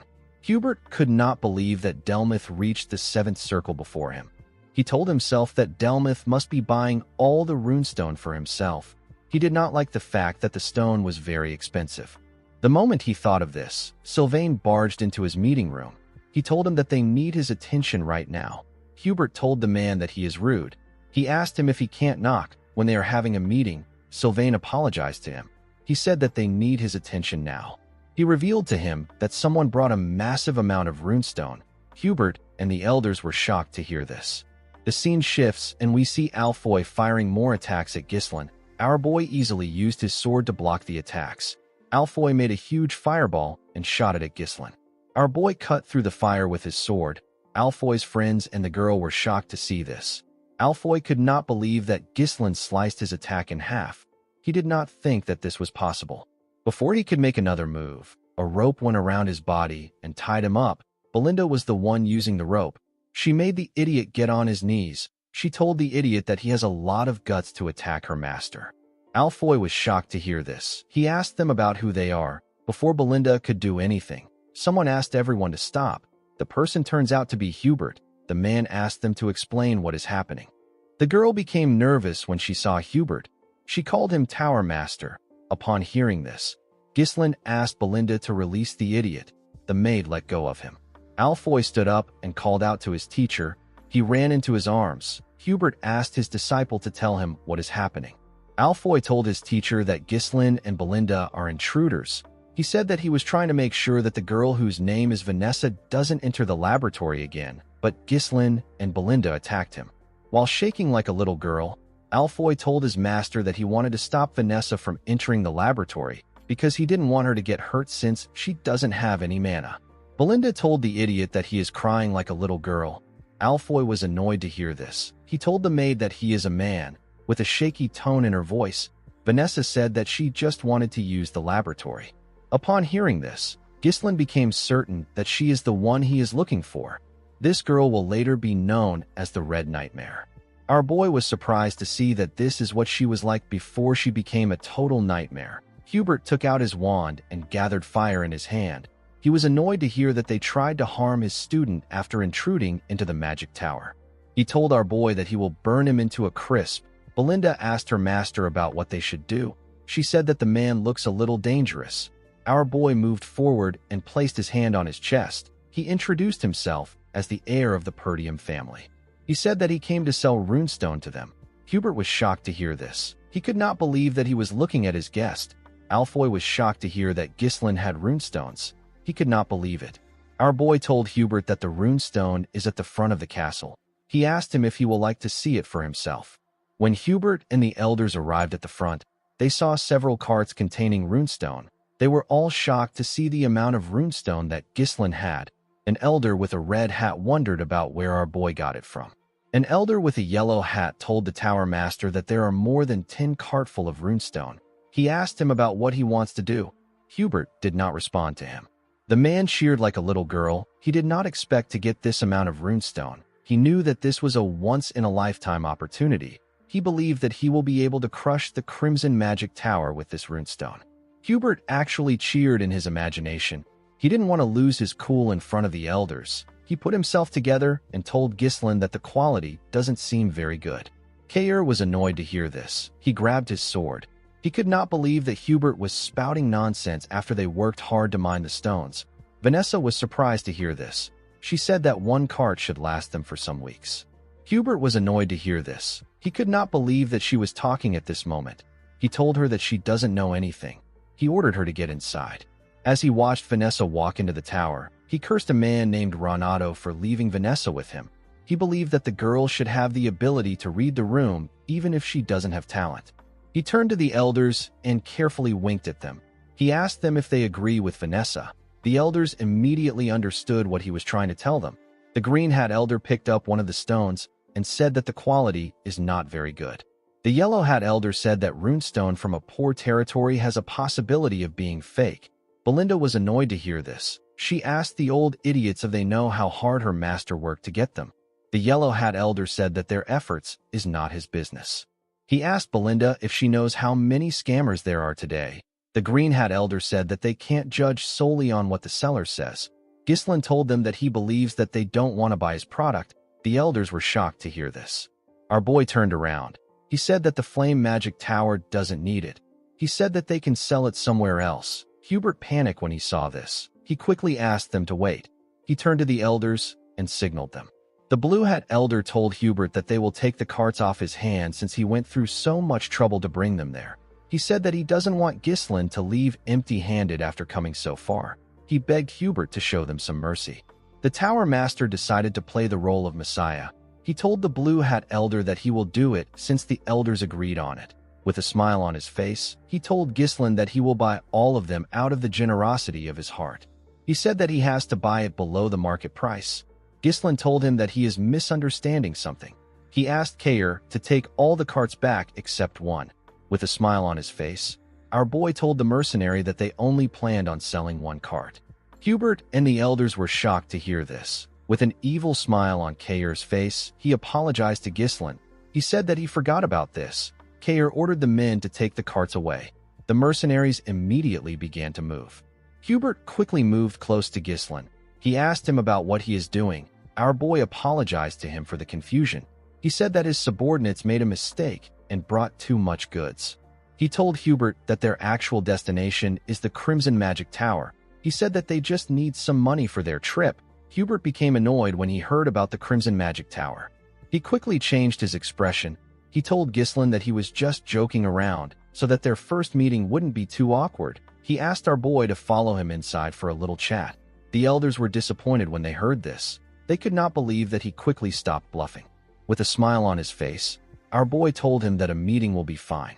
The scene shifts and we see everyone inside the meeting room. Hubert introduced the old men as the elders of the tower. He said that they are all fifth circle mages. Ghislain said that this is impressive. He said that this is expected from the second strongest in the northern region. Hubert told our boy that he has heard some strange rumors that are not true. He said that the Flame Magic Tower is still the strongest magic tower in the northern region. Ghislain told him that it is not important. Belinda was surprised to see how her master spoke. She wondered if he is trying to piss Hubert off. Kair liked what he was seeing. Gillian told the woman that their master definitely has a plan. Hubert asked Ghislain about the amount he wants to sell it for. He told him that he won't get a better deal than what he will get here if he tried to sell it to anyone else. Ghislain raised his hand and told Hubert that he wants double the market price. Hubert and the elders were shocked to hear this. They believed that our boy was just too naive to understand how the world works. Hubert told Ghislain that this isn't how negotiations work. He explained to him that it is about both parties making a compromise. He told Ghislain that he can't just make a one-sided decision. Our boy told him that he simply felt like he needed to get double the market price from the Flame Magic Tower. The elders were annoyed to hear this. They told Ghislain that he shouldn't joke in a place like this. They asked him if he is mocking them. With a serious look on his face, Hubert asked Ghislain to watch himself. He told him that he gets angry when he sees clueless brats flailing in a world that they don't understand. He told Ghislain that he understands that he makes mistakes because he is still young. He said that he will show him mercy once out of generosity. He asked our boy to take the negotiation seriously. He told him that he will give him a little extra on top of the market price. He asked our boy to sell to them. Ghislain stood up when he heard this. Hubert was surprised to see this. He asked him about why he stood up. Ghislain told him that he doesn't seem interested in buying them. He said that double is actually a discount. He told the Tower Master that he will simply go to the Crimson Magic Tower. The moment Ghislain turned around, Hubert panicked and called out to him. He asked him about why he is in a rush. He said that he was simply upset. He asked our boy to sit down and chat a little longer with them. Ghislain smiled when he heard this. Hubert told our boy that he has guts. He said that they will take the runestone for double the market price because they are the first people he visited. Our boy smiled and agreed to Hubert's offer. The Tower Master became relieved. Ghislain revealed to him that the double price is just for one cart. The elders and Hubert were surprised to hear this. The Tower Master told our boy that he needs to sell everything he brought to them. Ghislain explained to him that he can sell the rest of the runestone for triple the market price if he tells the Crimson Magic Tower that he sold it to them for double the price. He asked Hubert to tell him why he would sell everything here. The Tower Master was annoyed to hear this. He told Ghislain that there is a limit to how much they can let him joke around. Ghislain stood up and told Hubert goodbye. The moment he saw this, the Tower Master panicked. He quickly accepted our boy's offer to buy at triple the price. Ghislain smiled and sat down. He said that this is what he expected from the greatest magic tower in the north. Hubert stood up and asked our boy to wait there. He said that he wants to get the money immediately. The elders were shocked to hear this. They did not expect their Tower Master to panic this much. The Tower Master couldn't believe that a sixth circle mage like him was getting played by a country bumpkin. He didn't understand why he was buying into this nonsense. He had no choice but to buy them since they were currently experiencing a shortage of runestone. He told himself that he will burn Ghislain if he acts out again. Before Hubert could take a step forward, Ghislain called out to him. He told him that he has not finished stating his conditions. The Tower Master turned around out of anger. He asked our boy to tell him what he wants. With a serious look on his face, Ghislain told the Tower Master that he wants him to give Vanessa to him. Hubert was shocked to hear this. He asked him if he really wants the girl. Ghislain revealed to him that he intends on making her his exclusive mage. The scene shifts, and we are taken to the past. We see an older Ghislain roasting some meat on his sword. His comrade was next to him. The man had a hook in his right hand. Ghislain told the man that the meat is burning. The man asked him to roast the meat by himself. He reminded him that he is missing an arm. Our boy clenched his fist and asked the man to repeat what he said. His comrade became scared. He told him that it is nothing. The man asked his captain if he has heard about Vanessa the Red Nightmare. Ghislain had never heard of anyone like this. His comrade revealed to him that he has been going around to collect information. He said that he found something very interesting. He revealed to our boy that he heard about a mage who burned down the entire northern region of Lithuania. The mage was a woman who had reached the seventh circle. Ghislain said that her name is pretty flashy. He asked his comrade about why he brought her up. The man revealed to our boy that he believes that Vanessa has gone completely mad. He explained to Ghislain that the woman actually learned a mana cultivation technique, even though she is a mage. Ghislain was surprised to hear this. He asked his friend to tell him why Vanessa learned a mana cultivation technique instead of circles.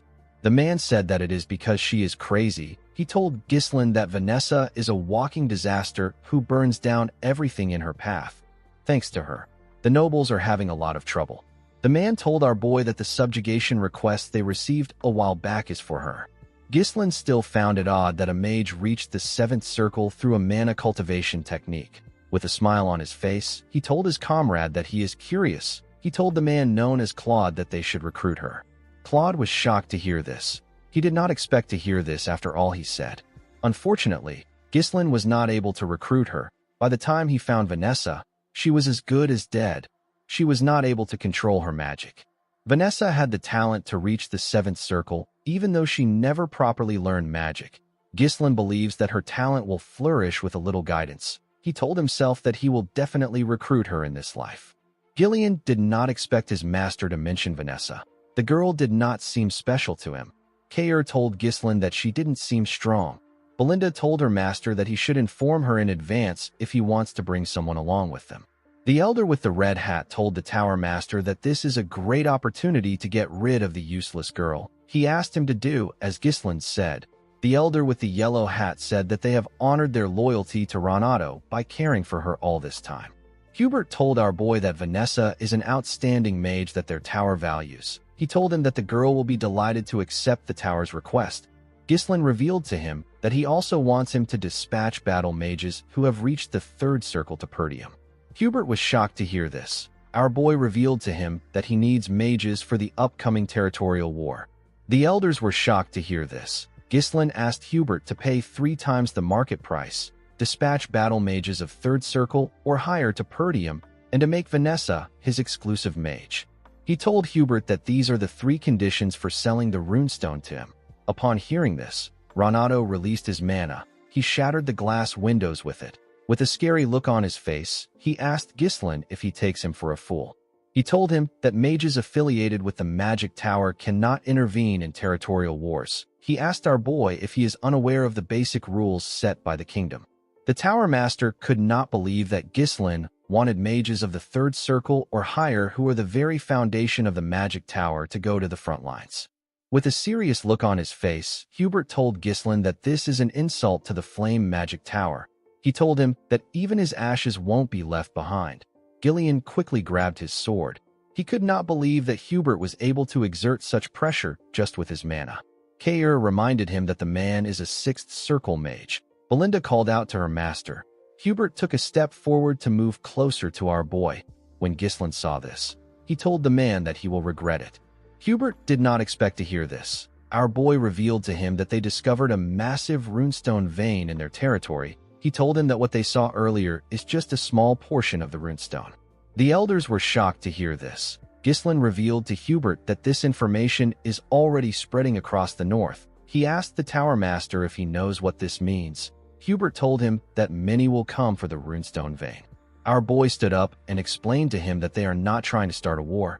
He said that Perdium simply needs the magic tower's help to gain strength. He promised Hubert that he will exclusively supply runestone to the Flame Magic Tower if they help them get through the crisis. The Tower Master did not expect to hear that they would have a monopoly over the runestone. Ghislain stretched out his hand to him. He told him that it will only be a matter of time before the flame overtakes the crimson and stands as the top magic tower. Hubert glared at Ghislain's hand. He didn't like the terms that came with the deal, but he knew that it favored him. He grit his teeth and shook our boy's hand to accept the deal. In the next scene, we see him talking to Alfoy. He told him about what happened. The boy asked his master about why it has to be him. He told him that there are several other mages. Hubert asked him not to misunderstand him. He told him that he is sending the greatest talent in the Flame Tower's history for the sake of his own future.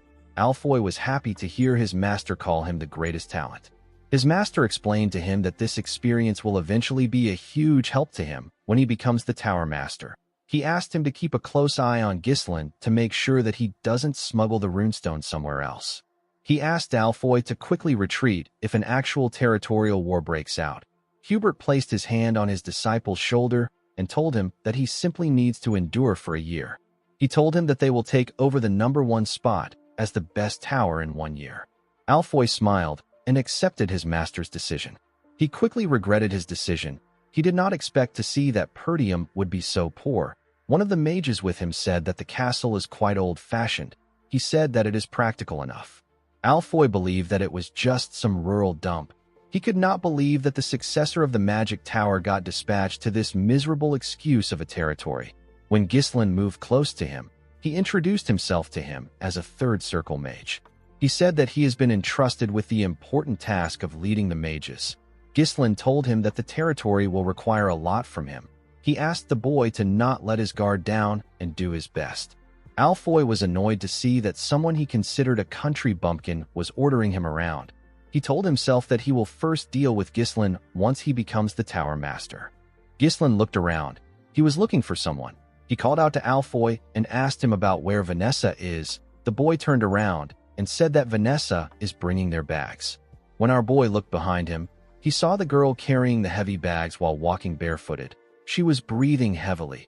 She moved close to Ghislain and bowed her head to him. Alfoy asked her about what took her so long. He told her that Ghislain almost thought that she wasn't coming. Ghislain asked Vanessa to leave the bags and follow him. Vanessa told him that she hasn't finished moving the bags. Alfoy asked him to let her do it. He said that this is what the girl has been doing in the magic tower. He said that she should be able to do these chores if she can't use magic. Ghislain picked up one of the boxes. He threw it at Alfoy's face. The boy fell to the ground. The mages were shocked to see this. While holding his nose, Alfoy asked Ghislain about what he is doing. Ghislain explained to him that Vanessa is no longer affiliated with the magic tower. He told him that the girl is now his personnel. He asked him to not order her around. Our boy told Alfoy that he will let it slide this time. He told him that he will be risking his life if this happens again. Vanessa did not expect this. Alfoy stood up in anger. He could not believe that Ghislain would treat the heir to the Flame Magic Tower and a third circle mage like this. He told Ghislain that he has crossed the line that even nobles can't cross. He told him that him and his teammates can burn down the territory in seconds if they wanted to. He asked his comrades to stand up. He said that they need to show Ghislain the pride of mages. The moment he said this, Ghislain snapped his fingers. His mercenaries surrounded the mages. They pointed their swords at them. Alfoy said that this is barbaric. He told them that they are barbarians who draw their weapons against mages. He demanded that they treat them as mages. He said that they deserve the best treatment. Ghislain asked him to shut up. He reminded him that he is there due to a contract. He explained to him that he has been granted full authority to command him freely for a year through a legitimate deal with the Tower Master. He told him that he has to exclusively supply runestone to the Flame Magic Tower in return. He asked Alfoy to tell him whose side the Tower Master will take if the contract is voided because of his reckless action. The boy became nervous when he heard this. Ghislain explained to him that his role is nothing more than that of a reserved bundle of living mana. He asked the boy to obediently fulfill his role if he wants to be treated well. Alfoy became angrier when he heard our boy call him a reserved bundle of living mana. Ghislain turned around and asked Gillian and Kaer to take good care of the mages. With a creepy smile on his face, Kaer asked the boy if he liked it better when he was at the Magic Tower. He told him that he will guide him so that he can adapt to their land. Alfoy began to tremble. He called them miserable human beings. While they were screaming, our boy walked up to Vanessa. He asked her to not take orders from anyone other than him. He told her that she is his exclusive mage. Vanessa was shocked to hear this. She put her head down. She informed Ghislain that she can't use magic like Alfoy. With a smile on his face, our boy asked her to follow him. He told her that he will help her use magic. In the next scene, we see Ghislain take Vanessa to his training room. He called out to her when they stepped inside. The girl quickly answered him. He turned around and asked her about how far she got in her magic studies. The girl said that she got up to the 5th circle in theory. Ghislain told her that this is excellent.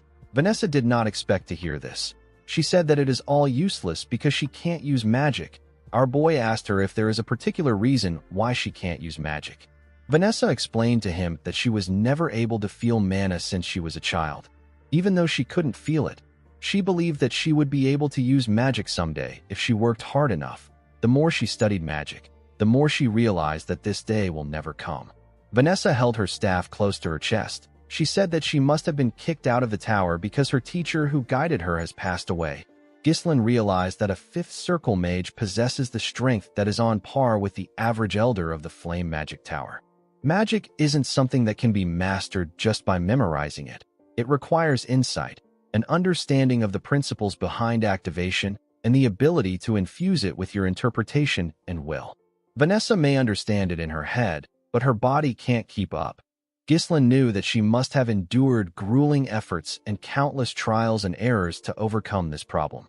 He believed that the girl's efforts were not in vain. He just wanted to lead her down a different path. He remembered Claude telling him that Vanessa reached the 7th circle in his past life. The man told him that she learned a mana cultivation technique.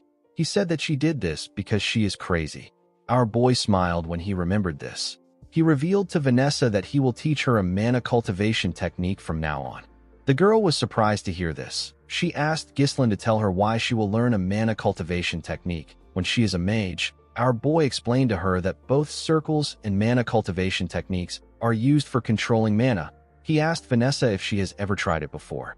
Vanessa was shocked to hear this. She said that it is crazy. She asked Ghislain to tell her how she can use magic with a mana cultivation technique. She said that she can become magically crippled for the rest of her life if things go wrong. Ghislain stretched out his hand and told Vanessa that she should try it with him. When Vanessa saw the look in Ghislain's eyes, she knew that he was being serious. She never thought of herself actually using magic. She clenched her fist and told herself that she will do it if this is what it takes. The scene shifts and we see her and Ghislain sitting on the floor. She loosened her dress to show Ghislain her back. Our boy recalled that the girl had the same eyes as him in his past life. It was filled with regret, rage, and hatred. The place she fell to after endlessly yearning for magic was an endless abyss. She mastered a mana cultivation technique of unknown origins only to become a disaster driven by instinct. She burned everything to ashes. However, it is different this time because Ghislain is there to prevent her from falling into that abyss again. Our boy told himself that he will reach out his hand to her. He activated his mana and placed his hand on her back. He pushed his mana into her body. Vanessa grit her teeth to endure the pain. Her body became hot. Ghislain immediately asked her to close her mouth. He told her that she is twisting her mana road. He told her that his mana just entered her body. He asked her not to let go of this sensation. He asked her to feel the flow of mana as much as possible. Vanessa quickly closed her eyes to focus on the mana. She felt the flow of mana stretching through every corner of her body. It was circulating along the edges and converging at the center. Vanessa's eyes shined brightly. Her body released a large amount of mana. Vanessa fell into a trance. We see a younger Vanessa watching her master talk to Hubert. Her master found out that the tower was going to cut off his support. He asked Hubert if he knows what he is saying. He told Hubert that Vanessa has talent. He said that they would have never been able to prove the pattern of mana particles transmuted into mana without Vanessa. With a nervous look on his face, Hubert said that he understands. He said that the situation is a bit weird. He told Renato that it doesn't matter if Vanessa is very smart. It doesn't mean anything if she can't use magic. He told Renato that they can't really call her a mage. Renato asked him about what he is saying. Hubert asked him to tell him if they will get anything out of Vanessa if they invest in her. The older Vanessa saw herself crying after hearing what Hubert said. She saw herself apologizing to her master with tears in her eyes. She told Renato that he wouldn't have to leave the tower if she was just talented. Her master pat her on her head. He told her that he is not leaving the magic tower. He said that he is simply going on a journey to find a method for her to use magic. He asked her to lift her head high and look at the sky. He told her that there is no place in the world where darkness lasts forever. He promised her that a light will come to find her one day. When she remembered these words, Vanessa saw an image of our boy stretching his hand out to her. Ghislaine shined brightly in front of her. Vanessa stretched out her hand to touch our boy. Their hands shined brightly when they touched. Vanessa realized that her teacher was right. The light eventually came for her too. After seeing this image, Vanessa fell to the ground and lost consciousness. In the next scene, we are taken to a building. We see a man fighting some soldiers in the building. The man had already beaten up 4 soldiers. Some men were cheering for the huge man. The man asked the other soldiers to come at him. He asked them if they believe that they can cut him down with a piece of metal. One of the soldiers asked him to stop being stupid. He charged at the man. Before his sword could touch the man, he grabbed his hand and slammed him to the ground. Another soldier tried to attack the man from behind. The man was able to sense this. He used the soldier he put down to slam the soldier that charged at him. The soldiers were sent flying. They destroyed the wall and landed outside. The man told them that he is not even warmed up yet, and they are already on the ground. The man's subordinates commended him on his work. They said that the worms were stupid to interfere with their party. They said that no one around there can stop them. A man slammed his cup on the table when he heard this. In the next scene, we see the man outside the bar with his fishing rod in the river. His helmet was next to the fishing rod. Someone walked up to the man and asked him if his training is going well. The man asked the person to go straight to the point. The person informed the man, whose name is Victor, that Count Desmond has issued a mobilization order. Victor stood up when he heard this. He grabbed his helmet and wore it. He also picked up his fishing rod.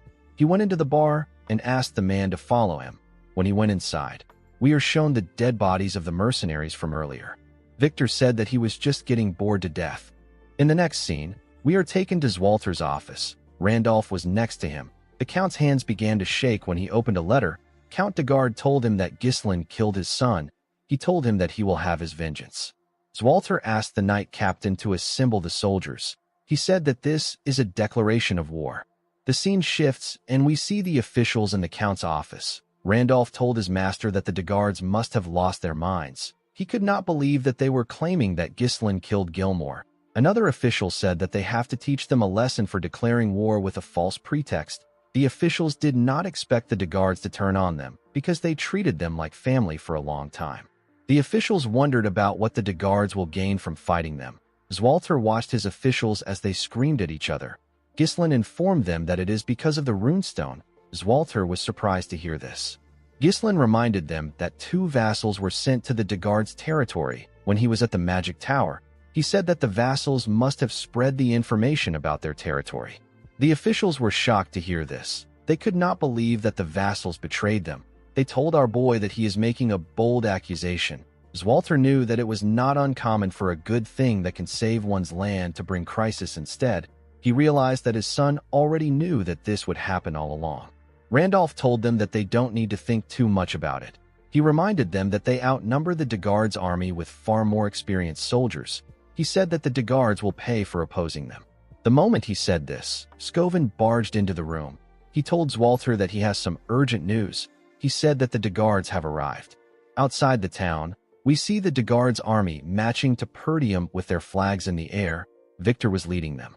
Zwalter, Ghislain, and the officials quickly went outside to see the army that matched into their territory. Randolph did not understand what was happening. It hadn't been long since they declared war. It did not make sense that they were already ready. A soldier informed Zwalter that there are around 6,000 armed forces. The supply unit that departed later consists of 1,000 troops. Additionally, multiple siege weapons have been identified. The troops have already begun construction. Albert asked Randolph about what is happening. He said that the army vastly outnumber them. He said that the Degards are as poor as Perdium. He asked him about where they got this amount of troops. Randolph reminded him that he told him not to reduce the funds for maintaining troops. The Count turned around and asked the men to get themselves together. He told them that quarreling amongst themselves serves no purpose. He ordered Randolph to gather all troops to the castle walls. He asked him to take all the citizens inside the castle and close the gates. He ordered the soldiers to remain at their stations. Zwalter announced that the war has already begun. Count Degard moved his horse close to the castle. He said that his son was a useless young lad. He said that he managed to prove his worth after death. With a greedy look in his eyes, Count Thomas Degard said that this is an incredible castle. He asked Victor to follow him. He said that he needs to speak to Zwalter. When he got closer to the castle, Zwalter asked him to explain the meaning of his treachery. Thomas said that his beloved son died on their land. With a look of anger on his face, he said that his son died at the hands of the successor of Perdium. He told Zwalter that there is no parent that wouldn't be furious at the death of his child. He told the Count that things will end peacefully if he surrenders now. Randolph was annoyed to hear this. He told his master that Thomas is lying to the very end. Albert told his lord that there is no reason to continue this conversation. Even though he managed to save Elena, Ghislain knew that things would still end up like this because Gilmore died. Ghislain could tell that they came to trample on them because they brought siege weapons. Everything was going as our boy expected. Zwalter told Thomas that Ghislain did not kill his son. He released his mana and told Count Degard that this is the only answer he will give him. He asked him to return to his land if he values his life. Thomas became scared. Even Victor had to acknowledge that Zwalter Perdium truly has a commanding presence worthy of the renowned general who has protected the North for so many years. Thomas put himself together. He told Zwalter that he can't even fathom the amount of blood that will be spilled because of his foolish choice. He turned around and told him that he will regret it. Randolph turned to his master. He asked him to leave the troops to him. He said that these troops are nothing but unorganized dogs. He assured Zwalter that he will wipe them out and bring victory to their land. Homer asked him if he has lost his mind. He told him that it doesn't matter if he is very strong. He said that the difference is too vast. Albert told him that one lost battle can cost them their lives. Randolph told them that they can't just stand by and watch. Homer suggested that they request aid from other lands. Randolph asked him if they can hold out until they arrive. Someone said that they may have to abandon the castle and retreat to the northern fortress as a last resort. Due to the chaos, Zwalter could not get his thoughts together. After the sudden declaration of war, their enemies appeared fully prepared. Due to the number of enemy troops, Zwalter was able to tell that someone must have assisted Count Degard from behind. He didn't know who it was. Zwalter wondered about what he should do in this situation. While he was thinking, our boy told him that they should prepare for a defensive battle. The Count was surprised to hear this. His son explained to him that they can only muster 2,000 soldiers, which is small when compared to Degard army, which is close to 7,000. They outnumber the Perdium army by more than 3 times. They are fully prepared, and their morale is high.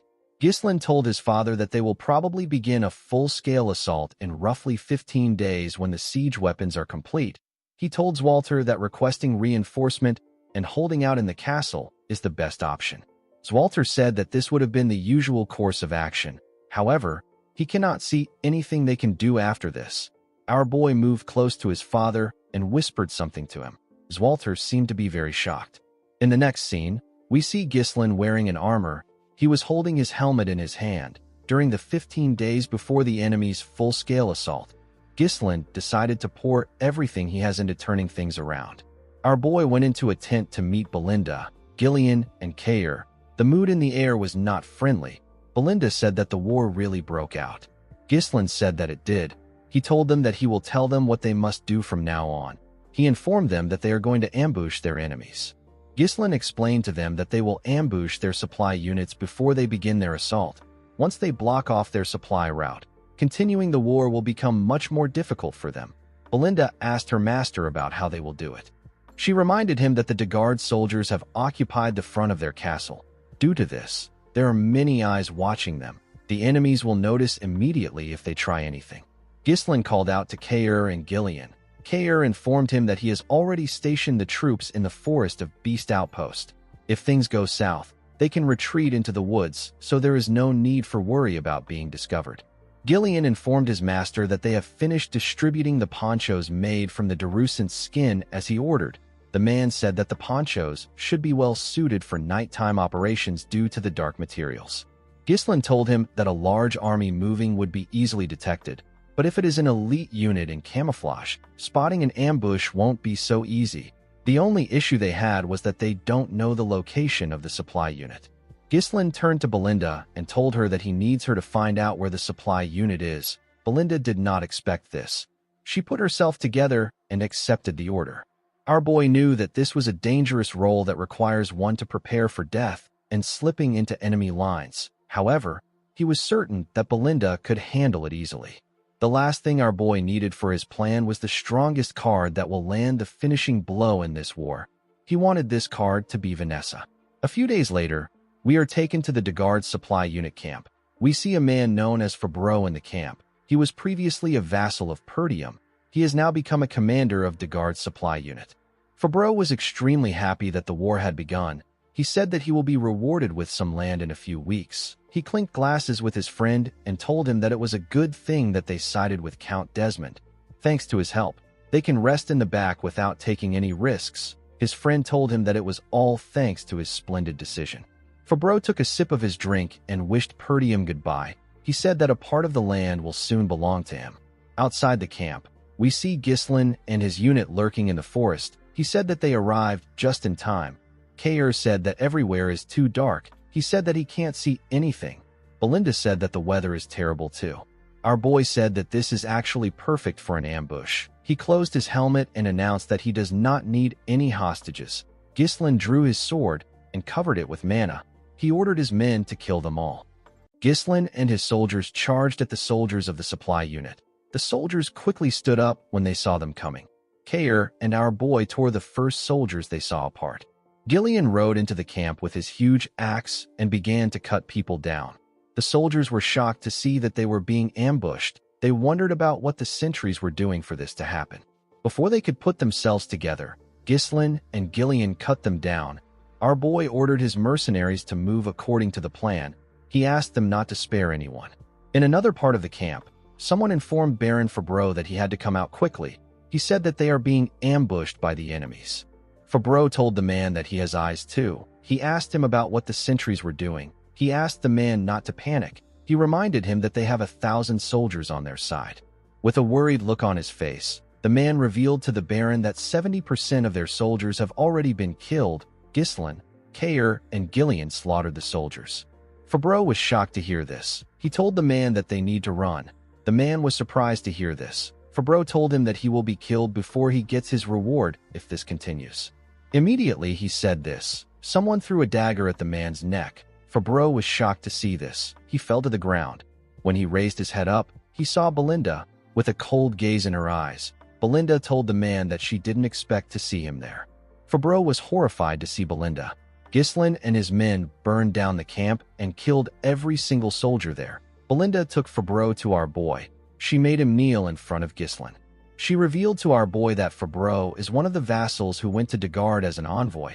She told Ghislain that Fabreau sold their information and even became the commander of Degard's supply unit. Fabreau begged Ghislain to spare him. He told him that he surrenders. Our boy asked the man to tell him who is behind everything. Fabreau told him that it is Count Desmond. He said that he was threatened by the Count, so he had no choice but to work for him. Ghislain was not surprised to hear that Count Desmond was involved. He realized that the Count was the one who supported and provided soldiers for Count Degard. Fabreau reminded Ghislain that he has served Perdium for a very long time. He told our boy that Count Degard will pay a generous price for him. He said that it will be a profitable deal. Our boy came down from his horse and asked the Baron to raise his head. Fabreau was happy to hear this. He thanked Ghislain for giving him another chance. He promised to serve Perdium for the rest of his life. Before he could say anything else, Ghislain beheaded him with a single swing. He told the Baron that he doesn't deal with people like him. With a scary look on his face, our boy said that those who attack Perdium will face nothing but death. After saying this, he got on his horse and rode out of the camp with his mercenaries. Belinda was a bit worried to see the scary look on her master's face. Kair asked Ghislain about what they are going to do next. Our boy revealed to him that they will head straight to the castle. He knew that the war had already begun by now. Their enemy's attention was focused on the castle. Ghislain planned to use this to his advantage by attacking the enemy from the rear to confuse them. While riding to the castle, Ghislain informed Kair and Belinda that they will be supporting the left side of the castle when they arrive there. Our boy said that he will head to the right side of the castle walls. He turned to Gillian and told him that he will be entrusting him with their main forces. He reminded him that he will be fighting thousands of soldiers with a handful of men. He asked Gillian if he thinks he can handle it. Gillian smiled when he heard this. He told his master that he can take care of it if it is his command. Our boy smiled when he saw that Gillian was confident. Kair said that Ghislain is giving Gillian the most fun part of the plan. Belinda asked her master to tell her who will be in charge of the castle gate. Ghislain asked her to leave the castle gate alone. Belinda, Kair, and Gillian were shocked to hear this. Our boy turned around and told them that this war will be the starting point that will change the history of Perdium. The scene shifts, and we are taken to the battlefield. We see Perdium covered in dust and smoke. Zwalter ordered his soldiers to prepare for the enemy's attack. The moment he said this, the enemy threw a huge boulder at the castle. It destroyed part of its walls. The knight captain immediately ordered the soldiers to fire their arrows at the enemy. He asked his soldiers not to let them get close to the wall. Unfortunately for him, the De Garde soldiers were climbing the wall. They killed Perdium soldiers when they got on the wall. A large amount of them climbed into the castle walls. Zwalter immediately ordered his men to switch to close combat. He told them that they must not give the enemies the castle wall.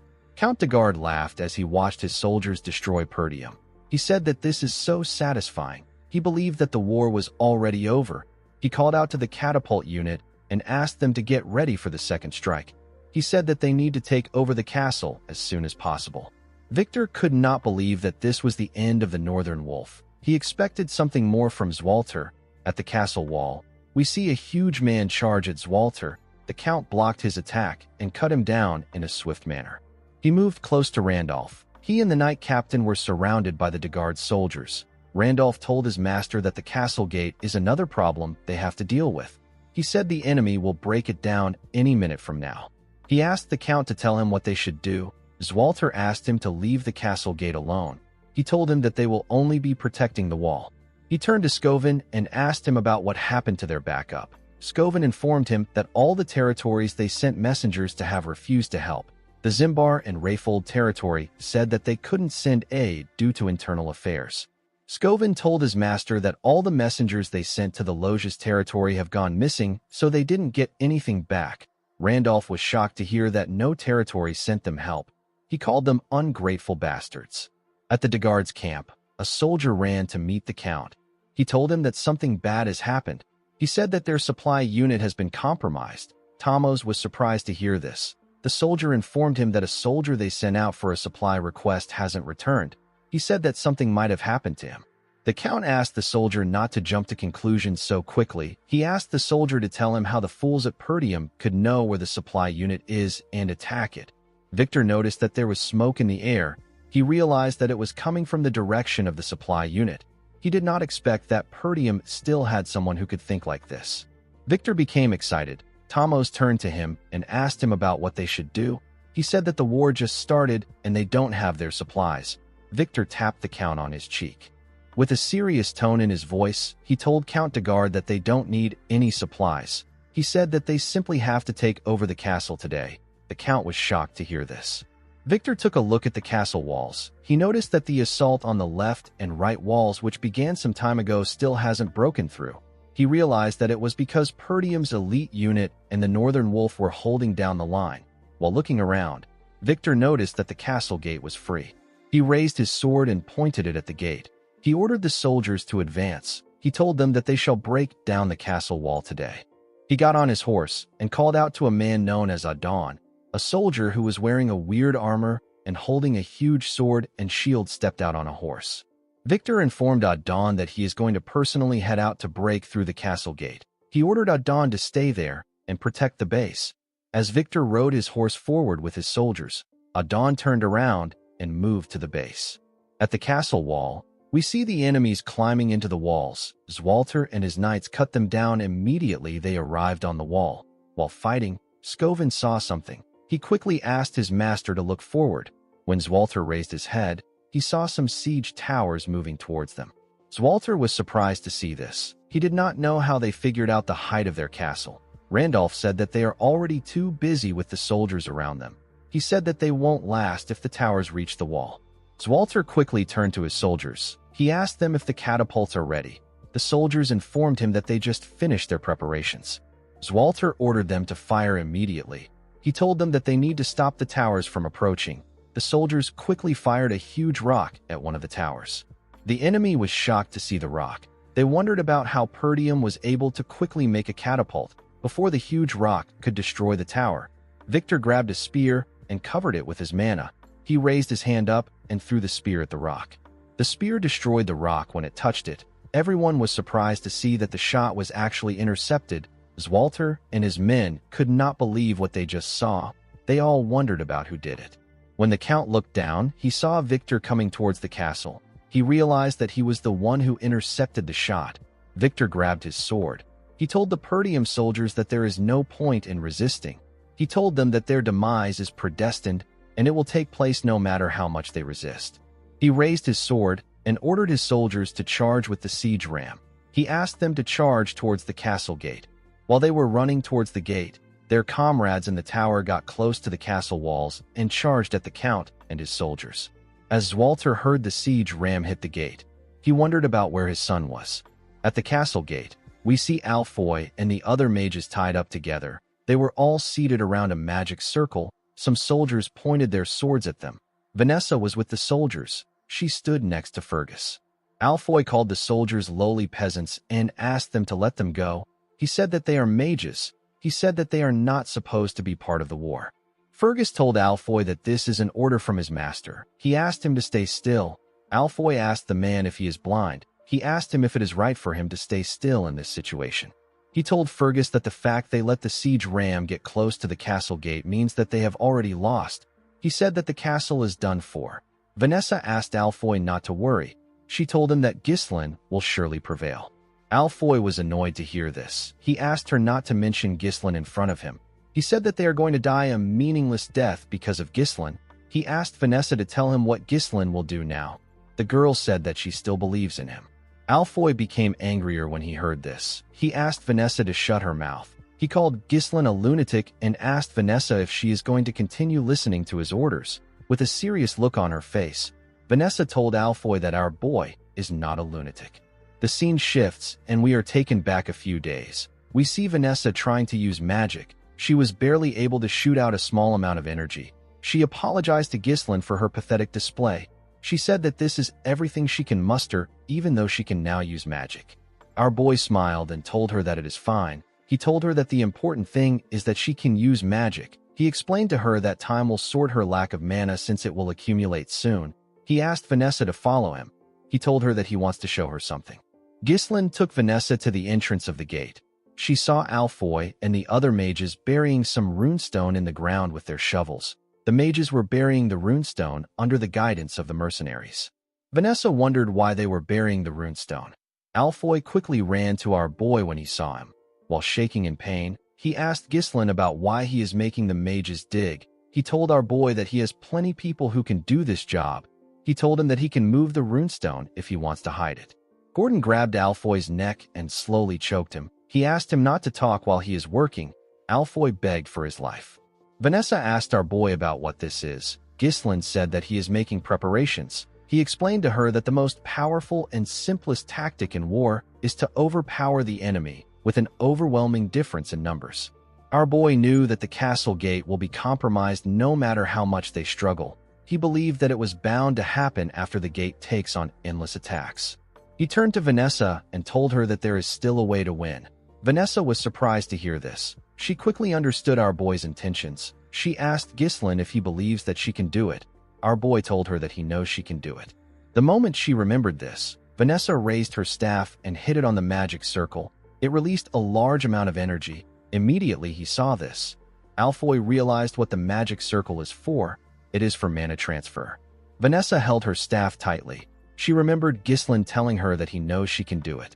While she was using the magic circle, the soldiers noticed that the siege ram was hitting the gate harder. One of them asked the others to hold on until the signal comes. While they were fighting on the castle walls, Randolph pointed at something and asked his master to see it. When he turned around, Zwalter saw a group running towards the castle. He quickly realized that this squad belongs to Ghislain. He saw his son leading his men towards them. While Victor was looking at the gate, a soldier ran to him and told him that he has something to report. He revealed to Victor that an unknown cavalry unit is launching a surprise attack from the rear of both sides. Ghislain and his mercenaries cut down anyone in their path. Our boy tore the soldiers who attacked him apart with a single swing of his sword. The enemy was shocked to see that they were being ambushed. They heard that no support would come to Perdium. They didn't understand what was happening. The archers quickly fired their arrows at Ghislain. They wanted to kill him before he got close to them. Ghislain didn't fear the arrows. He charged at them bravely. When he got close to them, his horse jumped. The soldiers were shocked to see him flying. The moment he landed in their midst, our boy tore them apart with a single strike. He did not give anyone a chance to fight back. The other soldiers became scared.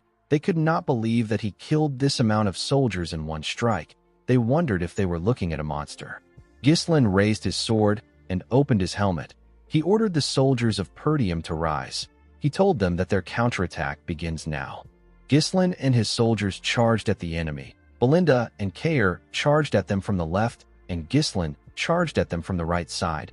Victor was in the middle. At the Degard main camp, Gillian tore the soldiers apart with his group. He called out to Gordon and the eye-patch man whose name is Torrent.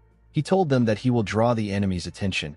He asked them to spread out wide and disable their key facilities. The two men accepted his order. Torrent smiled when he saw how the enemies were panicking. Gordon told them that their base will be in ashes by the time they return. Count Degard did not understand what was happening. He did not know why they were the ones being ambushed. A soldier pushed him back and told him that he needs to leave right now. Before the Count could run, Gillian charged at him. He told Tomos that he will take him as a hostage. The Count became scared when he saw the man coming towards him with his huge axe. Before Gillian could reach the Count, someone swung his weapon at him from the side. Gillian was able to sense the attack.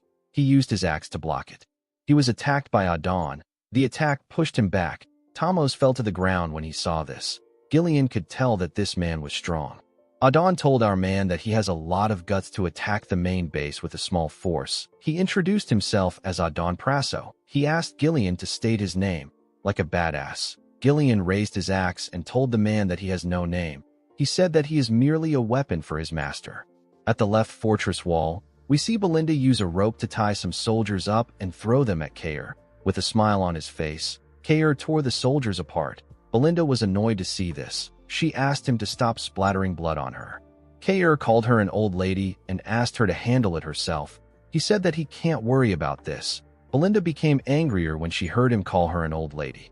At the right side of the castle walls, Ghislain was cutting down the enemies without any issues. They began to run out of fear. They knew that they were going to die if Ghislain got close to them. Our boy ordered his soldiers to make a full charge while their enemies are confused. He told them that this is their chance to overwhelm them. He said that he will bring down the siege towers by himself. The mercenaries' morale got boosted when they saw how their master took care of the enemies. They all wanted to completely crush the enemies. One of the superiors called the soldiers who ran a disorganized bunch of amateurs. He told them that they were foolish for turning their backs on the battlefield. He ordered the spearmen to block the front. They all quickly raised their spears. Ghislain asked his horse to dodge the attacks on its own. When the horse got close to them, the soldiers thrust their spears at it. The horse was able to bend its head and dodge the attack.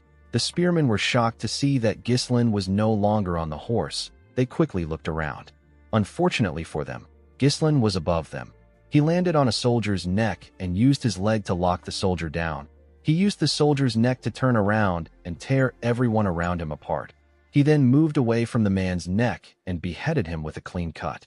Our boy looked in front of him. He saw a large amount of soldiers on the ground and a large amount of them around the tower. Ghislain noticed that the castle wall was in a worse condition than he expected. He believed that it was because of the siege tower. He realized that the castle wall might fall before the enemies break through the gate. Although his cavalry was keeping the enemies at bay, the difference in their numbers is still way too big. Our boy realized that they will get surrounded by the enemies if they let things drag on. While he was looking around, a captain ordered his soldiers to attack. He said that the castle walls will soon fall now that the siege tower is in play. He asked them to do their best to keep Ghislain there. Our boy realized that he didn't have a lot of time left. He raised his sword and said that they must secure their win before they lose this momentum. Ghislain used his sword to split the head of the first soldier that got close to him. Another soldier quickly charged at him. Ghislain cut off his neck. He cut the next person's throat. He blocked a soldier's attack and moved his sword close to him. He quickly tore the man's chest apart. The soldiers on the siege tower saw this. They quickly fired their arrows at him. They knew that they couldn't let Ghislain get close to them because he is targeting the siege tower. Our boy dodged the arrows and moved close to the captain. He stabbed the captain in his stomach and used his sword to raise him up. He threw his sword and the captain's body at the tower. His sword managed to land on the tower. The captain's body fell out of it. Ghislain attached his mana thread to the sword and used it to pull himself towards the tower. Immediately, he got close to his sword. He took it out and landed inside the tower. The men in the tower were horrified to see him. Ghislain raised his sword and hit it on the ground. He pushed his sword into the tower and dragged it down to the ground. The enemy soldiers were shocked to see what our boy did to their tower. Victor could not believe that our boy dismantled the entire tower with his bare hands. He realized that Ghislain is the commander of the cavalry unit. He turned to a soldier and asked him if the main gate still hasn't been breached. The soldier explained to him that the gate's defenses are stronger than expected. He said that they have been slightly delayed by internal resistance. He told Victor that they should be able to break through in about 10 minutes. Victor asked the man to make it 5 minutes. He said that he will take out Ghislain. He asked the man to have the gate open by the time he returns. With a scary look on his face, Victor asked the man to fail if he wants to die by his hands.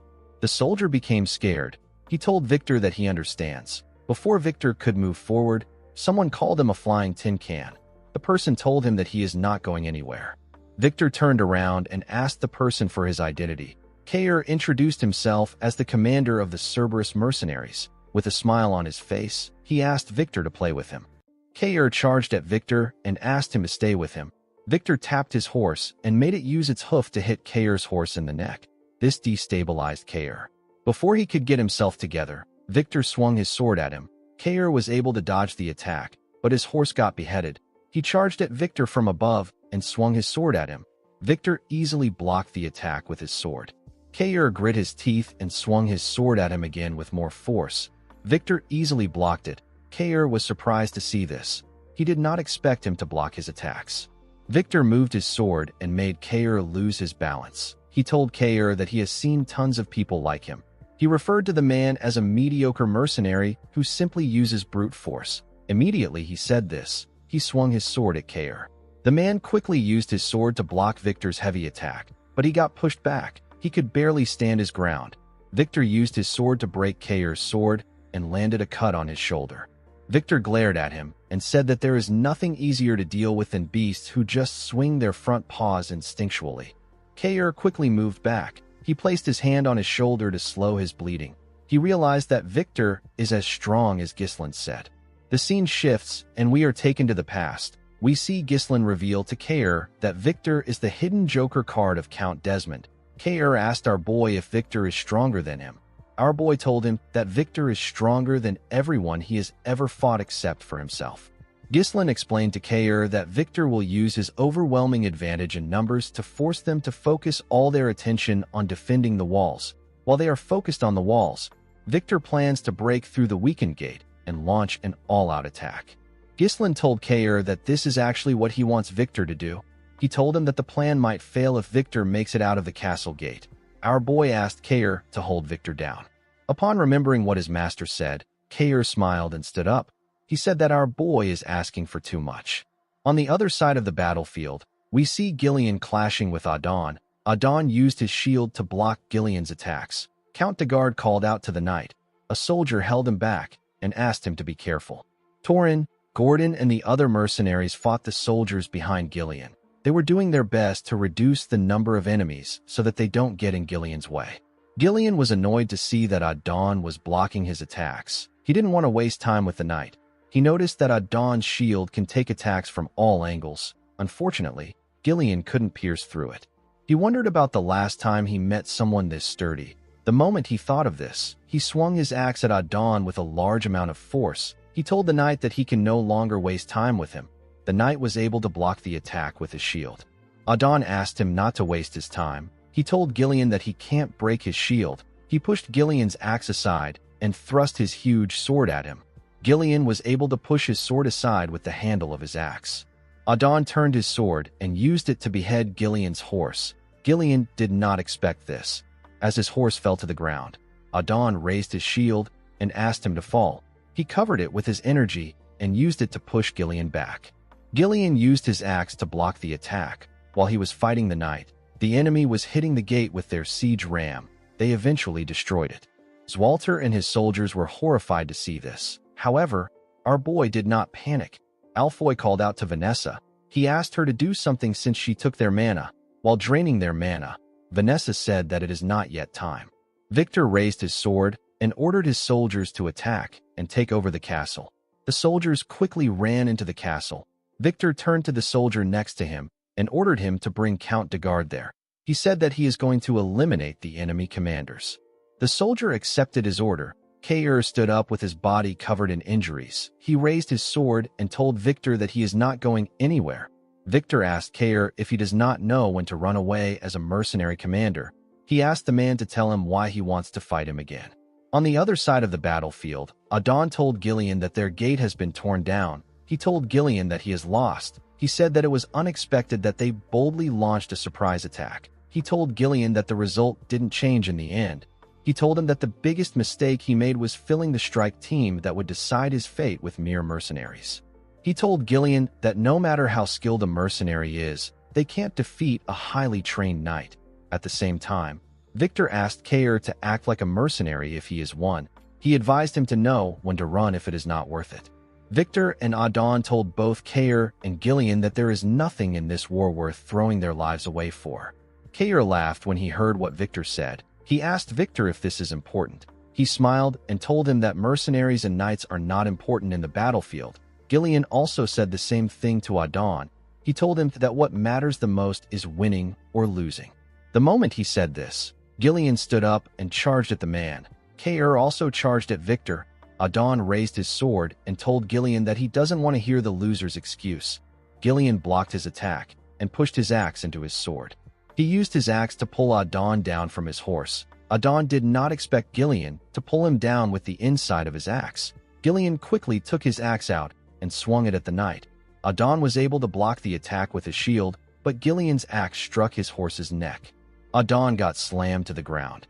He raised his head up and called Gillian a wretched mercenary. Gillian jumped and swung his axe at him.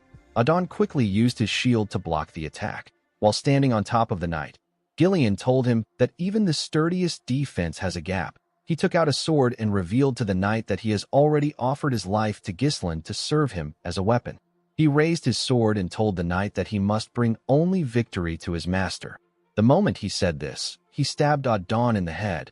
On the other side of the battlefield, we see Kair running towards Victor. Kair knew that Victor was much stronger than him. He knew that he could die fighting the man, but he still charged at him because Ghislain asked him to hold Victor down. Kair believed that he can slow Victor down if he can land one strike on him. He remembered asking Ghislain about how he is going to do something. Our boy asked him about what he means. Kair asked him to show him how he used the moves he used when they had their duel. With a look of embarrassment on his face, he asked Ghislain if he can teach him how to use his moves. Our boy smiled when he saw the look on his face. He revealed to the man that it is not about the movement. He explained to him that anyone who runs into him would probably look down on him. Kair raised his sword and ran towards Victor. The man told him that he is just an animal that charges forward. He blocked Kair's attack and swung his sword at him. Kair dodged it by moving to the side. He threw his broken sword at Victor with a large amount of force. The knight used his sword to send the sword flying. He told the mercenary that fools like him always make hasty decisions in desperation. They are oblivious to the fact that this might be their last decision. Victor raised his sword and thrust it at Kair. He asked him to die. As the sword got closer to him, the man remembered that our boy told him that he will be able to land a proper strike if he can hide his true intention when his opponent is close to him. Immediately, he remembered this. Kair dodged Victor's blade. Victor was still able to leave a cut on his shoulder. Kair grabbed Victor's arm and used it to push himself up. He grabbed his broken sword that was in the air. Victor was surprised to see this. Kair charged at him with his broken sword. Victor was barely able to dodge the attack. Fortunately for Kair, he was able to stab Victor's horse. The horse screamed out in pain. It fell to the ground. Kair also fell to the ground. Victor was able to get off the horse before it fell down. He did not expect Kair to make an irregular movement to catch the blade that he deflected. He realized that Kair threw his sword at him in order to shift the extremely disadvantageous situation to his favor. Victor knew that only those prepared to face death could reach this caliber of skill. He told Kair that he is not as thoughtless as he believed.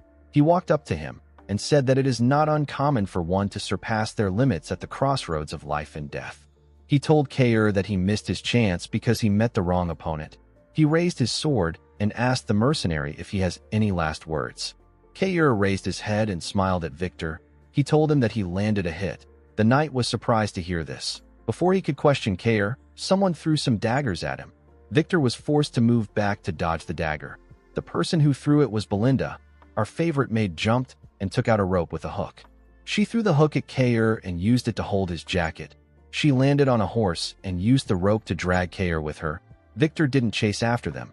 He was more worried about what Kair meant when he said that he landed a hit. He knew that he lost his horse because of Kair's attack, but he would have still been able to kill him if Belinda had not interfered. Victor knew that Kair wasn't so stupid that he would trade his life simply to kill his horse. He realized that the mercenary was risking his life for something important. He turned to his dead horse.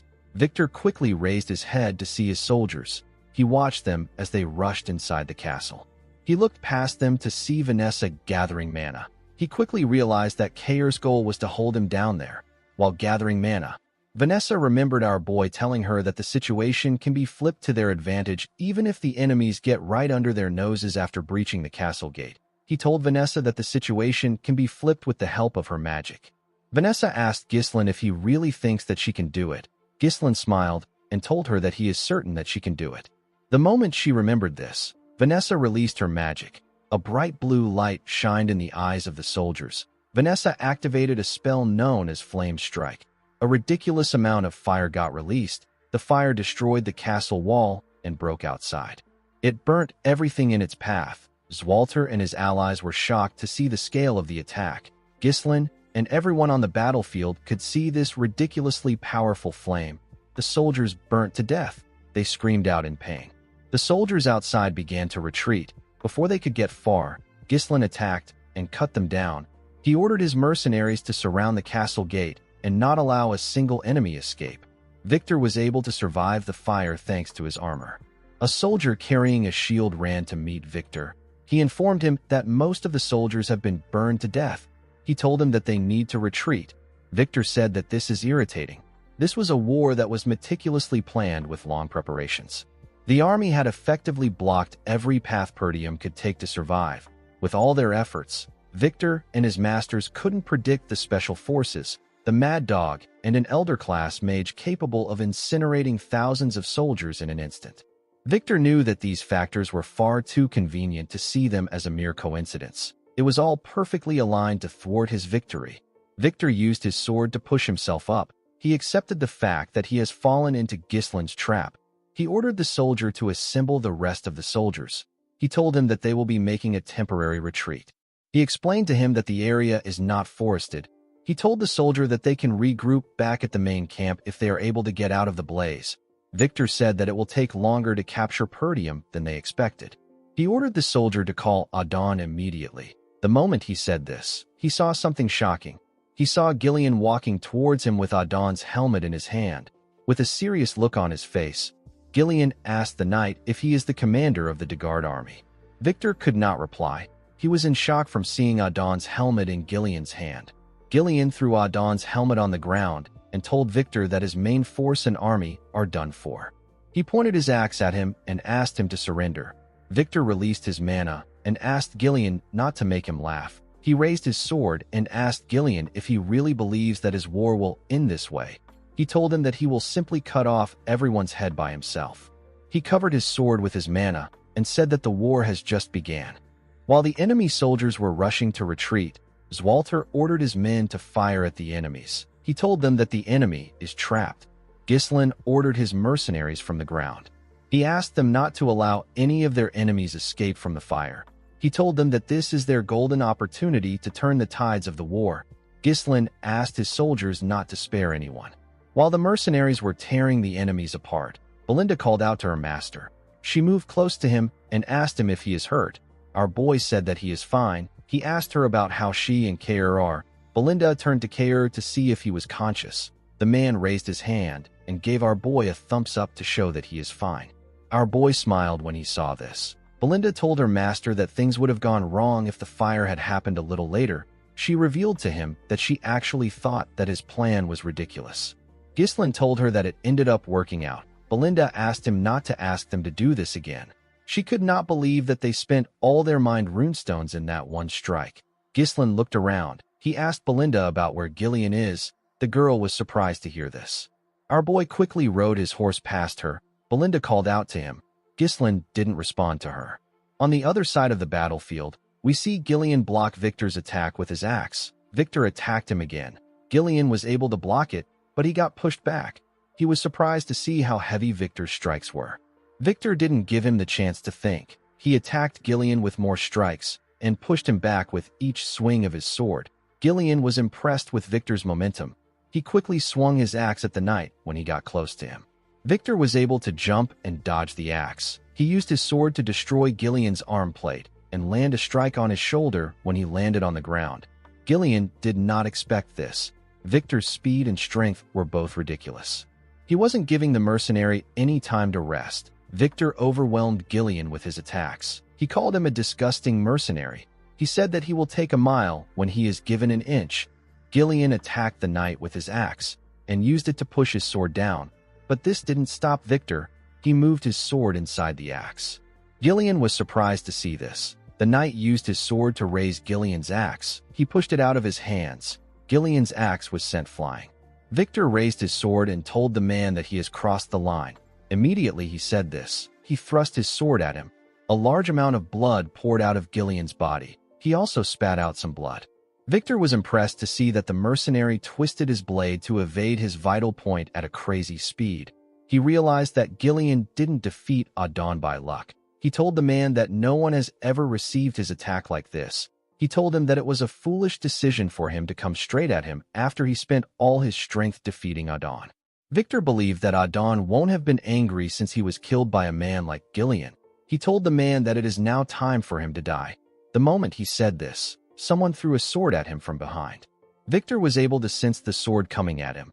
He quickly drew out his sword and separated himself from Gillian. He turned around and asked the person to show himself. Ghislain walked up to him. Victor was shocked to see him. Our boy picked up Gillian's axe with a single hand and placed it on his shoulder. Victor knew that he was looking at the leader of the mercenaries. He recognized his black armor. Ghislain released his core energy and charged at Victor. He quickly closed the distance between himself and the knight. He swung the axe at him from above. Victor was able to block the attack, but he could feel the weight of our boy's power. He quickly pushed him back. He swung his sword at him. Ghislain used the axe to block the attack. Victor swung his sword at him again. Our boy blocked it and swung the axe at the knight's leg. Victor was able to dodge it by jumping. He attacked Ghislain from above. Our boy used the handle of the axe to block the attack. He used the handle to push himself up at a crazy speed. He grabbed Victor's neck with his legs and locked him down. He used his leg to slam him to the ground. Victor quickly stood up and moved away from Ghislain. While breathing heavily, he realized that he couldn't predict our boy's movements at all. He knew that he will die if he makes the wrong move. Victor could not believe that such a powerful individual was hidden within Perdium. Ghislain told the knight that he knows him. He revealed to him that he knows about his war power, strategy, and the faction that supports him from the shadows. With a scary look on his face, Ghislain told Victor that he knows everything. The knight wondered if this war was a trap. He stood up and charged at our boy. He told him that he is spouting nonsense. As he clashed with Ghislain, Victor told himself that it is impossible for Perdium to know about this grand project that they have been conducting in absolute secrecy. He blocked Ghislain's heavy attack and told himself that he is the hidden joker of Count Desmond.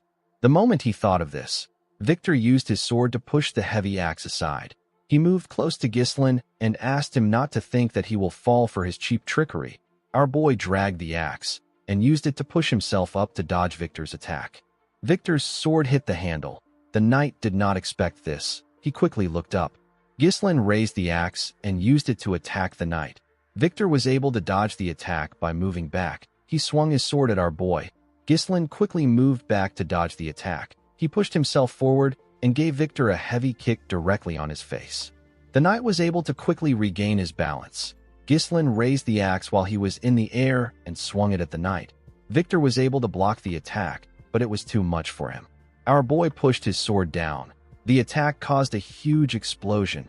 Victor's helmet was sent flying. We get to see the knight's blonde hair and face. His head was covered in blood. While breathing heavily, Victor raised his head up to see Ghislain. Our boy moved close to him. He took out his sword, which was in the ground. He told Victor that he likes using axes, but a sword suits him better. The knight asked Ghislain to tell him who he is. Our boy grabbed his helmet and told the man that he is the young Lord of Perdium. He took off his helmet and introduced himself as Ghislain Perdium. Victor couldn't believe his eyes. He began to laugh like a crazy person. He couldn't believe that the strongest knight in the north lost to a mere scoundrel. Ghislain told him that he wants to show him the real strongest knight in the north. Victor smiled and told Ghislain that he is arrogant. The knight wasn't interested in knowing how our boy set up a trap like this. He understood that it is fundamental to use every means possible to gain a decisive victory. The process of war is not important. The important thing is that the winner is the last person standing. Victor took a stance and released his mana. He seemed to be excited for the fight. Ghislain raised his sword and took a stance. He agreed with what the man said. He asked Victor to come at him. Everyone on the battlefield was dealing with the enemy. Ghislain and Victor stared at each other as the fire burnt the things around them. The two men quickly charged at each other. They blocked their attacks with their weapons. Victor tried to stab our boy in the head, but he managed to push his sword back. Victor made some huge swings. Our boy was able to dodge them. The knight swung his sword at him again from the side. Ghislain pushed his sword away with his sword. Victor quickly thrust it at his head. Our boy moved his sword behind him and used it to block the attack. He pushed Victor's sword back and tried to press him down. The knight gathered his strength and pushed our boy's sword away. He moved close to Ghislain to strike him down. Before he could swing his sword, our boy raised his leg and used it to stop Victor's hand. He stepped on his sword and used it to push himself up. He gave the knight a heavy kick to the face. Victor spat out a large amount of blood and lost his balance. Our boy quickly attacked him with this opportunity. However, Victor was able to block his attack.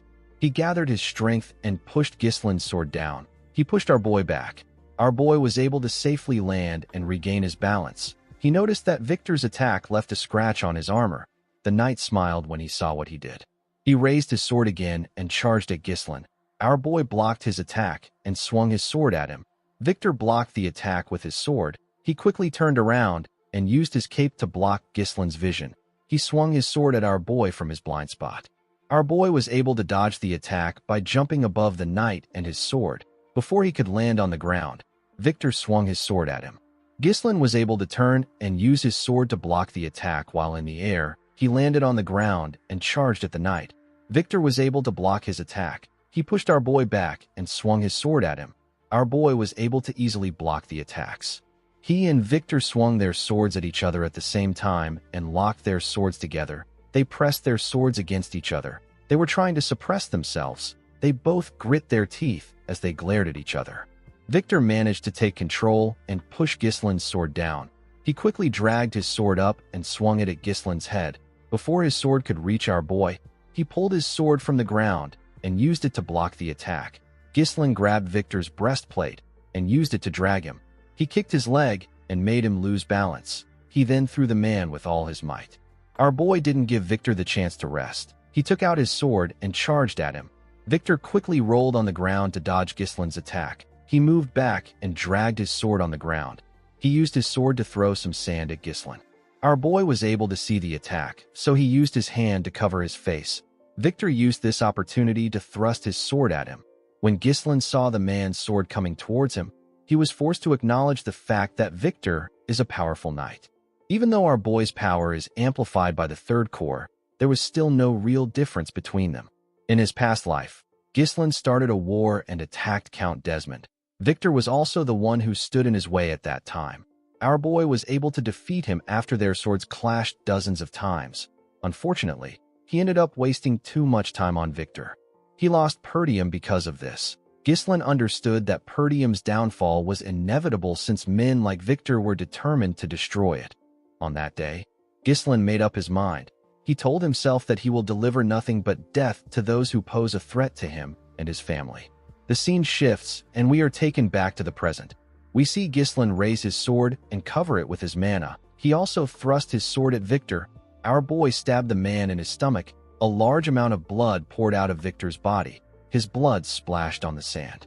Gislin was able to block Victor's sword by pushing it in between his arm. The knight called out to Count Desmond. Our boy took out his sword and let Victor fall to the ground. Victor looked around to see the fire that burnt everything around them. Our boy glared at him. He could tell that this man was done. He turned around and decided to leave. Before he could take a step forward, Victor called out to him. He told him that he has one thing to ask him. He asked Gislin to tell him who he is. He said that the Gislin he knows is just a loser in Perdium. He is the trash of the North. Victor smiled when he said this. He realized that this was stupid. Our boy's identity didn't matter anymore. Victor told Gislin Perdium that he enjoyed their fight. After saying this, he passed away. Our boy turned around and walked away from the man. In the next scene, we see Gislin supporting Gillian's arm. He held the man's hand and assisted him in walking forward. When our boy raised his head up, he saw his father and the soldiers waiting for them. Everyone was breathing heavily. When our boy turned to the side, he saw Belinda and his mercenaries waiting for him. Gislin smiled. He asked his soldiers if everyone is still alive. Belinda and his mercenaries quickly ran to him. The mercenaries spoke about how this was their first time experiencing a war like this in their entire careers. One of them asked Gislin about the magic that was used. Another person told him that he had goosebumps all over his body. Gislin thanked the mercenaries for following him. He told them that they did a great job. While holding his shoulder, Kair referred to Gillian as Gramps and asked him if he really needs someone to carry him just because he got stabbed. Gillian said that it is nothing. Belinda asked him to stop spouting nonsense. She asked the man to let her see his wound. Gislin asked Belinda about where Vanessa is. The woman revealed to him that Vanessa passed out because she used all her energy. She said that Fergus moved Vanessa and the other mages inside the castle. While Belinda was talking, someone called out to our boy. When Gislin turned around, Randolph hugged him tightly. He told him that he is proud of him. He told our boy that he is truly the successor of Perdium. Gislin told the knight captain that he also did a wonderful job. He turned to the side and told his father that he also did well. As Walter could only look at his son, he looked worried. He moved close to Gislin and gave him a hug. He told his son that he did an amazing job. Gislin was shocked to hear this. Walter told his son that he thought his plan was impossible when he first heard it. He never expected that Gislin would actually be successful. Gislin told his father that he was only able to carry out his plan because he fended off the enemies from the castle wall. The count smiled and told our boy that he is wrong. He said that he did everything by himself. He raised his son's hand and screamed that they were victorious. He announced that Perdium had won the war.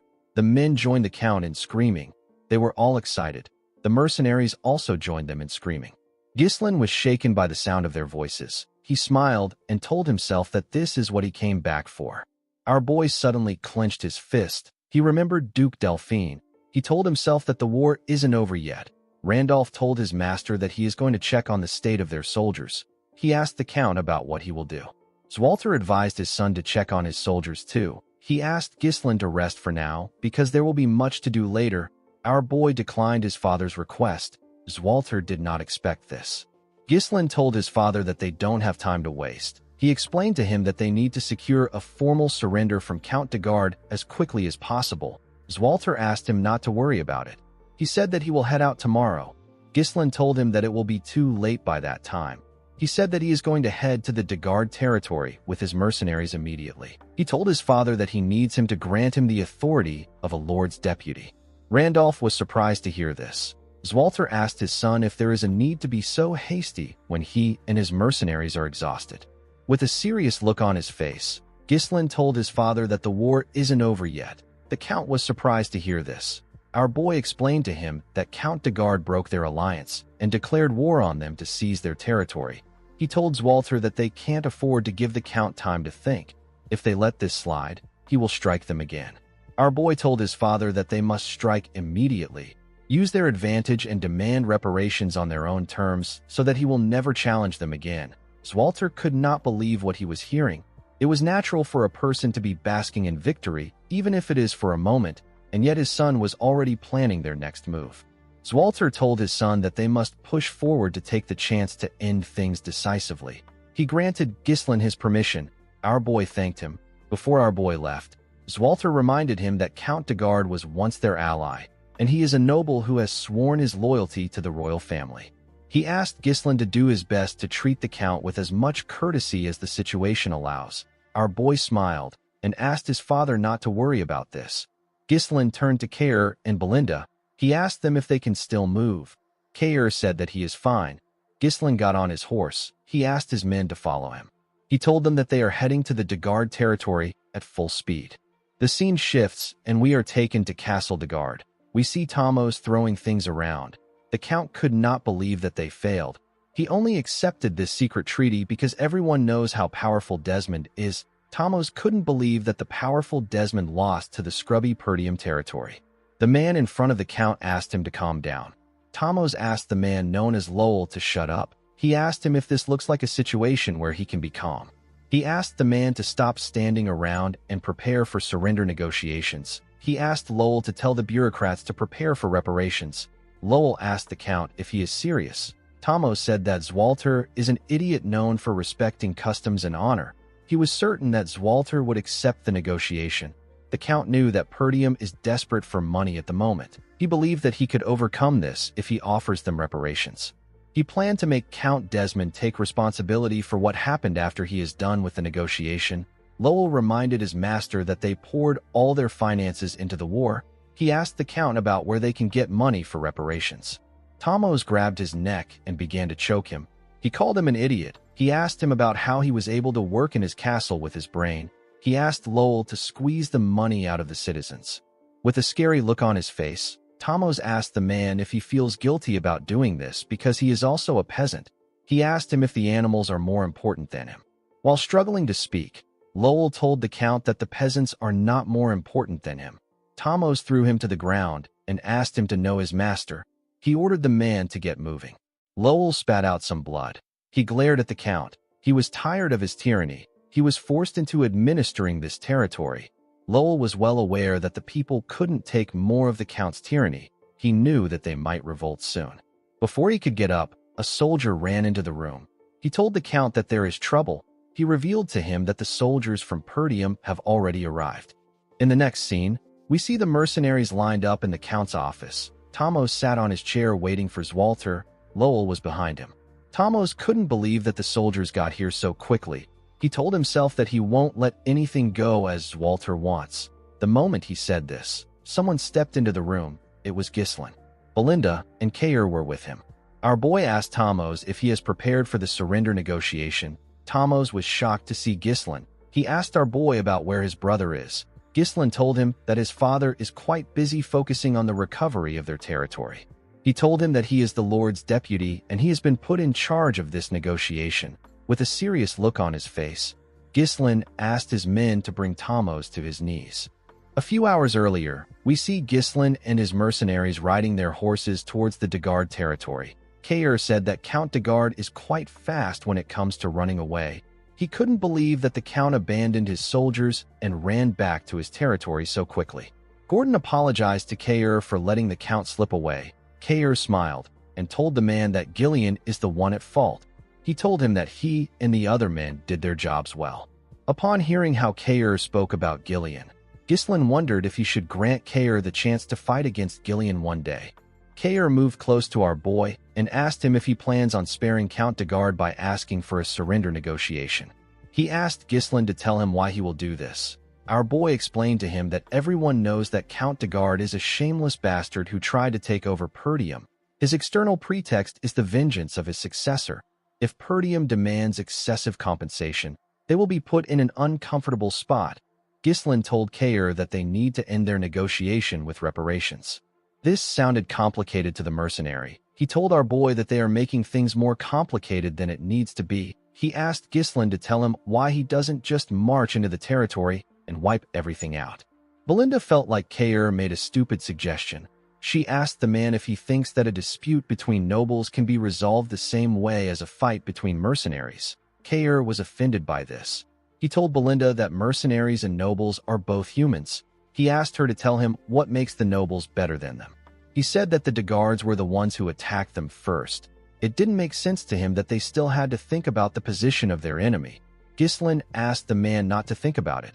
He told him that what he said is what his father would have done. Belinda became worried when she heard this. She asked her master about what he means. Ghislain smiled and told her that he is different. He said that he will make the de Guard territory his own. The scene shifts and we see Kair and Gazelle raise the Count up by carrying his arms. They kicked the Count's table down. Thamos could not comprehend what was happening.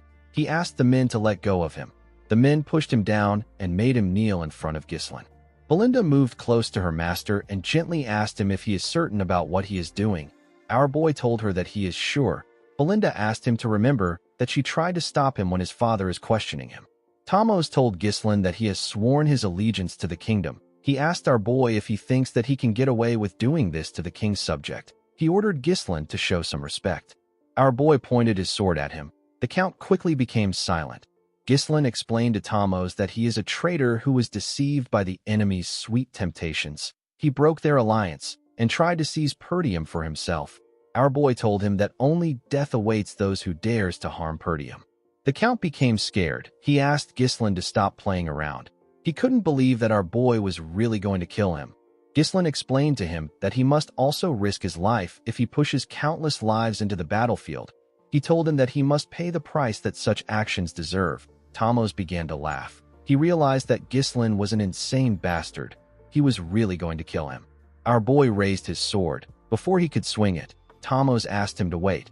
He said that he has a price to pay. He told Ghislain that he will give him the territory. Belinda and Lowell were shocked to hear this. Ghislain simply smiled. He knew that Thamos would do this. He reminded the Count that one must be from the same bloodline or a rightful successor to inherit a territory. Otherwise, they would be against the inheritance law. A domain isn't something that a person can just trade like battering goods.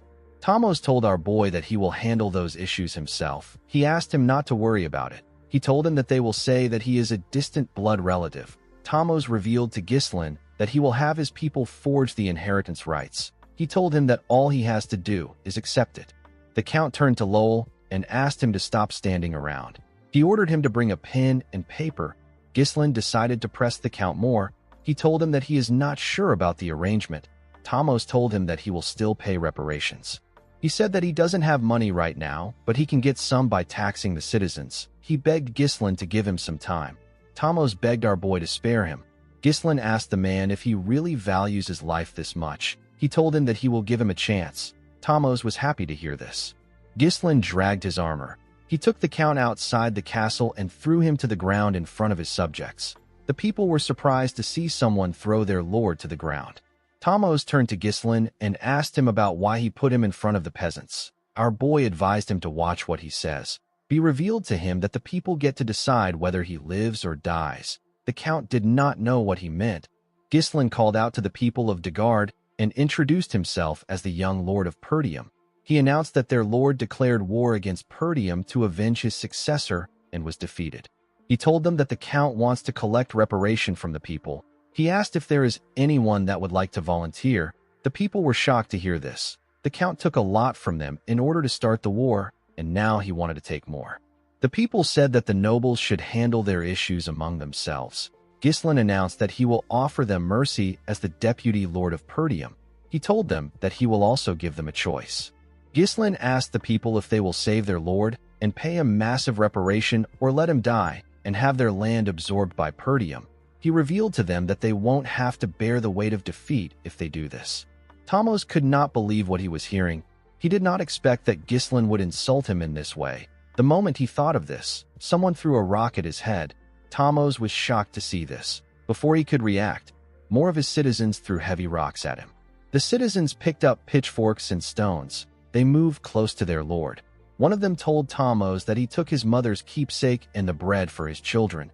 The citizens asked him if he knows the amount of people that have suffered because of him. Thamos couldn't respond. The citizens attacked him with their pitchforks and stones. They beat Thamos as if they had forgotten that he was their lord. They didn't give him the chance to beg. The man could only cover his head and scream out in pain. Ghislain walked up to his men and told them that they can go back now. He said that the war is over. He turned to Belinda. He said that he has something to say to his father. Belinda believed that our boy must have a plan to deal with his father. She told him that she is not worried.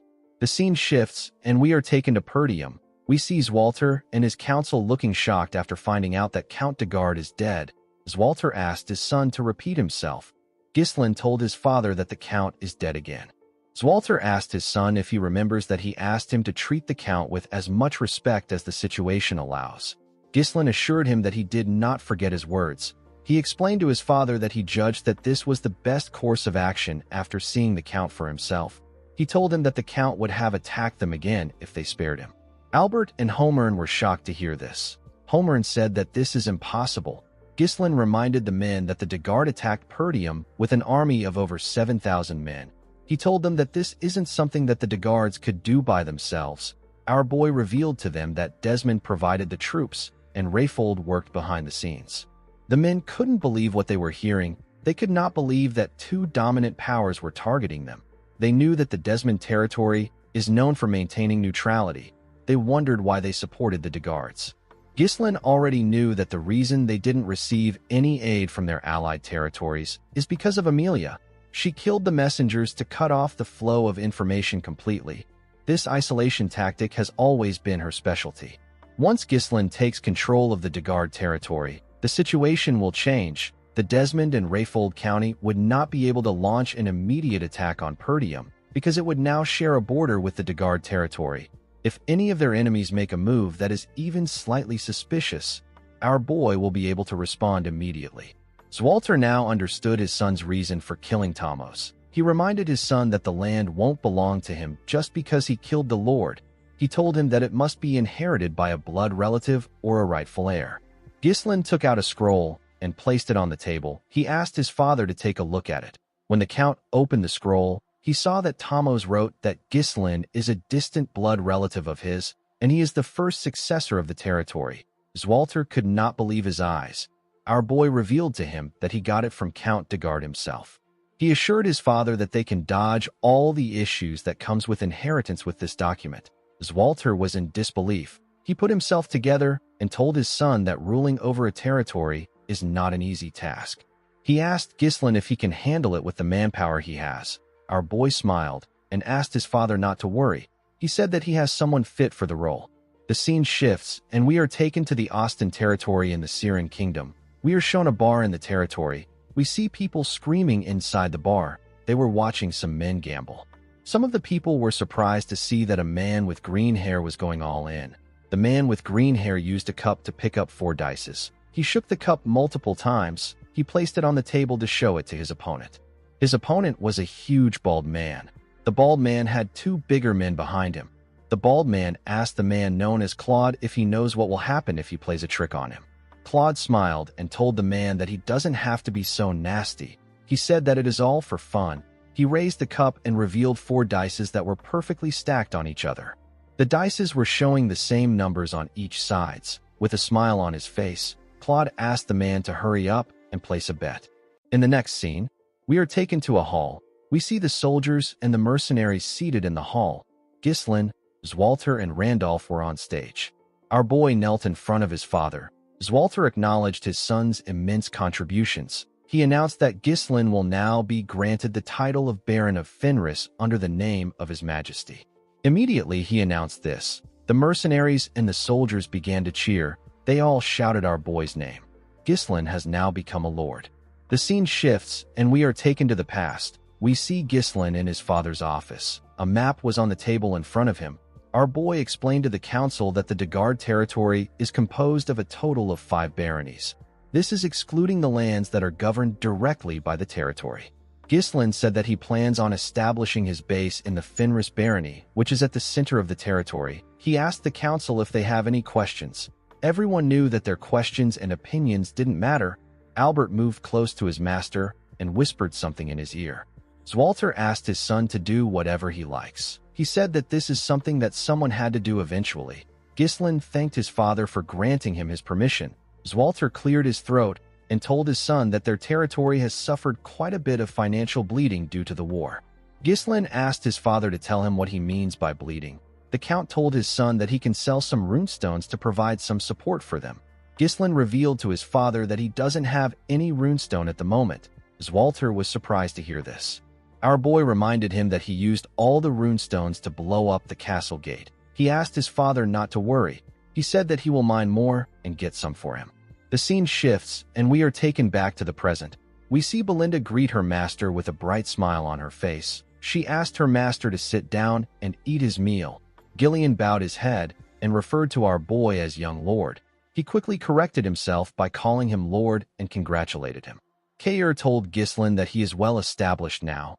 Belinda put her hands together and said that she was always worried about what he might become. She said that her hard work in raising him has paid off. Kair told her that Ghislain must be ruthless and rude because of her. Belinda used her leg to kick him in the stomach. She moved close to Ghislain and smiled at him. She reminded him that he is now a lord. While they were talking, someone called out to our boy. When Ghislain turned to the side, he saw Elena and another girl with light blue hair.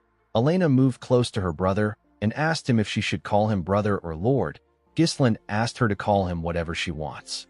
He turned to the shy girl with blue hair. He referred to her as Rachel. Rachel greeted our boy.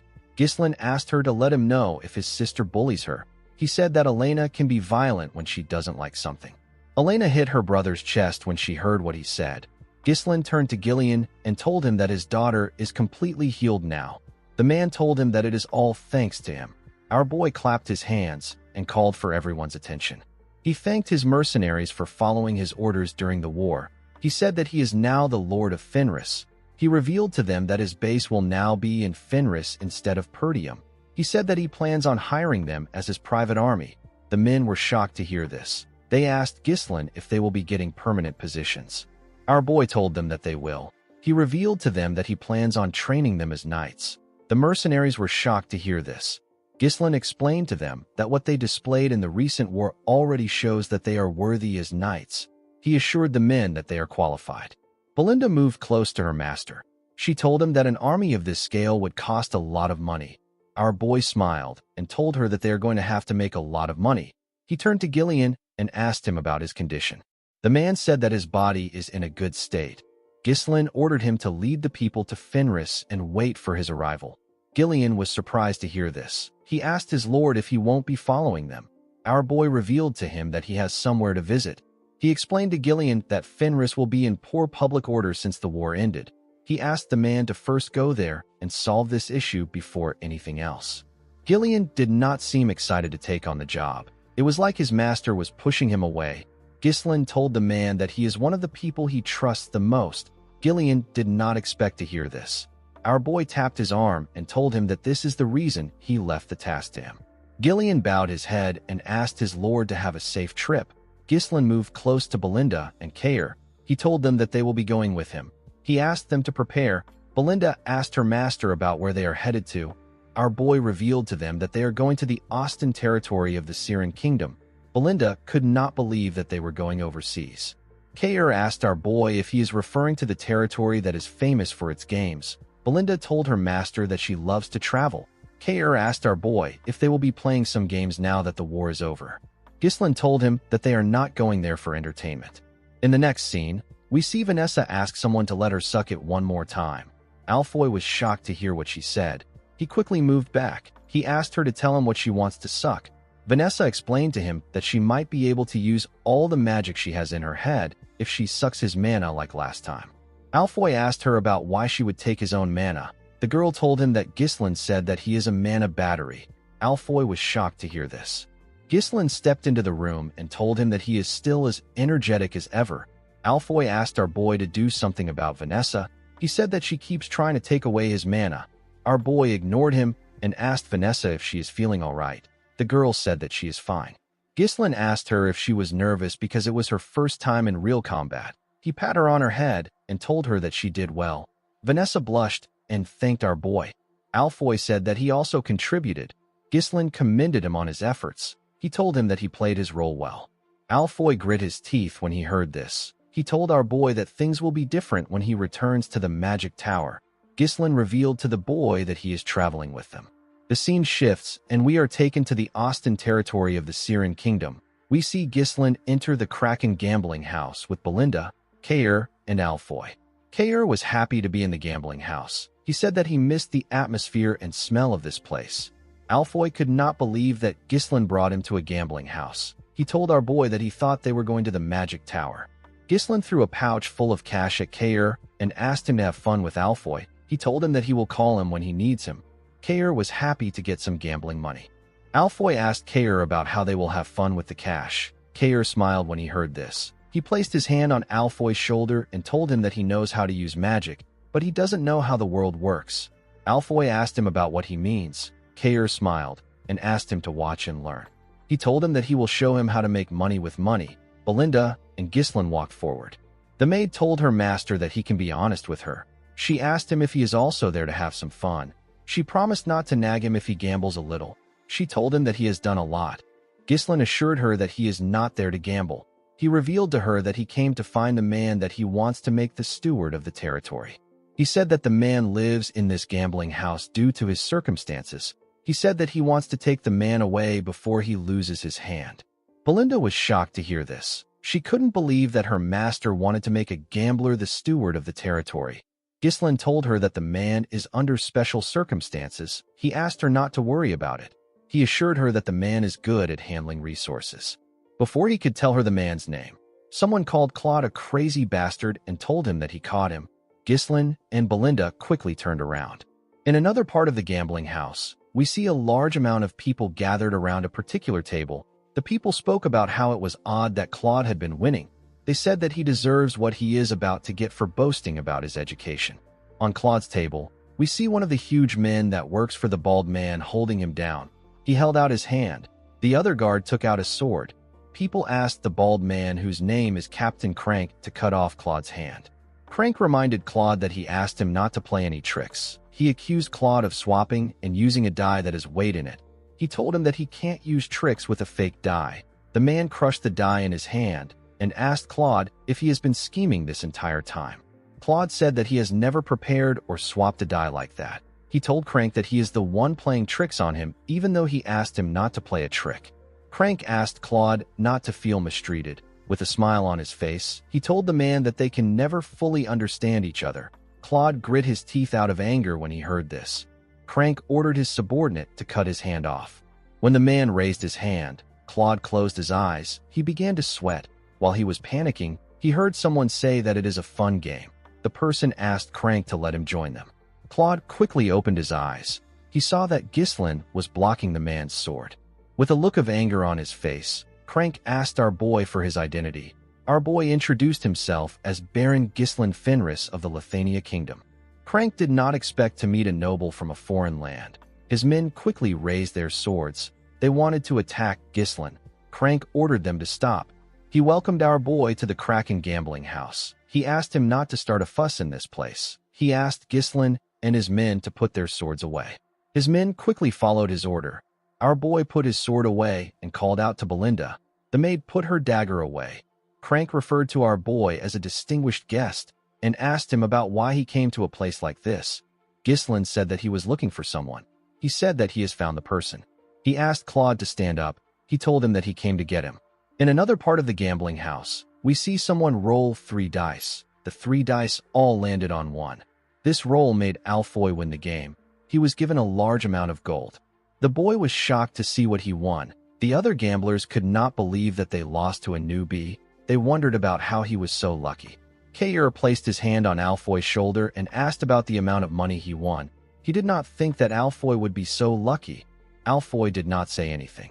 He realized that he just earned more money than he has ever gotten from selling magic scrolls all day. The boy felt his heart beating fast. He wondered about the last time he felt his heart beat this fast. I think Kair might have created a gambling addict. Kair noticed that people were shouting upstairs. He wondered why they were doing this. Alfoy did not care about the noise. He was more focused on his newfound passion. Belinda asked her master if this is the gambler he is looking for. Our boy told her that it is. Crank told Ghislain that things can't go as he wants. He explained to him that Claude did not honorably participate in the sacred game and resorted to trickery. He said that Claude must pay. Ghislain asked him if he is serious. Claude smiled and bowed his head to Ghislain. He referred to him as Baron Fenris and apologized to him. He told our boy that he lost the money he gave him to support himself to a swindler. He said that this gambling house manages all the dice used here, and they thoroughly screen for the smuggling of cheating tools through inspections of personal belongings. Claude said that it is quite suspicious that a rigged die appeared precisely at the moment he played a big bet. Belinda wondered why Claude was speaking to her master like he knew him. She told him that he has never seen her master. She said that he is lying. Ghislain stopped her before she could raise her voice. He asked Crank if what his subordinate said is true. Crank wondered where Claude got such a huge amount of money. He believed that Ghislain gave him. He told our boy that he doesn't know how he and Claude are acquainted. He asked him not to trust Claude's words. He said that swindlers always have excuses. He revealed to Ghislain that this gambling house belongs to Baron Austin. He explained to him that he won't be able to avoid a diplomatic dispute if he causes trouble there. He suggested that they just pretend that nothing happened and our boy returns to his land quietly. Ghislain told the man that he cannot do this. He told him that he has swindled him. Crank did not expect this. Our boy sat down and asked the man not to scowl at him. He suggested that they find a compromise since they both want Claude. Our boy asked Crank to play a game with him. He told him that he will take Claude and his money if he wins. He said that he will give him his status and all his assets if he loses. Everyone was shocked to hear this. Claude became scared. He told Ghislain that he appreciates the thought. He asked him about why he is going so far for him. Our boy pulled him close and told him that he is someone he needs. Claude did not expect to hear this. Crank laughed and said that he doesn't remember the last time he saw a noble with this much gut. He accepted Ghislain's offer and told him that a person must gamble if they are at a gambling house. Everyone around them began to cheer. They couldn't believe that some no-name noble was challenging Crank. They were all happy to witness a big match. Crank placed the dice on the table and told Ghislain that the person with the lowest number wins. There is no such thing as a tie in this game. Crank laughed and said that nobles these days don't seem to understand the rules if they are too complicated. Ghislain told him that he understands. He asked him to start. Crank was annoyed to hear this. He told our boy that he is hastier than he thought. Someone took out a coin and tossed it up. Ghislain chose heads and Crank chose tails. The coin landed on tails. Crank was asked to start first. The man picked up the cup and said that he will go first. He began to shake the cup. He shook it vigorously. Belinda believed that he was doing too much. She did not know why he was taking all the time in the world to throw a single die. While shaking the cup, Crank swiftly opened the bottom of the cup and did something to it. Immediately he did this. He slammed the cup on the table. When he removed the cup, it was shown that the die landed in 1. The dealer announced that he got 1 point. Everyone began to cheer. They couldn't believe that the game was over the moment it started. They said that people need to stop bothering Crank. Belinda became scared. Claude didn't know what to say. Crank apologized to Ghislain. He said that the game ended too quickly after they caused so much noise.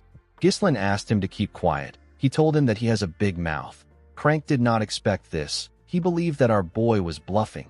He assumed that Ghislain was pretending to be calm. He was certain that our boy was panicking. He believed that Ghislain was wasting his time. Crank used a special custom-made cup with a bottom that opens depending on how it is held. He took out a weighted die that always lands at 1 between his fingers. The motion of shaking the cup is used to conceal the process of switching the die. No one has ever caught Crank using this trick. He smiled and told himself that our boy cannot avoid defeat, no matter how hard he tries. Ghislain covered his hand with his mana. and pressed it against the cup. A small wave of energy covered him. The energy dispersed when our boy released his mana. He placed the cup down and reminded the man that he said that the person with the lowest number wins. The moment he said this, our boy removed the cup and showed everyone the crushed die. He told Crank that he got 0 points. The man was shocked to see this. Everyone around the table were also shocked to see that Ghislain turned the die into dust.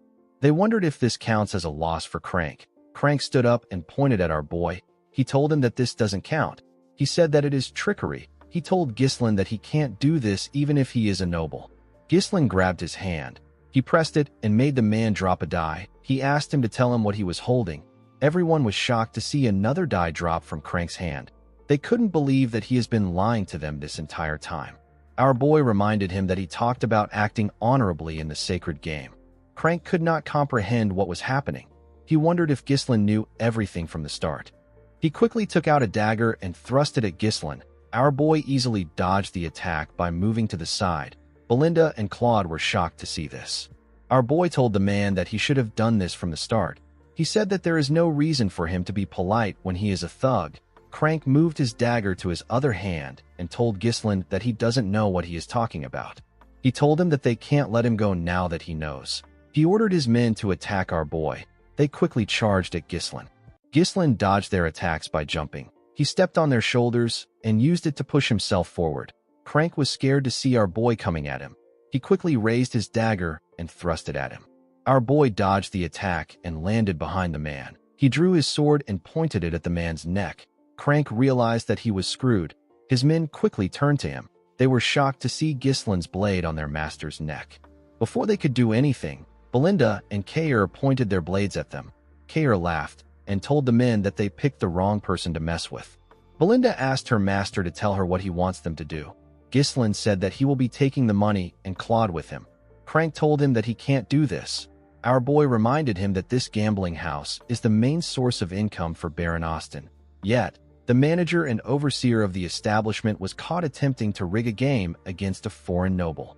Ghislain asked the man if he knows what will happen to a gambling house that has lost its credibility. He moved his blade closer to Crank's neck and asked him if he knows what will happen if he tries to bring up this issue again.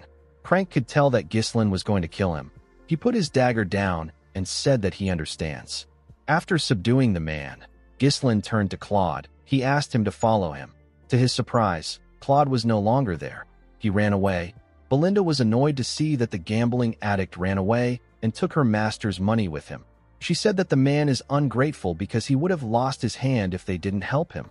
Kair said that Claude might have just ran away to a different gambling house. Belinda suggested that they search for him. Ghislain asked her not to bother. He said that he already knows where Claude is headed. In the next scene, we see Claude riding a horse somewhere. He carried a bag full of coins with him. He wondered about who Ghislain was. He didn't know why he helped him. He knew that he was only able to get the money thanks to Ghislain. He felt bad for what he did. He convinced himself that he really needs the money. The scene shifts, and we are taken back 1 year into the past. We are shown a poorly built cabin in the woods. Inside the cabin, we see Claude pouring gold coins on the table. He asked a lady wearing a hood to see what he got. This lady's name is Anna. Claude told the woman that he got everything through gambling. He said that gambling isn't all luck. There is a certain winning formula. He told her that they won't have to hide anymore if he can keep making money like this.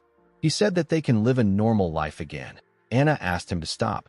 She begged Claude to stop. With her trembling hands, Anna told him that she is aware that her father, who is his teacher, didn't pass away because of him. The woman couldn't even look at Claude. His body was covered in bruises and his face was swollen. Claude told her that it is his fault. He said that he made his teacher a traitor because he was stupid and immature. The scene shifts and we see Anna tied up. She was being held by Crank and his subordinate. A fat man said that Anna Arceus, the daughter of Boethius Arceus, a scholar of the Siren Royal Academy, and a traitor, will be imprisoned. Immediately he said this, he asked Crank and his subordinate to take her away. Claude struggled to get up from the ground. He called out to Anna. The fat man turned to him and asked him to bring him 2,000 gold within a year. He told Claude that Anna is supposed to die, but he will set her free if she can get the ransom. Claude held on to the bag of gold tightly.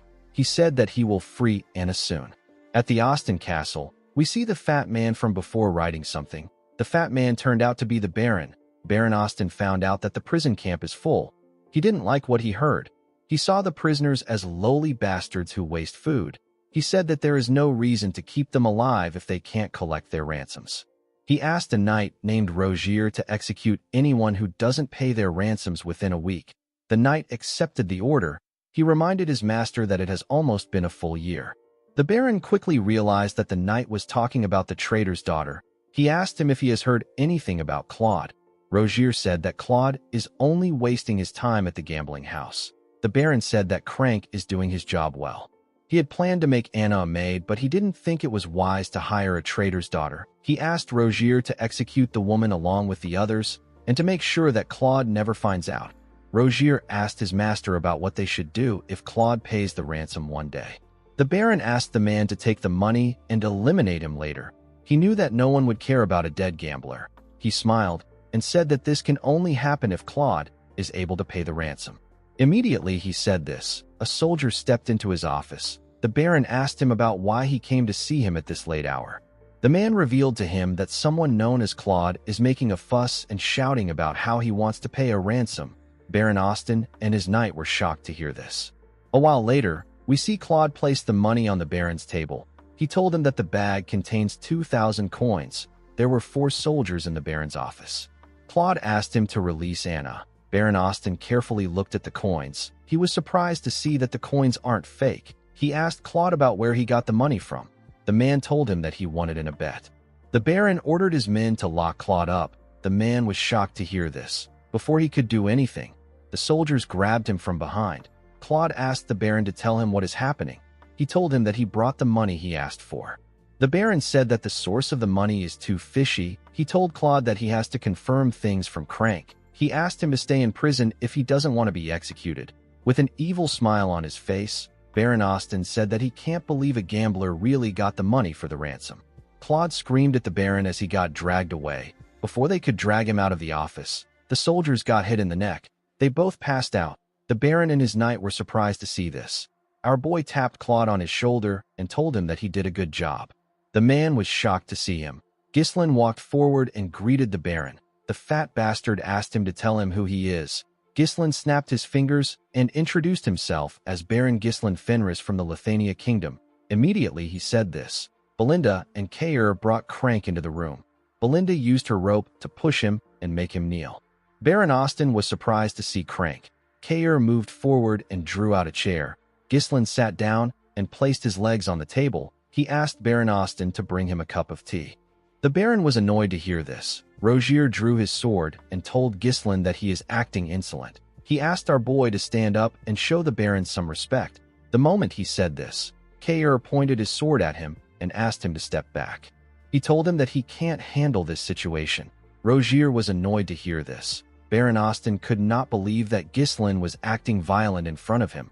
He ordered his men to get our boy out. Ghislain assured him that he is not there to cause trouble. He said that he only came to receive compensation. Baron Austin asked our boy about what he means. Ghislain called out to Belinda. Immediately she heard her name. She pushed Crank forward. Our boy grabbed the man's chin and told the Baron that the manager of his gambling house was caught cheating in a game against him. He told the Baron that he and Claude almost lost their life savings on the game they bet on. Baron Austin quickly realized that the money in front of him was gotten from the game. Crank told the Baron that Ghislain is lying. He said that our boy was the one who cheated. Belinda was annoyed to see that Crank was still lying. She kicked his head with her leg. Baron Austin did not expect Crank to cause trouble for someone like Ghislain. He believed that the man should have carefully chosen his opponent. He asked our boy to tell him what he wants him to do. Our boy said that it is unacceptable to cheat in a gambling house where trust and credibility is the utmost priority. He asked the Baron to give him and Claude a fair compensation. Baron Austin said that Crank just said that he is lying. He told Ghislain that he doesn't know who to believe. He asked him to meet a judge if he is looking for a just solution. He said that the situation has nothing to do with him. Ghislain told him that the situation actually has something to do with him. Baron Austin asked him to tell him how it concerns him. Ghislain explained to him that the Kraken gambling house is a place where many nobles from various countries visit to indulge in gambling. At least half of the Baron's total income comes from the gambling house. Ghislain told the Baron that if people find out that cheating was uncovered in the gambling house, it will look like he brazenly tried to scam the nobles. He said that things will become interesting if this happens. With a look of anger on his face, the Baron asked Ghislain if he wants him to pay him hush money. Ghislain told him that the compensation must be at least twice the amount in the bag. He asked him to also release Anna Arceus. Claude was shocked to hear our boy's request. He didn't know how Ghislain knew about his situation. Our boy told the Baron that he will act like nothing happened today if he can fulfill his requests. Baron Austin said that he finally understands what is happening.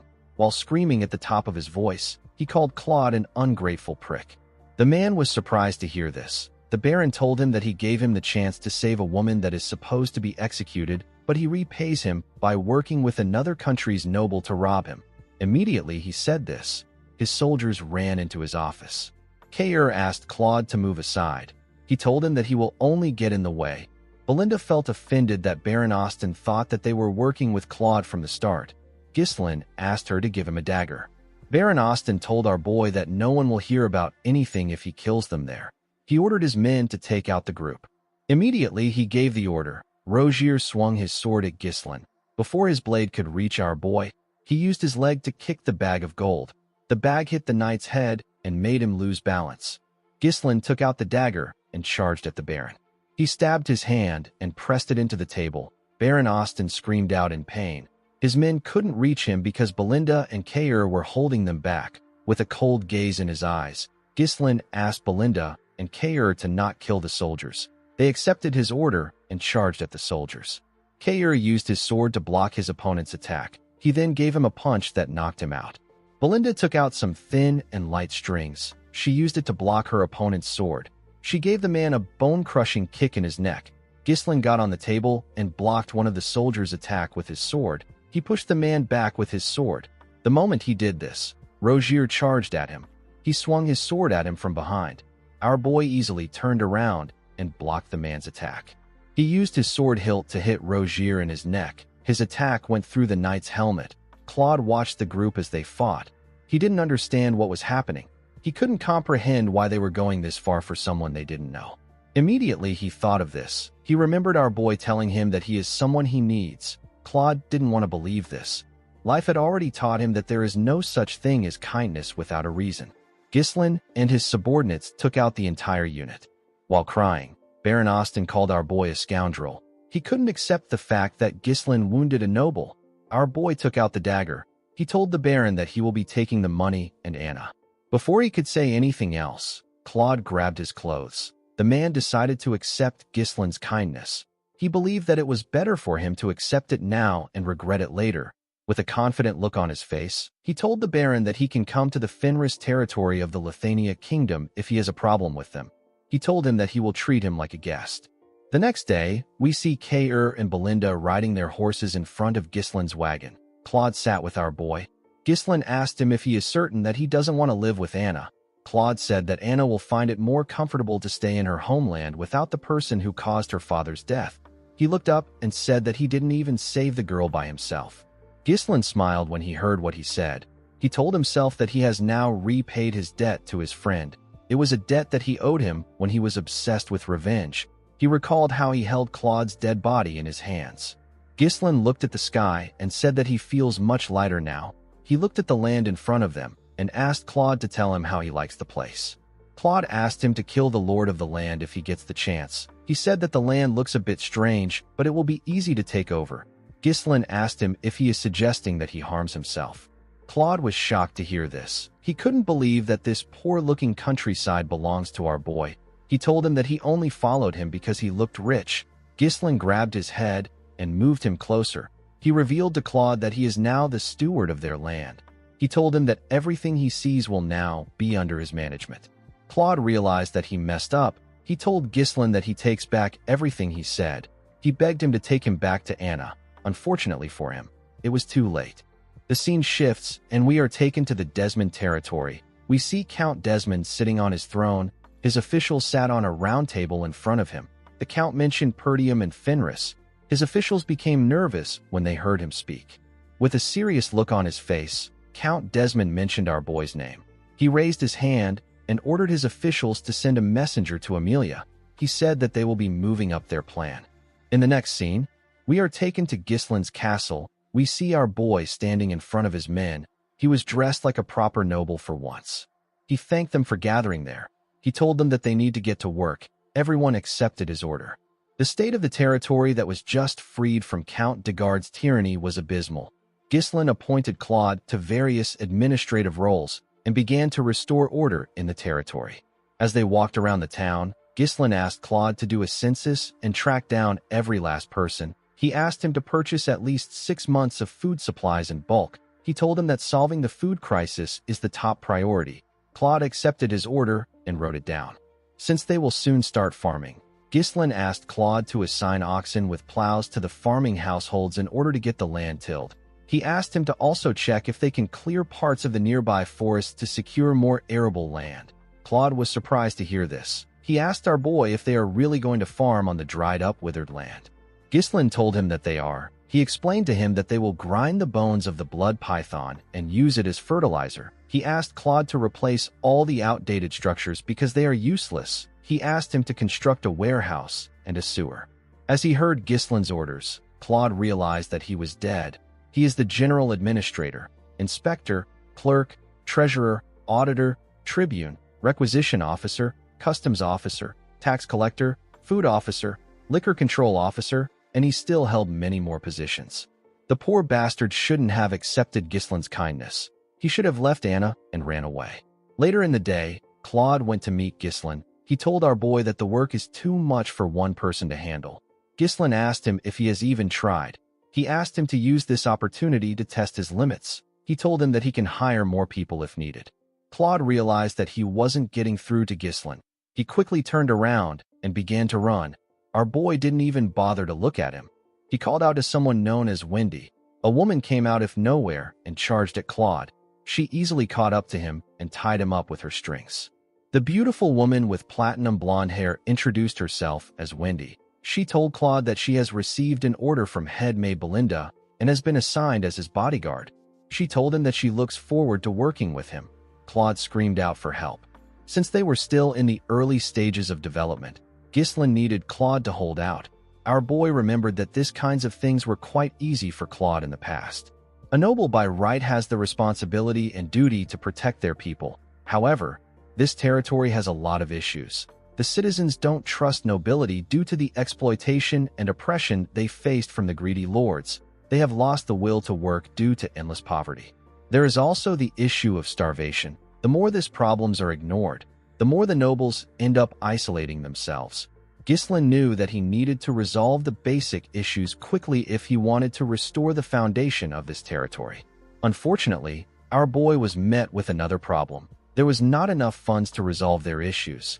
Gislin explained to his group that he won't be able to pay their wages in 3 months if they keep spending money on the territory. Gillian said that this is truly an important issue. Kayer didn't understand why our boy was bothered about money. He reminded Gislin that he can just mine some runestone. Our boy explained to him that the runestone has more uses for it other than just selling it. He said that they need to fund the mage's research. Apart from this, the runestone vein isn't limitless, so they can't rely on it forever. Our boy said that they need a stable source of income. The moment he said this, Claude barged into his office. Gislin told him that he arrived at the perfect time. He told him that he has something he wants him to do. Claude told him that there is no need for him to do anything.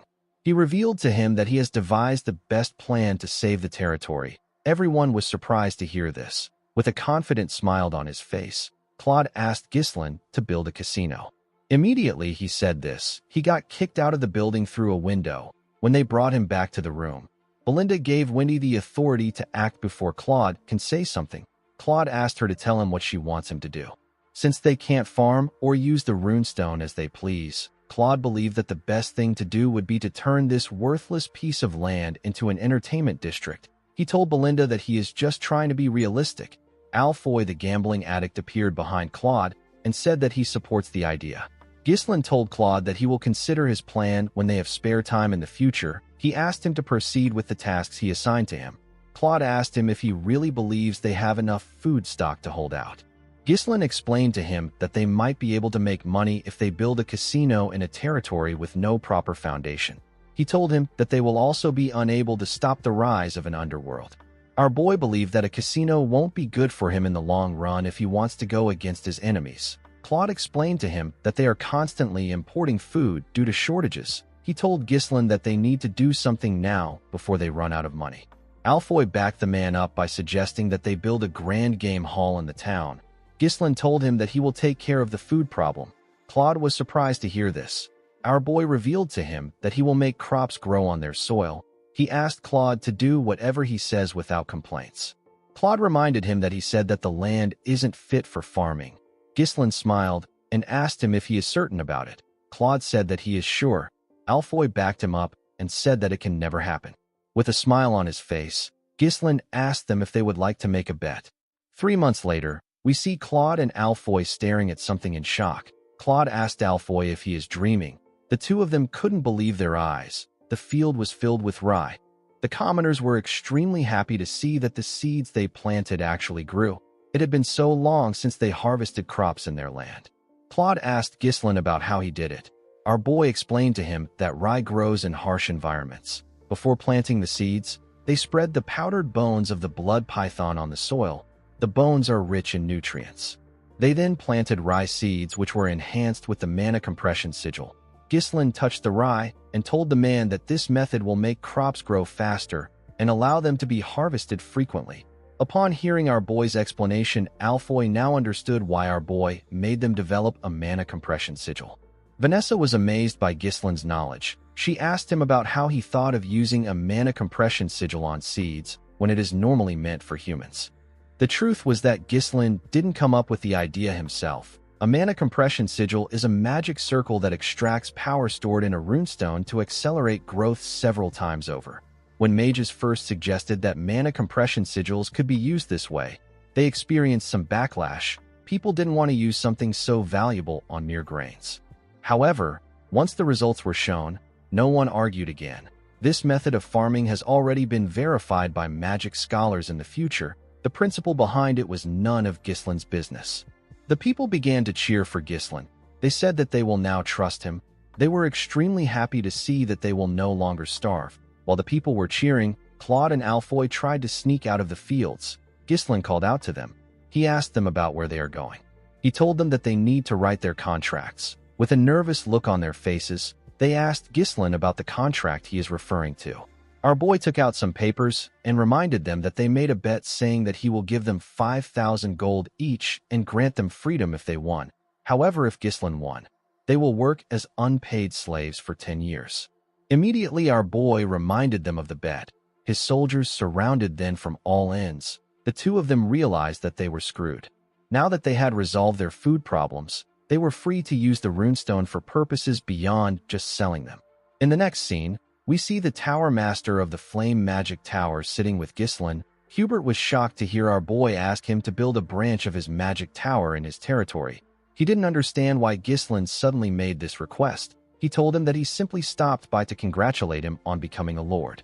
Ghislain revealed to him that they won the war at a heavy cost. He told him that the victory came at the cost of detonating runestones. He said that this happened even though they received help from the magic tower. Hubert was shocked to hear this. He only heard about Perdium's victory. He didn't hear about the runestone. Ghislain let out a sigh and said that if a young territory like Fenris is attacked, they will have no choice but to blow up more runestone meant for the magic tower. Hubert became scared when he heard this. He asked Ghislain to stop doing extreme things. With a smile on his face, our boy told him that they will need more mages. Hubert easily accepted his request. Ghislain believed that mages shine the brightest when used for construction projects.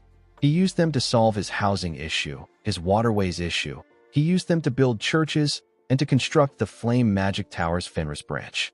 Due to the fact that more mages were dispatched from the Magic Tower, they were able to complete the large-scale construction swiftly. Of course, there were occasional minor conflicts by some mages who struggled to adapt to the territory. The mages protested against Ghislain's treatments. They called him a ruthless scum. They couldn't believe that he was making mages like them do hard labor. Ghislain found a way to resolve the issue through what he calls amicable agreements. Of course, our boy knocked them out. He asked Alfoy to get the contracts. Alfoy gladly accepted the order. He didn't want to be the only one who became a slave in this territory. Thanks to the efforts of the mages, the territory quickly regained its functionality. Unfortunately, there were still external issues that Ghislain had to face. In the next scene, we see Claude barge into Ghislain's office. He told our boy that there is trouble. He revealed to him that a rebellion has broken out in Rayfold. He said that Amelia has started a rebellion. Our boy wasn't shocked. He already knew that the rebellion was going to take place. However, it took place sooner than it did in his past life. Ghislain knew that his interference caused this. Desmond and Amelia are puppets dancing to the tune of Duke Delphine. Since the Duke's attempt to use Degard to seize Perdium has failed, he has no choice but to act directly. Ghislain was well aware that his war wasn't over. Gillian asked his master about what he wants to do. Belinda said that things are bad for them if Amelia now runs the territory. Ghislain wasn't just going to sit back and let the Duke pressure him. He said that they are heading to the kingdom's capital. The scene shifts, and we are taken to Cardinia, the capital city. We are shown a room in a tower. We see sunlight entering the room through the roof. Someone in the shadow moved close to the sunlight. The person put their hand into the sunlight.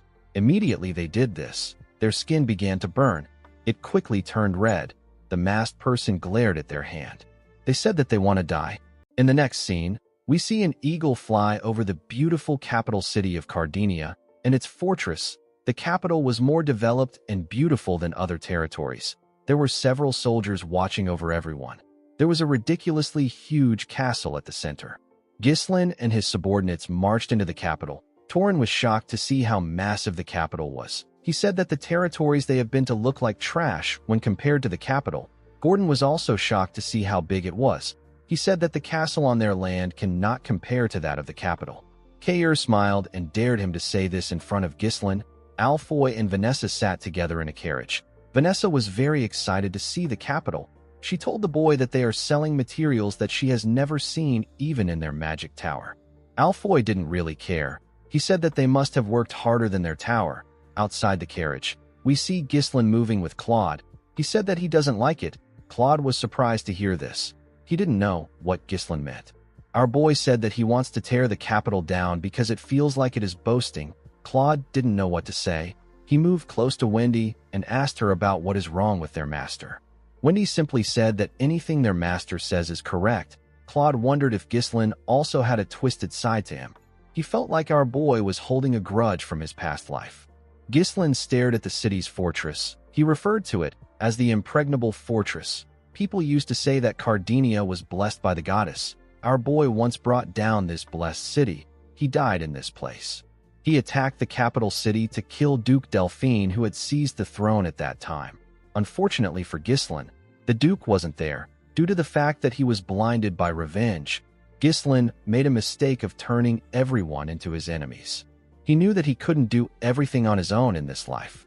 The scene shifts, and we are taken to the past. We see Zwalter looking shocked when our boy informed him that he is going to the capital. Ghislain told him that he needs to go there. The Count asked him about what will happen to his territory. Our boy revealed to him that he will provide 1 year's worth of food for Perdium. He said that he wants Homern and Randolph to be sent to his territory during his absence. The administrator and the knight captain were surprised to hear this. They were very happy to hear that Ghislain was going to provide Perdium with a year's worth of food. Zwalter told his son that this is not important right now. He reminded him that he said that the Rayfolds are planning to harm them. He asked his son if he knows what it means for him to leave his post now that a rebellion has broken out. Ghislain told his father that he understands that they won't stand a chance if Rayfold and Desmond join hands to attack them during his absence. He raised his longbow and fired an arrow at a bird that was hovering above them. His arrow easily went through the bird. He explained to the Count that Amelia still needs some time to stabilize her territory since she just took control of the internal affairs. He said that they need to gather enough power to resist during this time. Zwalter was shocked to hear this. He asked his son to tell him what he means. Ghislain told his father that they need to get the kingdom on their side. In the next scene, we see a man present a gloomy and dirty mansion with poor infrastructures to Ghislain. He told him that this is the cheap, huge, and marvelous castle he requested for. Our boy asked Belinda about how it looks. With a nervous look on her face, the woman said that it is quite spacious. Alfoy and Claude moved close to the man and asked him to tell them what is wrong with the mansion. The man was also aware of the state of the mansion. He told the men that the place has been unsupervised for a long time. The moment he said this, Gordon screamed when he heard something move in the trees. He moved close to the others. One of the soldiers asked him to act like his size. He didn't know how someone like Gordon went into the forest of beasts. While shivering, Gordon asked the man if he doesn't think that the place is cold. Vanessa wondered why Gordon doesn't just wear some clothes. The agent told Ghislaine that things about ghosts and phantoms of the dead appearing in the mansion are just baseless rumors. He swore on his name that the mansion has no problems. Ghislaine told the man that he will take it. He asked him for the price. Claude was shocked to hear this. He quickly asked the agent to stop. He grabbed his head and showed Ghislaine the smile on his face. He told our boy that this man is obviously happy to get rid of this mansion after not being able to sell it for a long time. The agent actually couldn't even hide his happiness. Claude told his master that they need to perform geomancy on this place. Ghislaine assured him that he doesn't need to worry. He told the man that a ghost can't kill him. He told him that he can just beat up the ghost if it shows up. He asked him not to be scared. The agent quickly grabbed our boy's hand and told him that he made a smart decision. He explained to him that the mansion and the land that comes with it originally cost 1,000 gold. He told him that he will sell it to him for 500 gold due to their poor management of the place. Ghislaine said that he will pay 200 gold. The man was shocked to hear this. Our boy reminded him that he said that there are ghosts in the mansion. He said that he is very scared of ghosts. He told him that he can go somewhere else if he doesn't want to sell it for 200 gold. The agent explained to him that this is the only mansion in the capital going for this price. Our boy told him that the maintenance costs of a cursed property like this will end up higher than the property value. He reminded him that he will still have to continue paying the annual land taxes if he is unable to sell it. The agent became nervous. With a smile on his face, Ghislaine asked the man if he knows anyone else who would buy this mansion other than him. While our boy was talking, we see the masked woman who was in the tower watching him from the roof. Immediately, she got a look at Ghislaine. She disappeared. After our boy bought the mansion, Belinda and the others went inside. Belinda told the men that they need to remove all the gloominess in this mansion. The men quickly began to clean the building. While they were cleaning, Claude called out to Ghislaine. He reminded him that he said that he will get one of the factions in the capital to support them. He asked him about how he plans to do this. He asked him if he believes that the factions would want to meet a countryside noble. Ghislaine told him that the nobles don't have a reason to meet with him. He said that he will give them a reason to meet with him. In the next scene, we see a large amount of ingredients on a table. There were numerous cauldrons next to this ingredients. Claude asked his master about why he prepared these things. Alfoy asked him if he is going to perform some sort of alchemy. Ghislaine told him that he is kind of correct. He revealed to the group that they will be making cosmetics from now on. Alfoy and the others were shocked to hear this. Our boy explained to them that he is going to make some samples and send it to every noble house in the capital. Claude asked him if he plans on using this to establish connections across the capital. Belinda wondered if this would really work. Ghislaine smiled and told them that they will understand what he means once they use one of the products. He assured them that the nobles won't be able to resist his product. Nobles see exceptional looks as a symbol of power and dignity. They were the kind of people who would stop at nothing to look beautiful or handsome. In the future, it will be revealed that the cosmetics which are made from mercury and cinnabar powder are incredibly harmful to the skin. Duke Delphine created an improved line of cosmetics to address this issue. He made a massive profit from this. Ghislaine stole the recipe for this cosmetic when he plundered the Duke's house. This dream cosmetics that resolved all the flaws of the old products is known as Deneb. Our boy asked Vanessa to use her magic to oxidize the zinc and turn it into powder. He placed beeswax into a preheated steamer and let it melt. He then added evening primrose seed oil and shea fruit extract. Once removed from the heat, the zinc oxide powder is added. After this, our boy blended in oil extracted from the blessing of the fairy.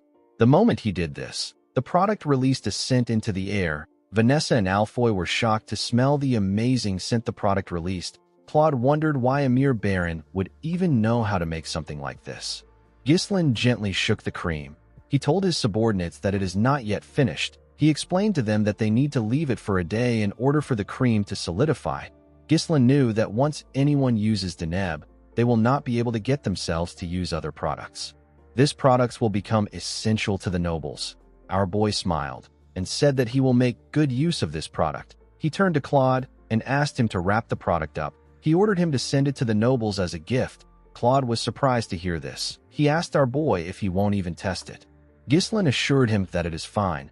While they were talking, the masked woman watched them from a window. She was staring at the product.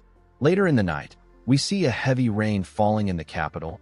Everyone in the mansion was asleep. The masked woman appeared in the mansion. She appeared in the room where the products were. She moved close to the wrapped products and picked one up. She opened the product and gently touched the cream.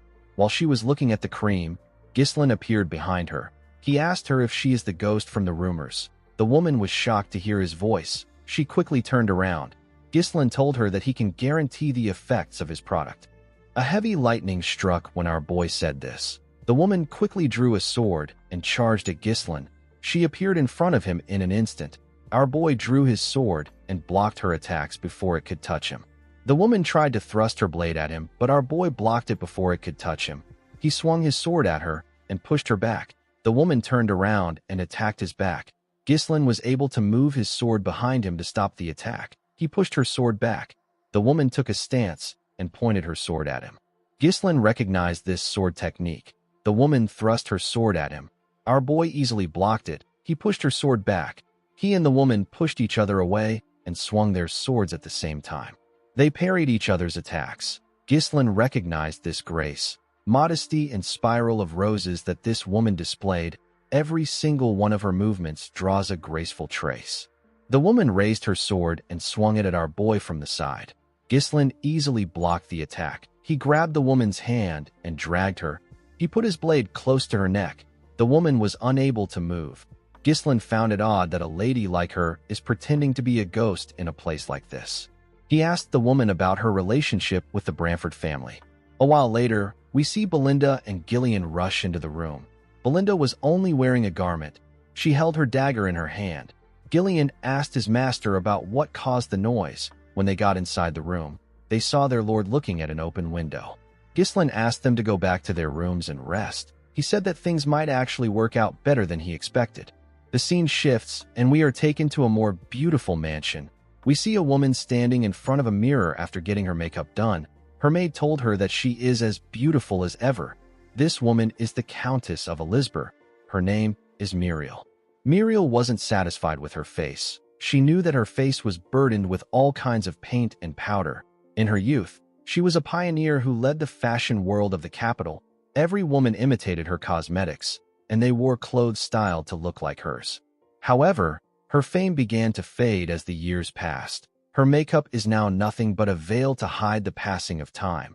Muriel wondered if she can never return to her glory days again. While she was thinking, her maid informed her that she has to go to the salon. The moment the Countess turned around, she saw something shocking. Her maid's face was glowing. Her skin looked amazing. Muriel grabbed her face. She felt the moisture and the firmness of her skin. She ordered the maid to tell her what she did to her face. The woman revealed to her that Count Elizabeth received cosmetics as a gift, but he didn't want them, so he gave them to the maids. She told Muriel that her husband received it as a greeting from a noble who just arrived in the capital. In the next scene, we see Muriel's carriage at Ghislain's entrance. Alfoy, Claude, and Gordon were shocked to see the woman's golden carriage and white horses. They wondered if the queen was coming to greet them. Claude realized that Ghislain's cosmetics idea worked. He watched the Countess step out of the carriage with her feather fan when he pushed him and asked him to greet the Countess. Claude bowed his head and greeted her. He asked her to follow him inside to have a talk. Inside the mansion, we see Ghislain sitting in a pavilion in the garden. He was feeding a bird. Claude greeted him and revealed to him that Countess Elizabeth has come to visit them. Our boy fed the bird and stood up. The woman asked him if he is Baron Fenris. Ghislain kissed her hand and introduced himself as the Lord of the Fenris territory in the northern region. He told her that he is honored that she came to a secluded place like this. The Countess told our boy that he didn't send her any gifts. She said that he only gave it to her husband. She said that her fame wasn't great enough to reach the place he lives in. Ghislain smiled and told her that this is not true. He explained to her that he thought that it would be impolite to give the madam who leads the fashion world something that wouldn't satisfy her. Muriel liked that our boy praised her. She told him that he is not completely clueless. She said that they need to go straight to business. She sat with Ghislain in the pavilion. She asked our boy to give her his cosmetics. Ghislain asked her if she has used it, The Countess told him that it is excellent. She said that she no longer needs the other cosmetics she uses because of the product. She revealed to Ghislain that she wants to monopolize the product. She told him that all he needs to do is focus on developing and delivering the products. Our boy told her that he can only allow her to buy in bulk. The Countess gently smiled when she heard this. She told him that it will be very difficult for him to do business in the capital on his own. She explained to him that it will not be easy for him to enter the network of influential figures even if his product is good. Due to the fact that our boy settled in an old mansion, the Countess assumed that his finances are not very great. Belinda was annoyed to see the Countess talking down to her master. Claude found Muriel's words to be weird because they only settled in the mansion out of Ghislain's stubbornness. Our boy told the woman that the supply price will be a bit high. He asked her if she is okay with this. The Countess laughed when she heard this. She revealed to him that the Elizabeth family is one of the wealthiest family in the capital. Ghislain told her that each unit will cost 100 gold. The Countess was shocked to hear this. She asked our boy if he is joking. Ghislain assured her that he is not. He said that the Queen of Socialites has set her eyes on a product, so it must be worth a lot. Muriel blushed for a moment. She quickly put herself together. She believed that our boy was a sly fox. If it were jewelry or furniture, the price would make sense. It is completely absurd to sell a single jar of cosmetics for 100 gold. In order to make any profit, Muriel would need to raise the retail price above the supply price. Our boy was basically telling her to give up on the monopoly. She was annoyed to see that Ghislain was toying with her. Our boy smiled when he noticed that she was angry. He told the Countess that he has another offer. Belinda moved close to him with a box. Our boy explained to her that he can give her honor even if he cannot give her an exclusive deal. Muriel asked him about what he means. Ghislain placed the box on the table and opened it. He presented 15 cosmetics to Muriel.